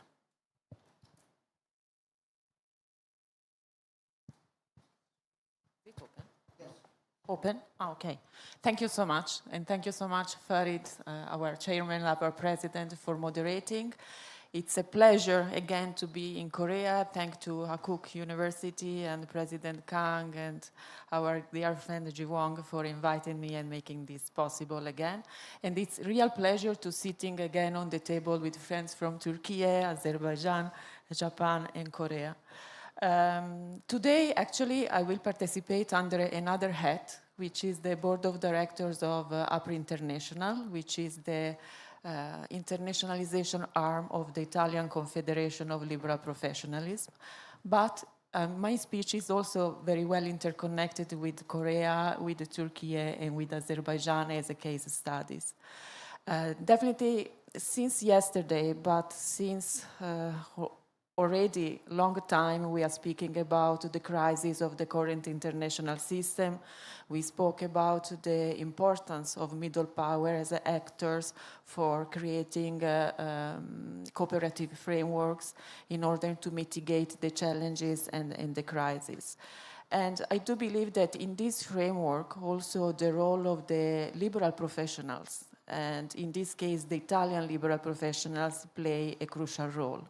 Not as a state actor, but as a non-state actor within the framework of the liberal approach of international relations, putting great attention to epistemic community, professional organizations, and so on. Basically, I do believe that these kind of actors play a crucial role as a facilitator within a middle power framework, facilitating dialogue, acting as a bridge maker in order to create and to lay the foundations of cooperative approaches and also solidarity approaches. I'm saying this because starting from the ground, basically liberal professionals, thanks to their technical competence and knowledge, can create the condition of people-to-people diplomacy and enhancing dialogue. And basically, as Joseph Nye says, they are actors of soft power diplomacy. Serkan Bey before spoke about the dimensions of cultural diplomacy, economic diplomacy, and also the traditional political diplomacy. And I do perceive the role of the liberal professional as a new interpretation of diplomacy, such as the professional diplomacy as well. Basically, I would like to give you some small information about what is Confprofessione at APRI International. So the Italian Confederation of Liberal Professionals basically was founded in 1969 and over time has been institutionalized, and it became a core institution within the so-called Sistema Italia, or the Italian system, following the strategic line of the ministries of the Minister of Foreign Affairs as well. So basically, thanks to the international arm, which is APRI International, under the slogan Global Growth Expert, Italy aims to operate in those markets that consider of priority importance for the Italian interest in terms of cooperations. And here it comes the role of South Korea as the primary strategic country in Asia, the role of Turkey as the first strategic country within the European and the close Mediterranean area, and also Azerbaijan, which is nowadays, I would like to say, the most strategic partner for Italy. And we make a joke sometimes also in Italy with the Turkish representatives by saying that Azerbaijan became more closer than Turkey to Italy. But this is not the case, by the way. So just to give you some data, nowadays Confprofessioni, I mean the Italian Confederation of Liberal Professionals, count around 1.5 million independent professionals and approximately 4 million workers, and it generates around 12% of the Italian GDP. And basically, also APRI International is proposing and is proving to be very efficient in terms of creating a new model for sustaining the internationalization of the Italian actions throughout the figure of the senior advisor. So basically, APRI International chooses some key people that they are quite well embedded within the business environment. They prove to be highly qualified in terms of professionals, and they, for each country of great importance for Italy, those senior advisors are entitled to support basically whoever from Italy would like to open up to that specific country by providing consultancy, by providing a design and information of the possibility actually for intervening in the hosting country as well.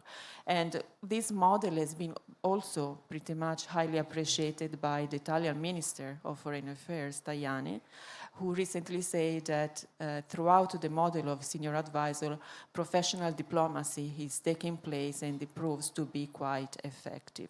And here I would like also to use this opportunity to say that Mr. Ji Wong has been appointed recently as a senior advisor for APRI International for the Korean market, which is the first step for Confprofessioni and APRI International to open up towards Asia.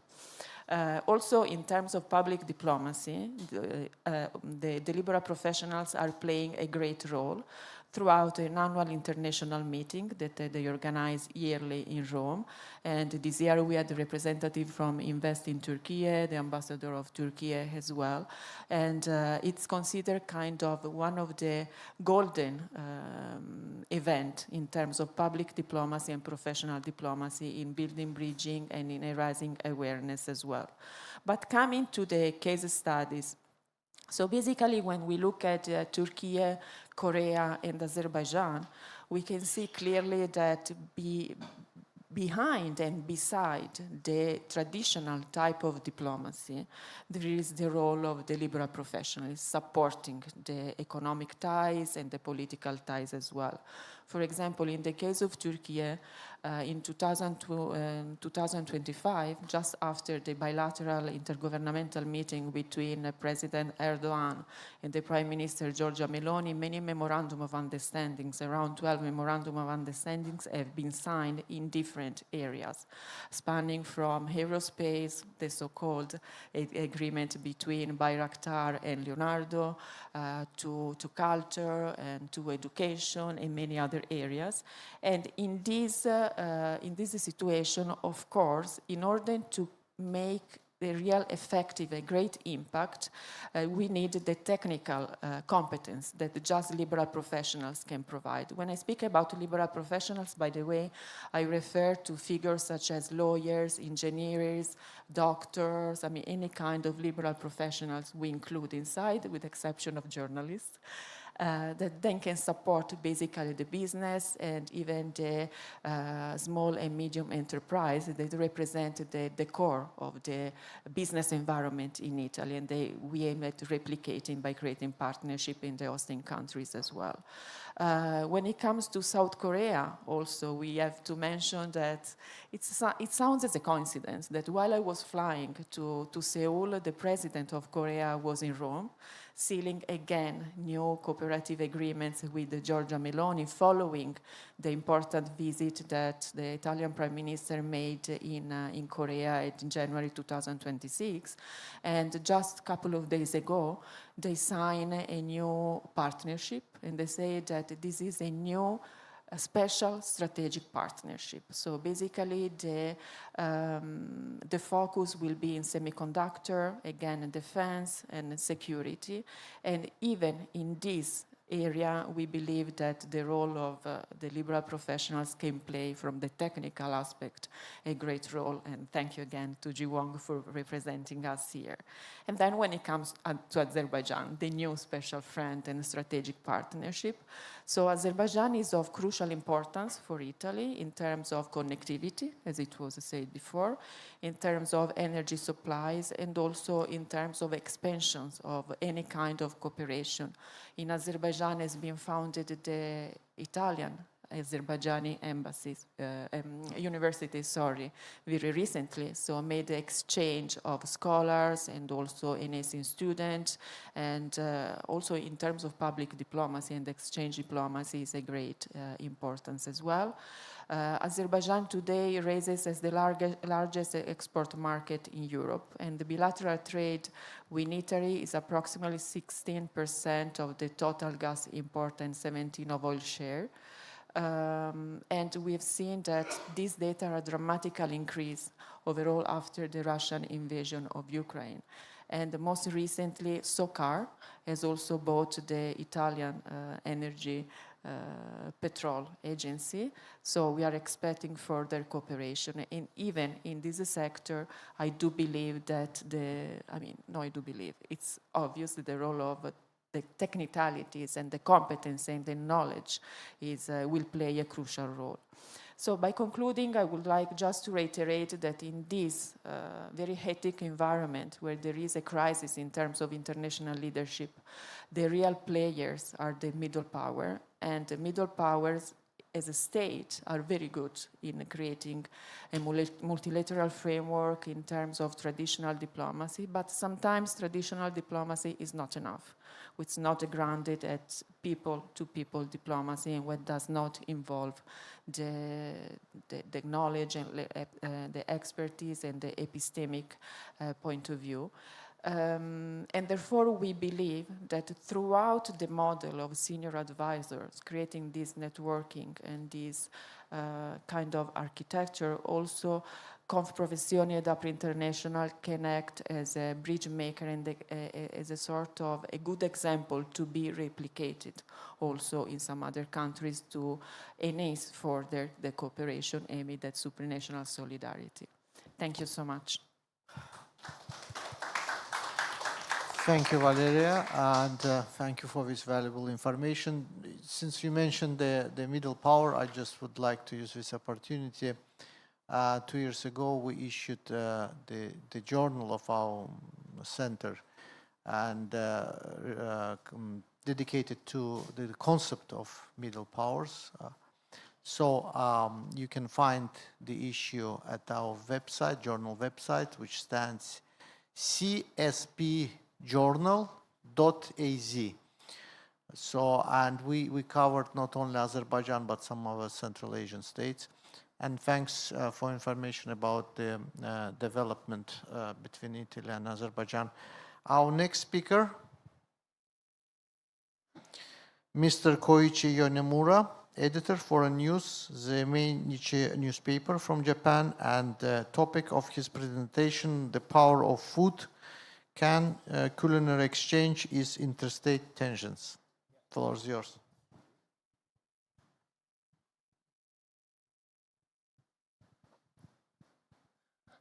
Hi everyone, I'm Koichi Onemura from my niche newspaper.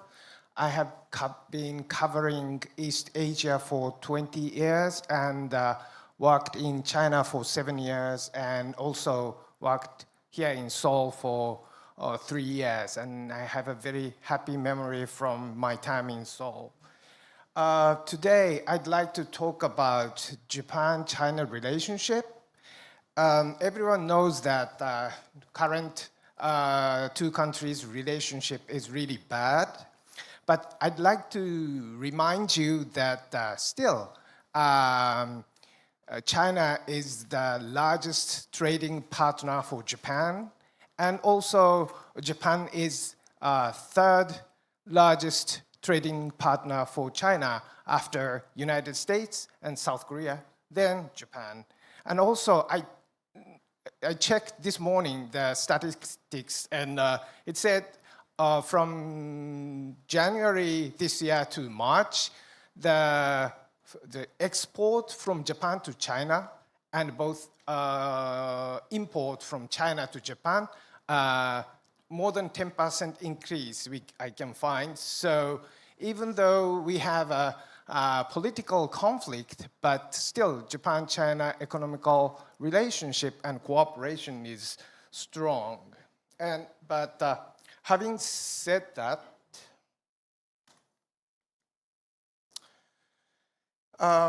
but it's true that the Japan-China relations is really a poor state.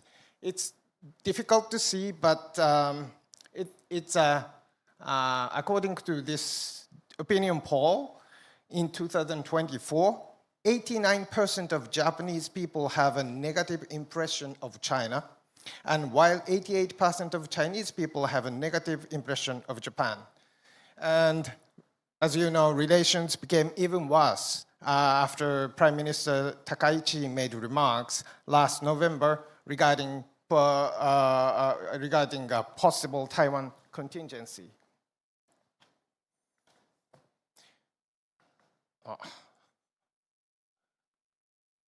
Okay, and as you know, the Chinese government criticizing now Japan as a neo-militarism, and also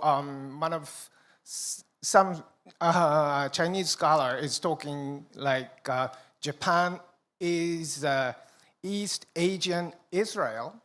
That means, you know, Israel dragged America, United States to war with Iran, right? So that their narrative is Japan is trying to drag United States to war with China. And I have a very strong counter argument for that in my mind. But today, actually, I'm quite tired of talking about political conflict with China. So today, I switch the theme to a different aspect, happier one. I'd like to talk about food today. Despite the tense situation, a new trend called gachichuka, meaning authentic Chinese cuisine, has become very popular in Japan, and it became a buzzword in Japan.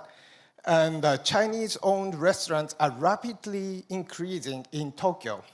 And in this presentation, I'd like to examine the reason behind this trend and consider whether it could influence Japan-China relationship. So first, what is gachichuka? Gachichuka means the Japanese gachi means authentic or serious, and it is often contrasted with the machichuka. Machi means town or street, so referring to the Chinese restaurant that have existed in Japan for many years. That is machichuka. And although many of those restaurants were originally started by Chinese immigrants. Their dishes were gradually adapted to Japanese taste over time. So I think for Korean audience, it's easy to understand. Machichuka is like jjajangmyeon and jampong, and the gachichuka is marantang or sujiang huoguo. And according to why then the number of gachichuka restaurant, authentic Chinese restaurant, is rapidly growing in Japan. According to Masato Nakamura, the head of the Tokyo Deep China Association, there are already more than 1,000 authentic Chinese restaurants in Tokyo metropolitan area. And why have so many opened? The most direct reason is the increase in the number of Chinese residents in Japan.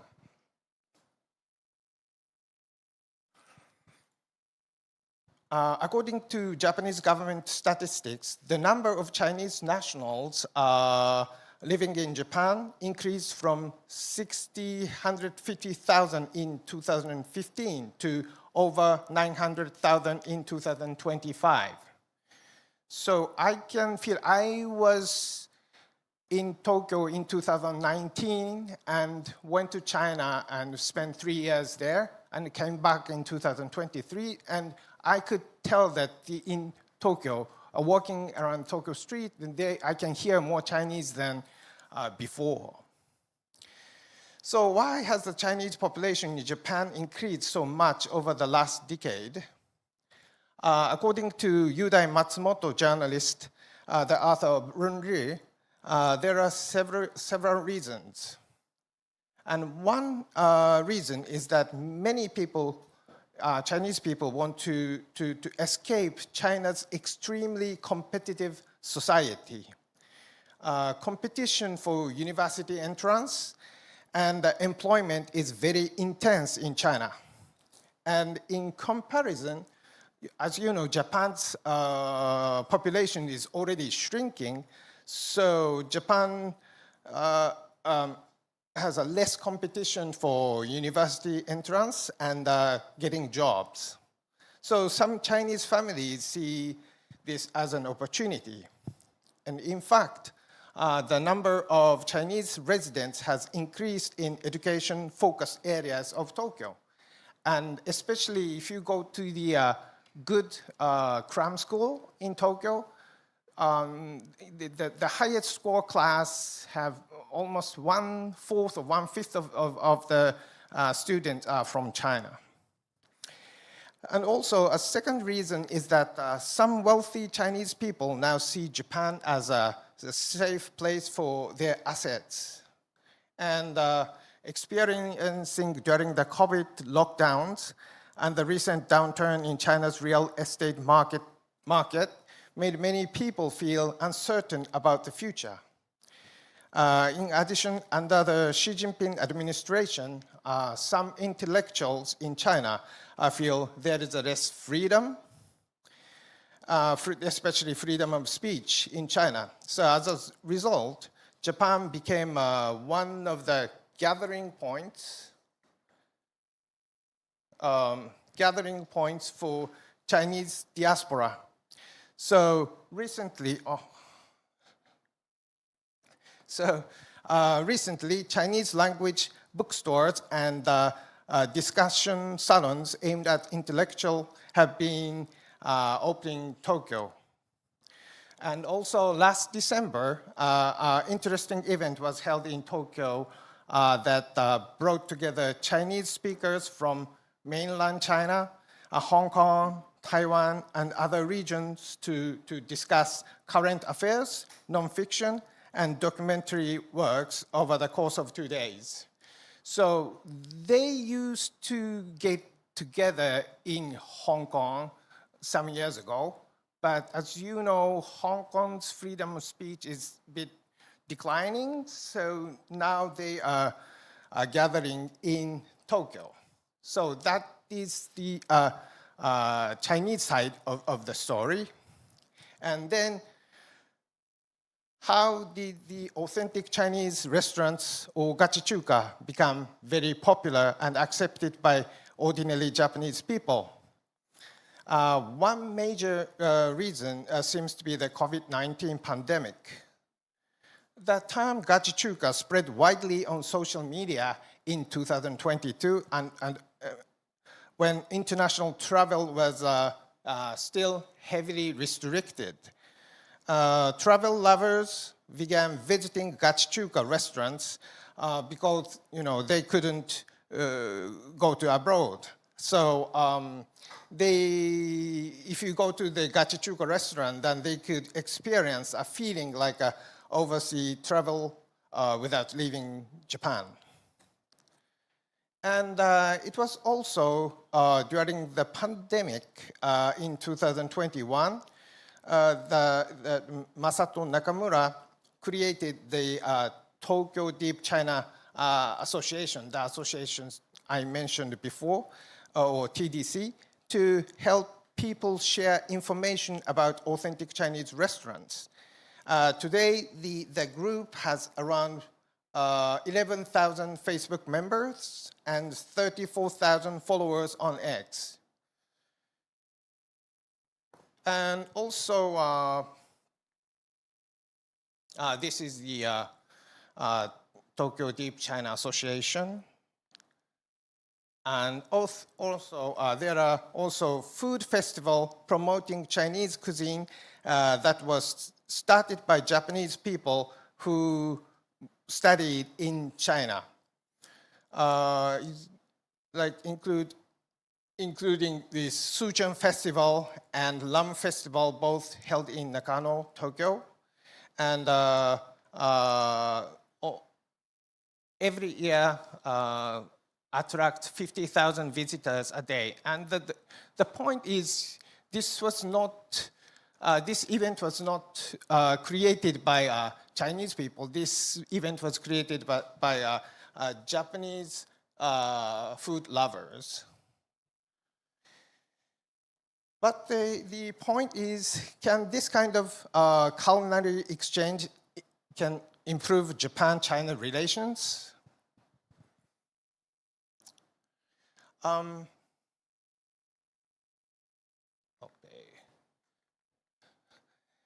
Well, there is there is some reason to think it might. Sorry.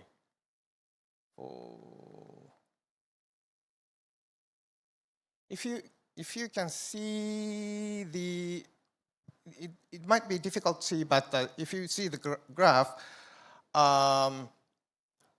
in 2015, Japan greatly relaxed the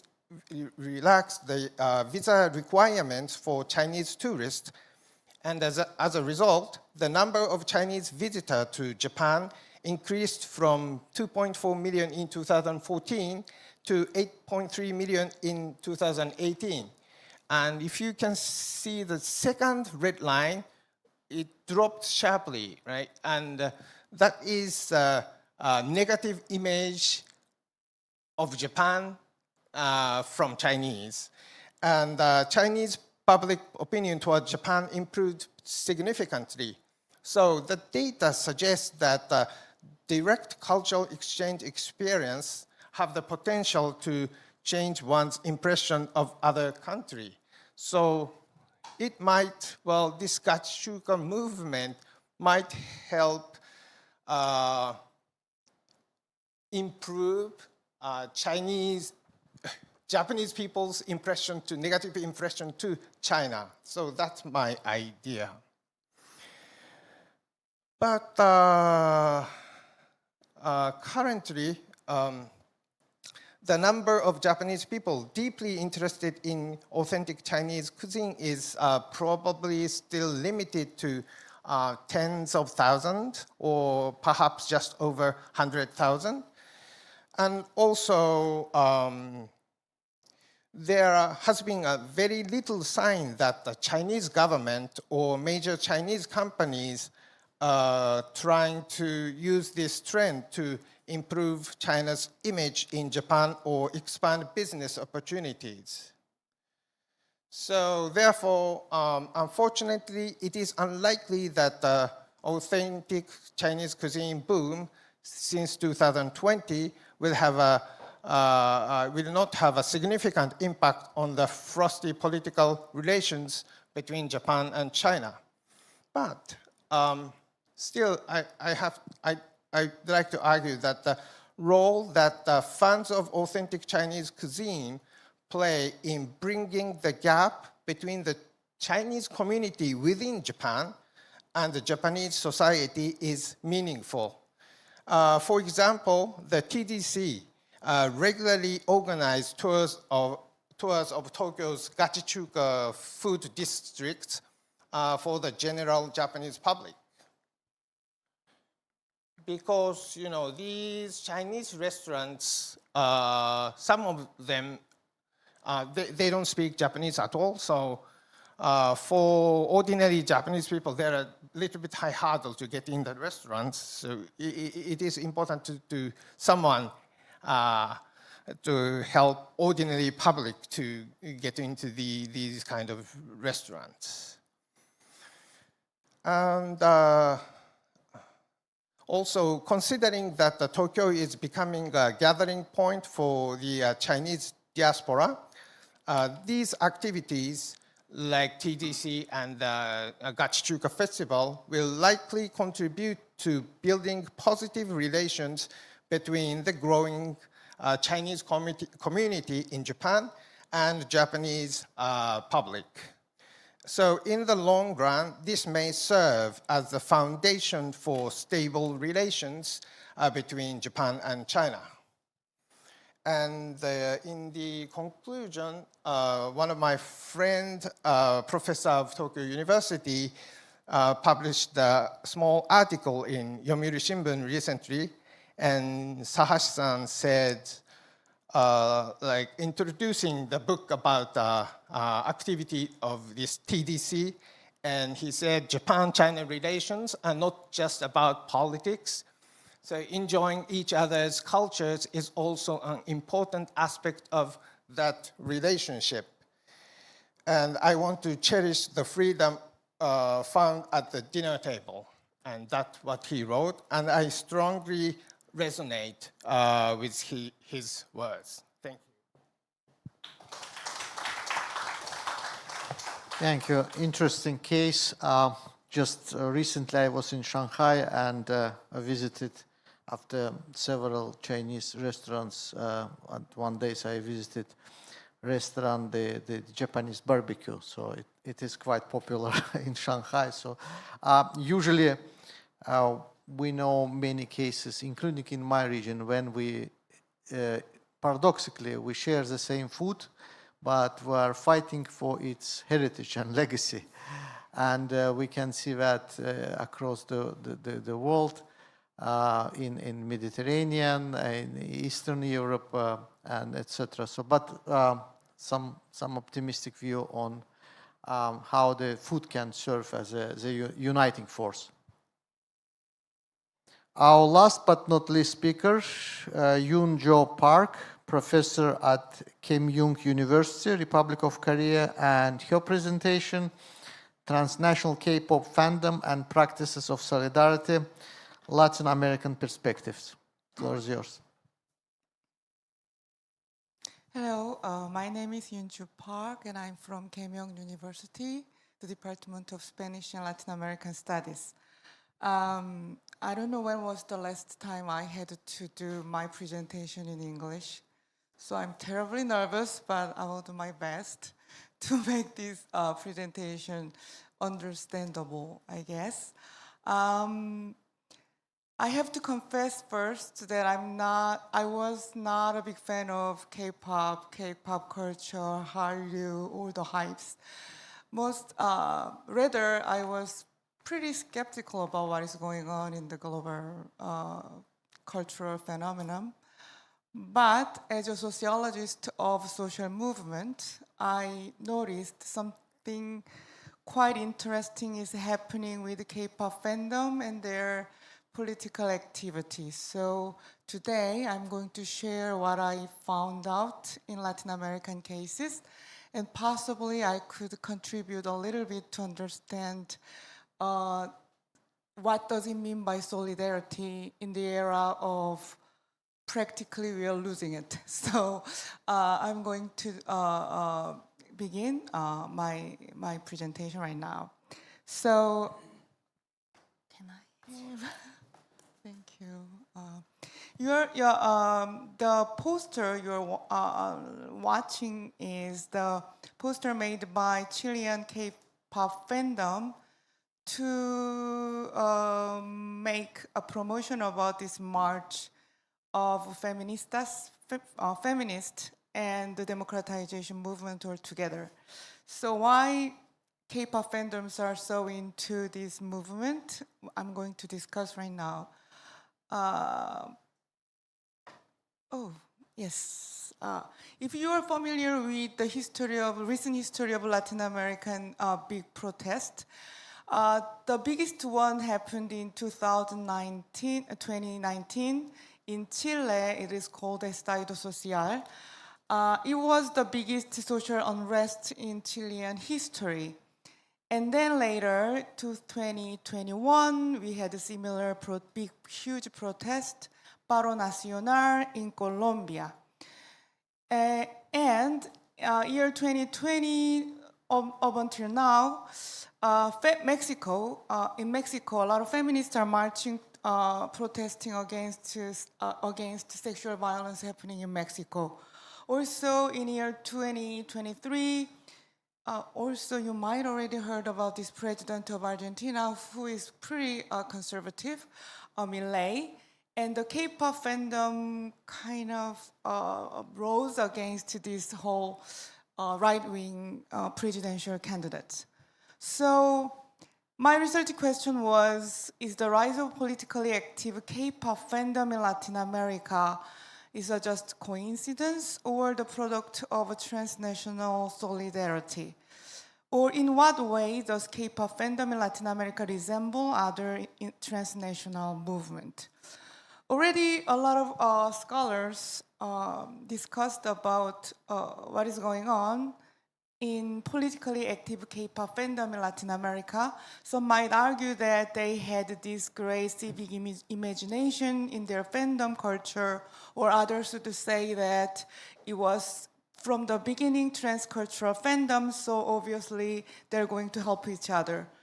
Recent work by Cho and Gonzalez Lustig very argue that it was part of a K-global citizenship.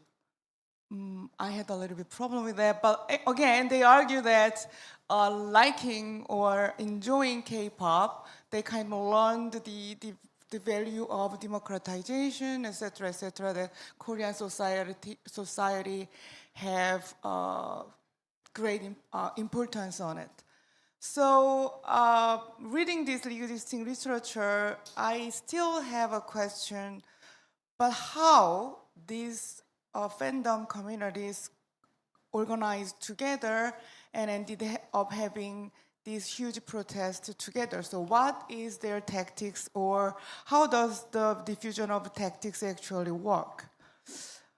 So I went to look, I looked into the theory of a transnational social movement.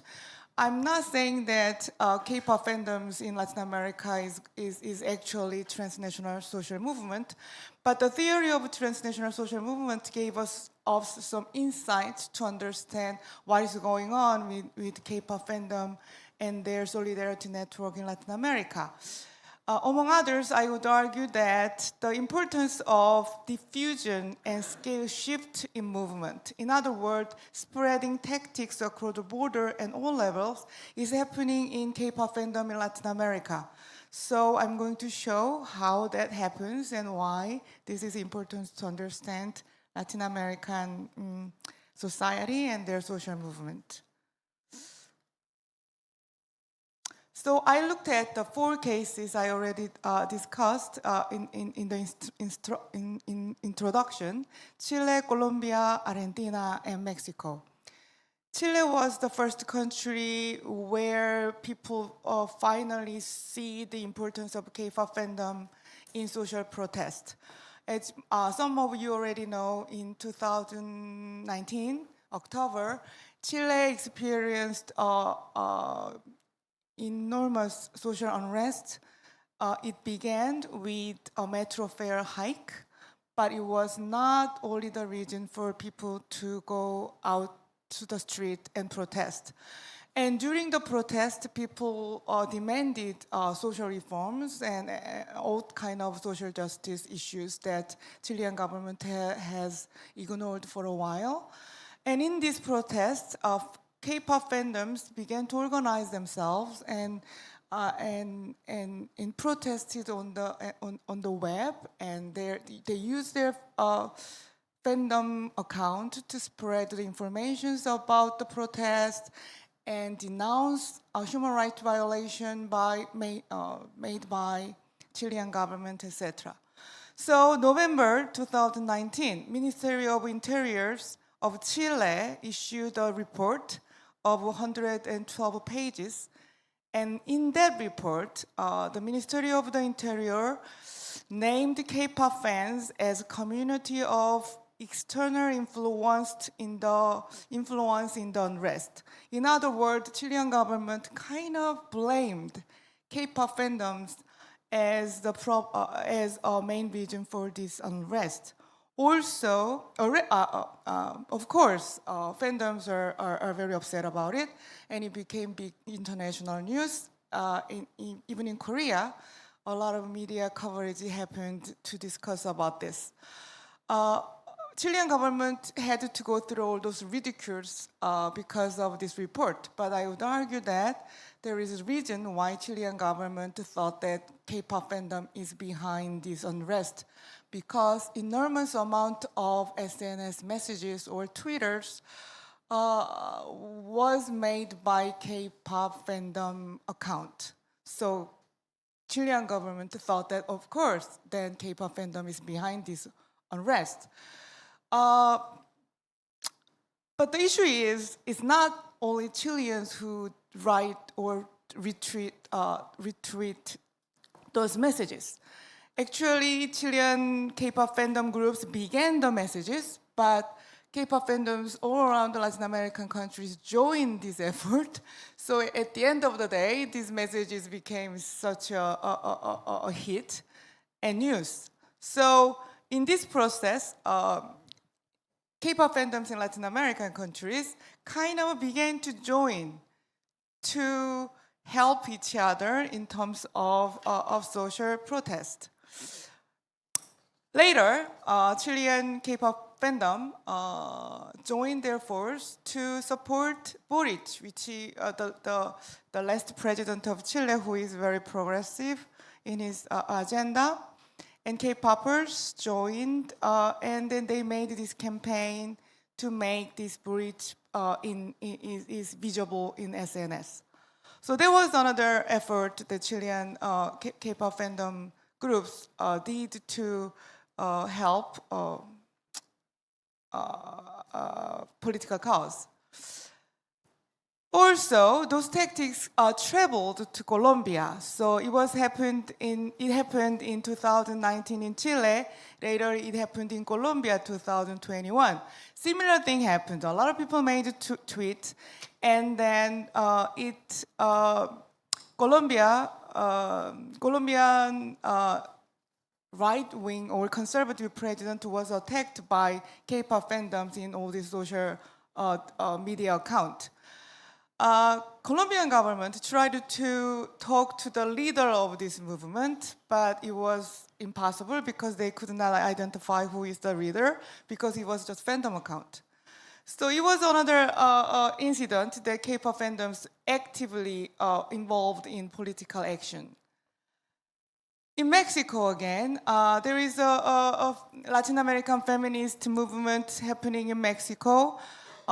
March 8th is the International Day of Women's Day, International Women's Day, and every year Mexico organizes a huge protest, And in this protest, again, K-pop fandoms participated and provided logistics, hashtag defense, and physical presence and support to this movement. Later in Argentina, this President Milei had this vice president candidate, Bia Ruel. She made a derogatory comment about BTS years ago, and then BTS community in Argentina made it public, and then all those fandoms in Latin America kind of organized to have a SNS campaign against Milei and Bia Ruel. Milei won the presidential election. However, it was another incident that K-pop fandom in Latin America organized and helped each other to support the social justice cause or whatever cause in each other these countries. So those are things happening in Latin America, and we are expecting to happen even more in the future. Politically active K-pop fandom probably has nothing to do with K-pop itself, because all those K-pop idols has never thought of using their songs to protest against conservative politicians in Argentina or protest against sexual violence in Mexico. However, somehow K-pop communities in Latin American countries reconstruct the meaning of K-pop and use those K-pop fandom to bring each other together with solidarity to protest social injustice.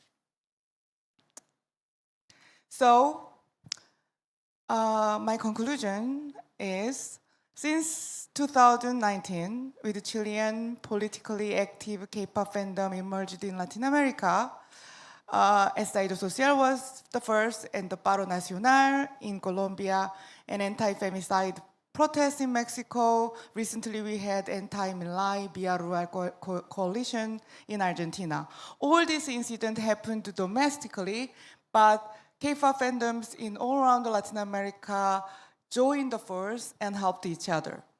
Politically active K-pop fandom in Latin America could be interpreted as new transnational movement because they are very good at global framing, they are very good at internalization of agenda.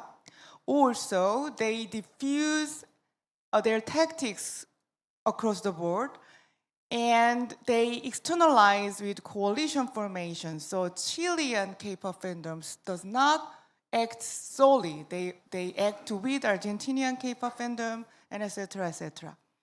So although politically active K-pop fandom in Latin America share the tactical repertoire of transnational movement, I have to say that their goals and grievances diverge according to domestic political conditions. So they act globally, but their attention tended to be focused on domestic issues. Finally, the further research is needed to clarify how the values shared across K-pop fandom, like social justice, environmental protection, gender equality, among others, are translated into collective grievances capable of sustaining political mobilization across borders. Finally, I would like to say that we have discussed a lot of issues regarding solidarity in terms of international institutional levels. And then also we realize that it is weakening. So rather it is weakening greatly.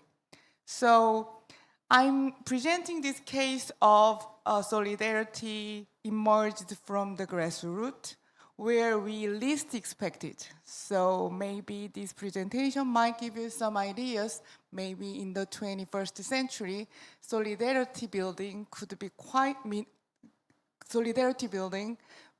mean quite differently from the past. That's all. Thank you very much. Well, thank you very much for your interesting presentation. First of all, your English is very solid. Second, for me, it's quite a revealing topic. K-pop is also quite popular among the Azerbaijani youth, but I have not noticed any political connotation with this popularity. And with some other countries, I used to live in Canada. I worked as a diplomat there, so K-pop popular there. But this phenomenon that in Latin America it has this political connotation, quite interesting phenomenon. Thus, we finalized all presentations, and now we have time for Q&A. Please, if you have questions, raise your hand and present yourself. Yes.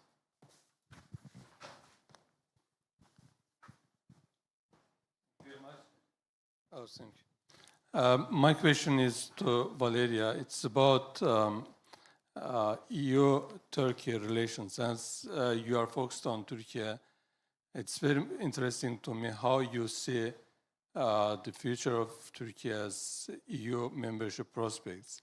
And we have heard a lot about some EU member countries who are very much against Turkey's EU membership. Some of them have been supporting. But to be honest, I haven't heard much about Italy's position on EU membership prospects of Turkey. So the first part of the question is overall the process, how it is going on, what you think about future prospects. Second, Italy's position. Thank you. Thank you so much. Well, let me start, and I don't want to disappoint our dear friend from Georgia, but related to the European Union, I'm not so positive as he is. I mean, maybe because I live within European Union, and I mean, the perspective that we have, at least in the Mediterranean area, is that this European Union does not reflect the needs of the society. There is kind of distance between people and the bureaucratic center in Brussels. Therefore, even if we evaluate the last election, European elections, we can understand why the center-right and the right parties actually had an increasing seats, an increasing stake within the parliament. This is just an introductory remark. But actually has also much to do with the EU perspective towards Turkey, and on the opposite side, Turkey towards the European Union. So when we look at the relations, we have to consider a multi-level analysis, because Turkey has been a long-standing candidate towards the European Union. Finally, in 2005, became,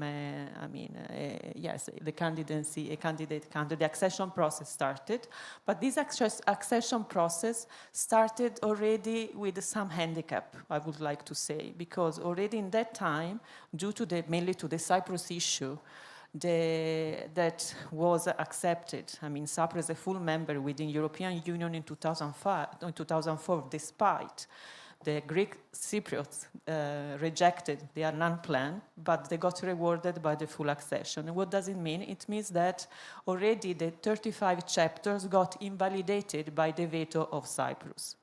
Of course, in that time, Turkey was a totally different country comparing to this time. But still, we cannot proceed forward into the negotiation process. I will provide you some data. Out of 35 chapters in the negotiation, like around 11 or 17, I do not remember, they are just blocked by the veto. So it's impossible to go on. And from 2005 until nowadays, just one chapter has been open and closed, while all the others remain pending. And also, the so-called Cyprus issues is a pending issue, so there is no way to go forward. So most of the time, from a political perspective, we hear from European Union, mainly the European Parliament, the deterioration of human rights and democracy in Turkey. But this is also used in order to justify, actually, the deadlock stance within the accession process, and this is one part. So the accession process is still a dossier valid on the table, but unfortunately, as long as we do not solve the Cyprus issue, there is no way to proceed further. Okay, so there is already a sort of genetic problem within the accession process. Besides that, we have recorded some improvement in the relations. For example, in 2016 have been sealed the so-called refugee agreement between Turkey and Brussels with some conditions related to the so-called Syrian refugees that, by the way, in Turkey they do not have the status of refugees, but they are guests under special conditions. But starting from that point, it became clear that the bilateral relations between the European Union and Ankara became something else, that a relations based on the candidate state to European Union where the negotiations started. Because according to me, European Union started to treat and look at Turkey as a third country, to put some transactional, actually, deal and agreements. And also, in that time, in 2016, some conditions were put, and despite the fact that, according to my perspective, Ankara proved to be a reliable and trustable partner, because, by the way, it hosted more than 5 million Syrian refugees, some conditions were not kept as it was promised by Brussels. For example, easing the negotiation process is still a pending issue. Easing and the visa liberalization is a thorny issue nowadays. I mean, for the Turkish citizens who want to come to Europe and apply for the Schengen visa, which I find totally violating the reciprocity principle, because, for example, as Italian, I can access Turkey just by showing ID card, but I have many Turkish friends, academics, professionals, that they have to ask for appointment. There is no even slot available sometimes for appointment, and they miss the opportunity simply to come to Italy or to Europe for joining a conference like this, okay? So this is a kind of a very big problem nowadays. And then some other requirements that they were not fulfilled. So, and we are still in this kind of situation that the relations nowadays is more a transactional relations rather than a relations related to a candidate member with the negotiation still on the table.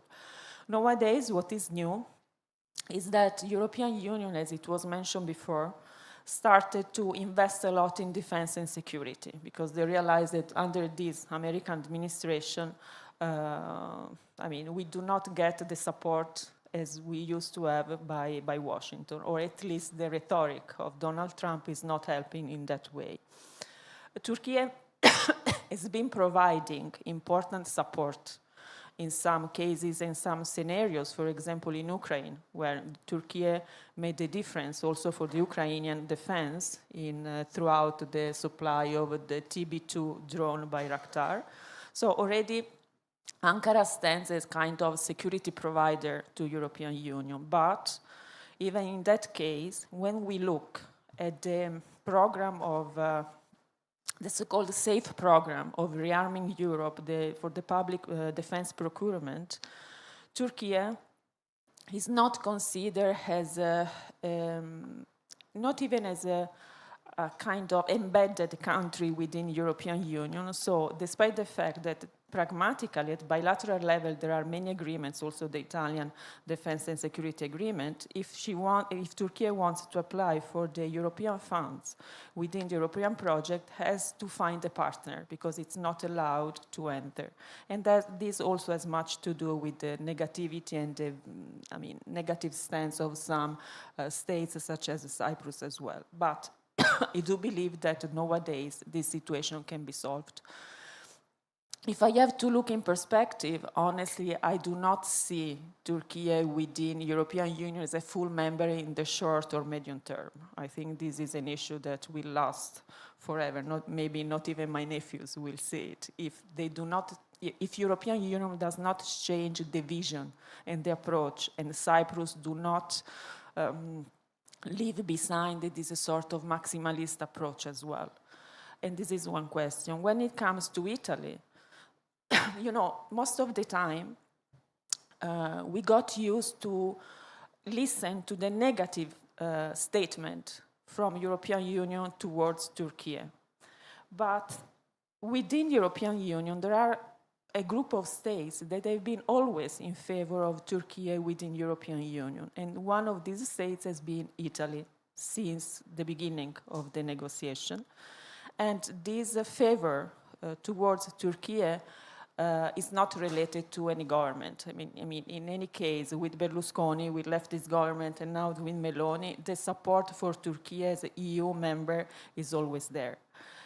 When it comes to Italy, beside these supports within European Union, then we have another, what I mentioned before, an important strategic partnership that has been sealed and increased a lot.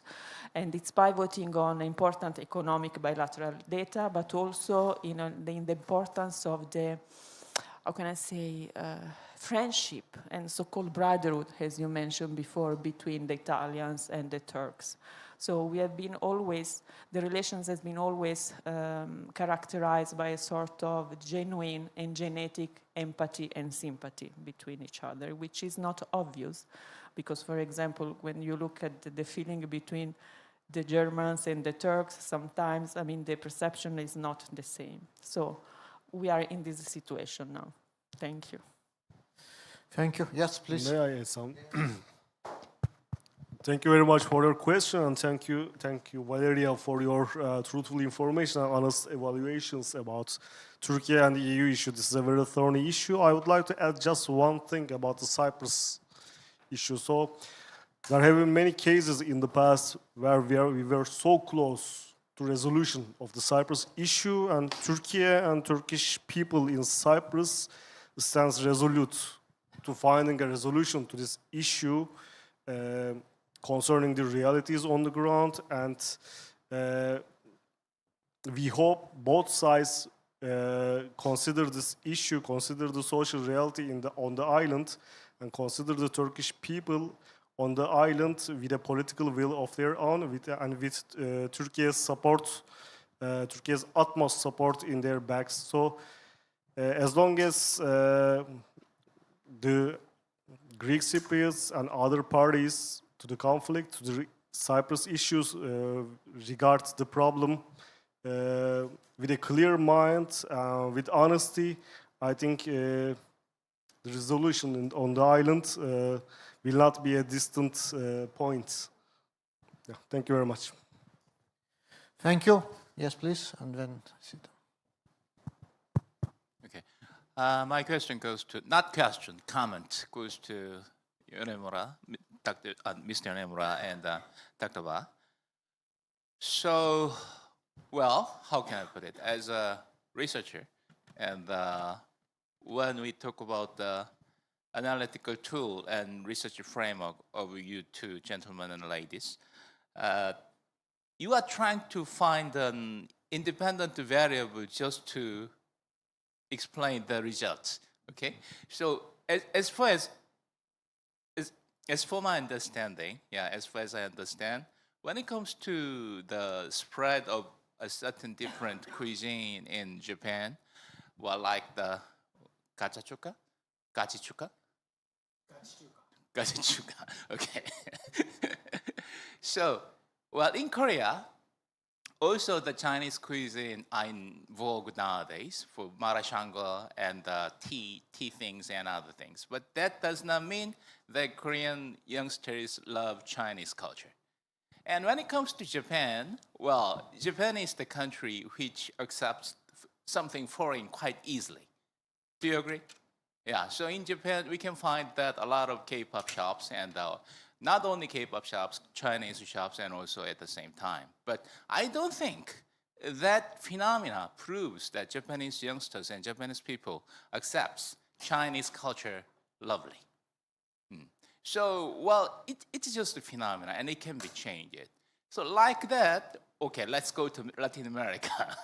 In Latin America, solidarity was always the words of states, not the population, not the person, individuals.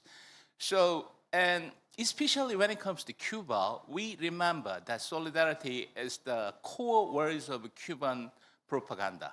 Yeah, and by making solidarity important to the world in global communist movement, Cuba used that word quite efficiently. But when it comes to Latin America, well, as far as I remember, the network of K-pop group is really, really nicely organized. It was already 8 years ago 2018, maybe 2000. When was the Brazil World Cup? It was 2018? 16? 16, okay. 2016, maybe 16 or 18, I'm confused. But when I went to Brazil during that period, I had a research project regarding the Koreanology in Latin American countries, and so I was trying to meet those guys who are studying Koreanology in Brazil. The funny thing is that I met a president of K-pop fan club in Brasilia, and my presence in Brazil was spread to all other cities, the big country. So when I went to Manaus, they knew that I was there. Like that. Well, the solidarity was the words of the state in Latin America, but that they trying to find a cause to support their, how can I put it, political protest against their government. And K-pop organization was just used as a tool in that case, even though the K-pop followers do not openly, well, identify their political orientation and other things. So in that case, how can I put it? The image of K, the democracy and the, well, freedom and love of something and development, we know that those things are accepted in Latin American countries quite, how can I put it, fantastic way. Fantasy way in Latin America. So, well, my understanding regarding the kind of K-pop fandom regarding the political protest is just the, well, how can I put it, a kind of a cause that they needed. So I think that if this can be combined with your research question, it would be, well, how can I put it, maybe better. Thank you. Would you like to react on this, any of you? Yeah. Well, yeah, of course. Well, this gachichuka boom does not affect Japan-China relationship, that's definite. But also, there are 3 layers of things in my mind. And one is, what is these Japanese people who love Chinese food? Just, it's not like Japanese people accepting Spanish food or French food, or it's a bit different. It's these people are more like, do you know these otaku culture, right? So they love something strange, and we have like North Korea culture lovers. We have a North Korea karaoke group, pretty big in Japan, and this is the larger version of otaku culture. And what is interesting is, as you see, the sentiment against China is really bad.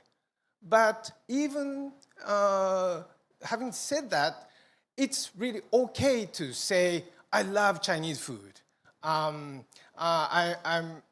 want to go to a Chinese restaurant to become friends with Chinese business owners. And these Chinese business owners are all newcomers, like just 5 or 10 years. Quite many of them came after the COVID.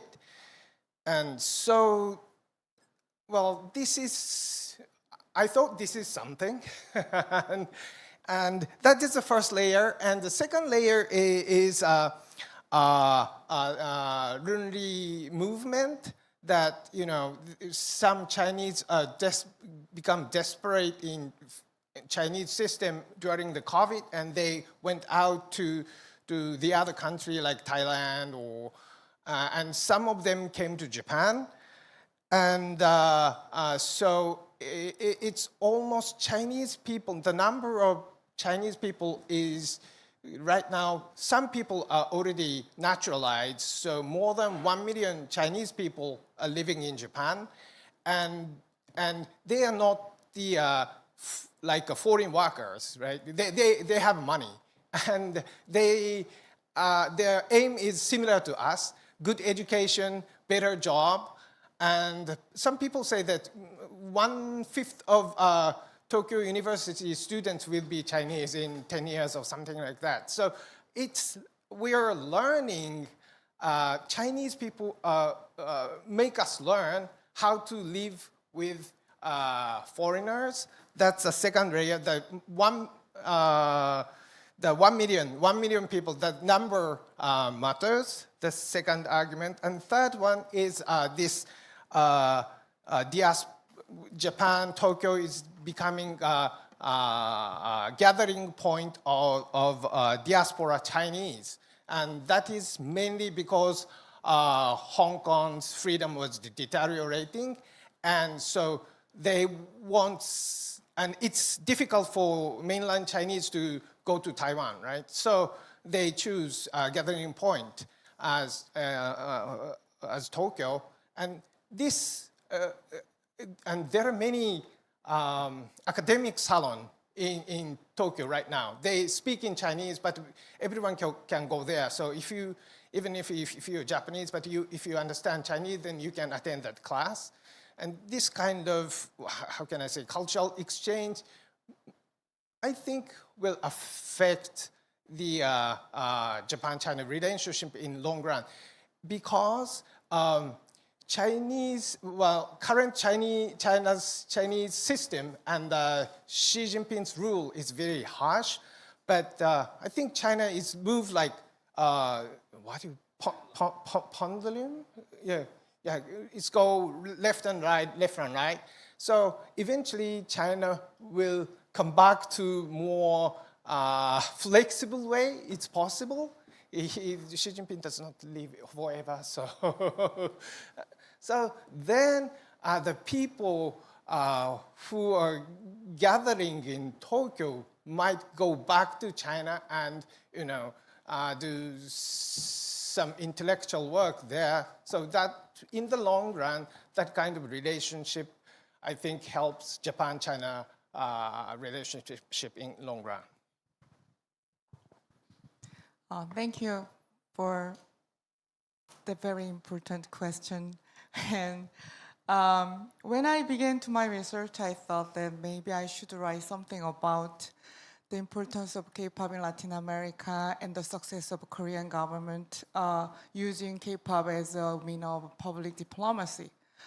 However, what I found is like what happened in Japan, liking K-pop does not necessarily mean liking Korea or want to know more Korea. Of course, Korean fandom, K-pop fandoms are very favorable toward Korean culture, but it's not that they like Korea because of K-pop. So rather than strengthening the relation between Korea and Latin America, I found rather more interesting phenomenon, which is building this network among Latin American fandom communities. So what does it mean? There has been demise of communities in Latin America, which has been the essence of social movement. For example, neighborhood organizations or labor unions, all those kind of things are in demise. So in the era of declining communities, K-pop fandom functions as community. So I'm not saying that they're replacing those existing communities, but it is quite relevant, the existence of K-pop fandom community as a space where people get together and talk about stuff and discuss about things they don't like.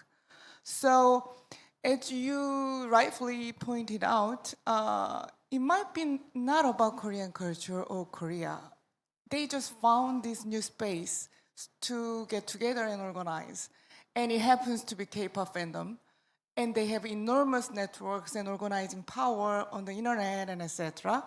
So they're having this so-called networking in Latin America. This is what it is. So maybe you are saying that solidarity in terms of international level, like Cuba wanted to do, and Venezuela wanted to do among Latin American countries in terms of governmental level, which is in great demise too, because these days I feel like every country is on their own and they're fighting each other or they're trying to survive in this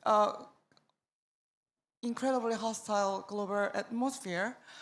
But while institutional attempts are failing, people who love K-pop is building something quite international and strong in some sense. So I wanted to say that there might be new type of social solidarity in the next century or something.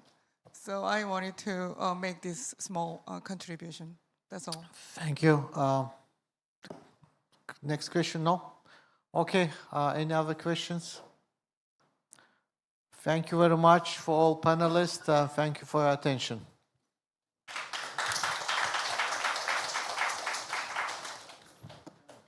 Okay, please be here to get pictures. Okay, public announcement. Well, 우리 학생들은 오늘 참석해 주셔서 고맙고 저녁은 제공 못 해드립니다. 죄송합니다. 그리고 우리 참석자들은 so when it comes to the participants, please gather together and we'll move to a restaurant just in front of Kyung University. So we need the 10 minutes walk. Okay? So 우리 연구보조원들은 여기 있다가 좀 모셔다 드리고 같이 갑시다. 이 걸음들이 다 각자 달라가지고 저기 가이드가 필요해. 누구? 네?